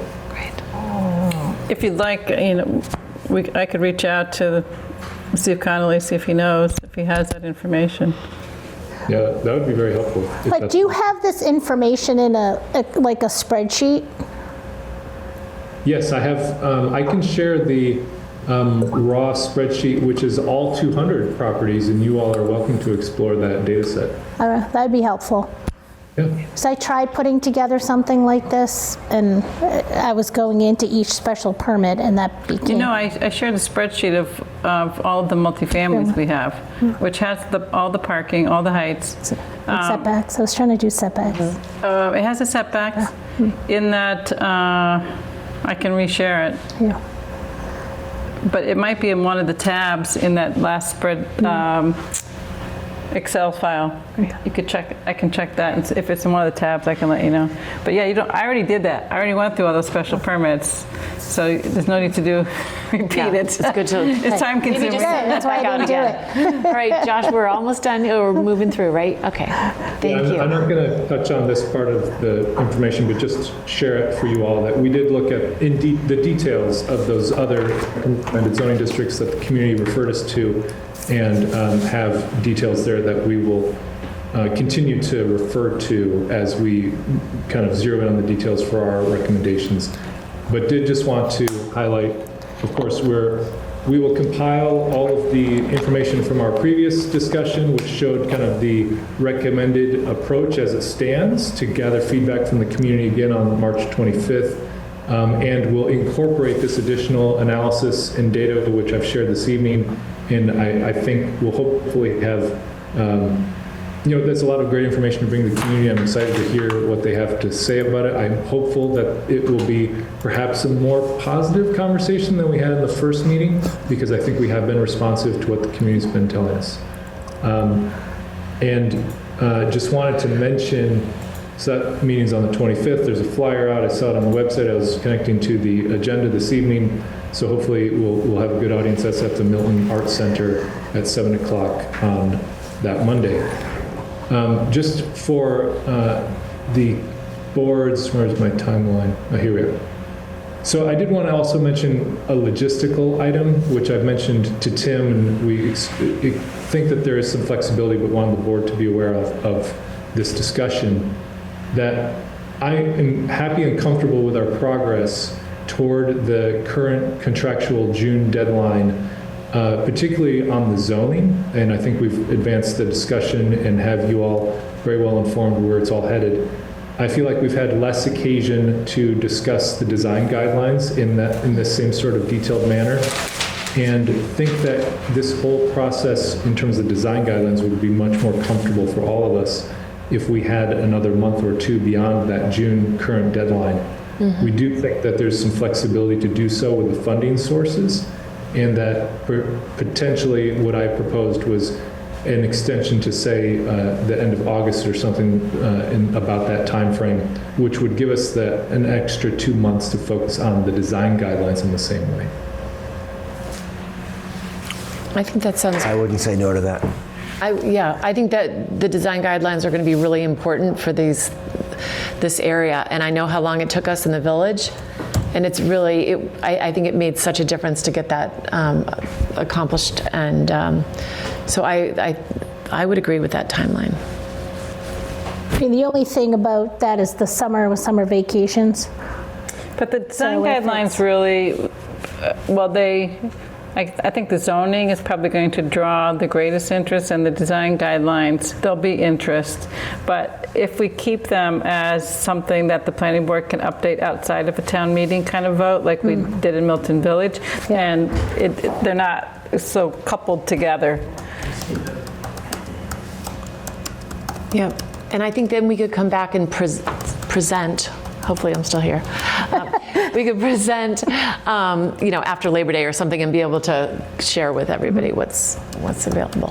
So maybe, sounds like maybe what we'll do is, because none of our administrators love to extend contracts all the time, so maybe we'll give ourselves a little bit of buffer in terms of actual formal contract extension, but we'll plan on trying to execute on that extension, say in that August, September timeframe, but then just give ourselves a little breathing room just in case we need for meeting scheduling, et cetera. Especially if we want to have like some kind of public meeting in probably September would be better than August. So if you built that in. Okay. Tim, does that sound good? Is Tim still with us? His name is with us. I am. I was on the other side of the room getting a seltzer. Sorry. No, and Josh and I had discussed this earlier today. Really, the only concern, and I think we've kind of sorted it out, is there's a sort of a multi-funding stream component to this project. The primary chunk is from a planning assistance grant from the state. And that's where sort of the June 30th deadline comes from. We've got to have a deliverable for them. And I think, Josh and I spoke this afternoon, the zoning work, if we work on this timeline, will be more or less done by then. We can confidently kind of show the Commonwealth, hey, you gave us this grant, we spent the money, here's this nice product, we're gonna, hopefully bring it to town meeting at some point. And then, the design guidelines can be, executed under, local funding streams. We have a grant from the South Shore Economic Development Corporation. We've got MPIC funds. So again, this is sort of more back of the house accounting stuff. But I think Josh has put together a good plan, and we'll be able to make it work. Great. Josh, thank you so much. And I really do, I think this reflects really listening to the community, which we were all really concerned about, and listening to, concerns of the neighborhood. And I think you've been very sensitive to that. So we're looking forward to the 25th. Seeing you then. We are as well. We look forward to seeing you all in person that evening and getting some additional feedback. Thank you so much. Thank you, Josh. Thank you. Thank you. Thank you. Can I just indulge 30 seconds to show that spreadsheet I sent you last week where things are? Just, I don't want to go, I'm not going to go in detail. I just want to show you how it works, okay? And just give me, where did it go? Here it is. So this was that first tab, which I went through briefly last week. If you click on the next tab, existing multifamily, you see at the top, all these criteria that we use for these zoning. So the lot size, the number of units, affordable units, the density per acre, et cetera, all the way across. If there's a blank, it's because I couldn't find the information. The 40Bs and the approved but not built projects are in red. Then this tab is the existing zoning in these areas and what was in Article 1. So if we want to look at like how we're going to modify those, and this is another one that compares the larger districts, and then East Milton Square. And then this is a map that Ellen Bishop started, and then I've added, these are things here which are the 40Bs and the other approved projects and the number of units. So I just want to make you aware that this is what's there. So if you have it, and you can take a look at it for next meeting. Yeah, okay. thanks. Perfect. Okay, we are at 11:27 right now. Tim, do we want to do the 10 Bassett Street, or do we want to defer this? We probably have, I don't know if we still have. I haven't seen anybody on, and I actually do have a question about the sequence of these projects that have come. First, there's an outdoor seating, and then there's an enclosure of that seating, and then there's a stair, and then the plates leaving. Hi. So I'd like to have the applicant here when we talk about it next. Yeah. I agree. Yeah. If you give him Mouse a cookie. All goes back to our children's books. So I just want to. So the amendment's been approved, and so the public hearing's over. I mean, you can obviously ask whatever questions you want of the applicant, but the agenda item is to review and approve the decision language. So I just want to explain that's why the applicant's not here, because we drafted up some language. We showed it to them. They didn't have any questions, comments, or edits. And so then it was just sort of up to the board. So, they did not show up out of some kind of, shady reason or anything like that. Oh, I wasn't implying that, but I do have questions for them based on that sequence. I was questioning it. It's been nagging at me since we had these, and that's why I kept asking about, why do you need the stair? Are you is there an expansion plan? Because you don't need it for egress. What's the, kind of trying to prod a little bit, but I understand we approved it. I do think we did say that we wanted to condition that if there was going to be some change to the occupancy, that they should come back. I think that was one of the things we talked about. So I wanted to go back and look at the tape about that in terms of the language and the decision, because they did come to the board even before that with an updated parking plan, and I know they probably have to go to the Board of Appeal for any change of use up there that might go full restaurant and other things. But I guess if they've got some larger vision for the property, I'd like to hear it rather than piecemeal kind of small things that don't give us a big picture. And it may not be that we have jurisdiction at the moment because we've already approved this, but out of courtesy, I think they should come in and talk to us about what they're thinking. Yeah, so and I do think that we did ask, when they enclosed it, we asked about any expansion and they said no, they were not expanding. So currently my state of being is they're not expanding. So, and if they have to expand, then they'll come back. And then, I do think,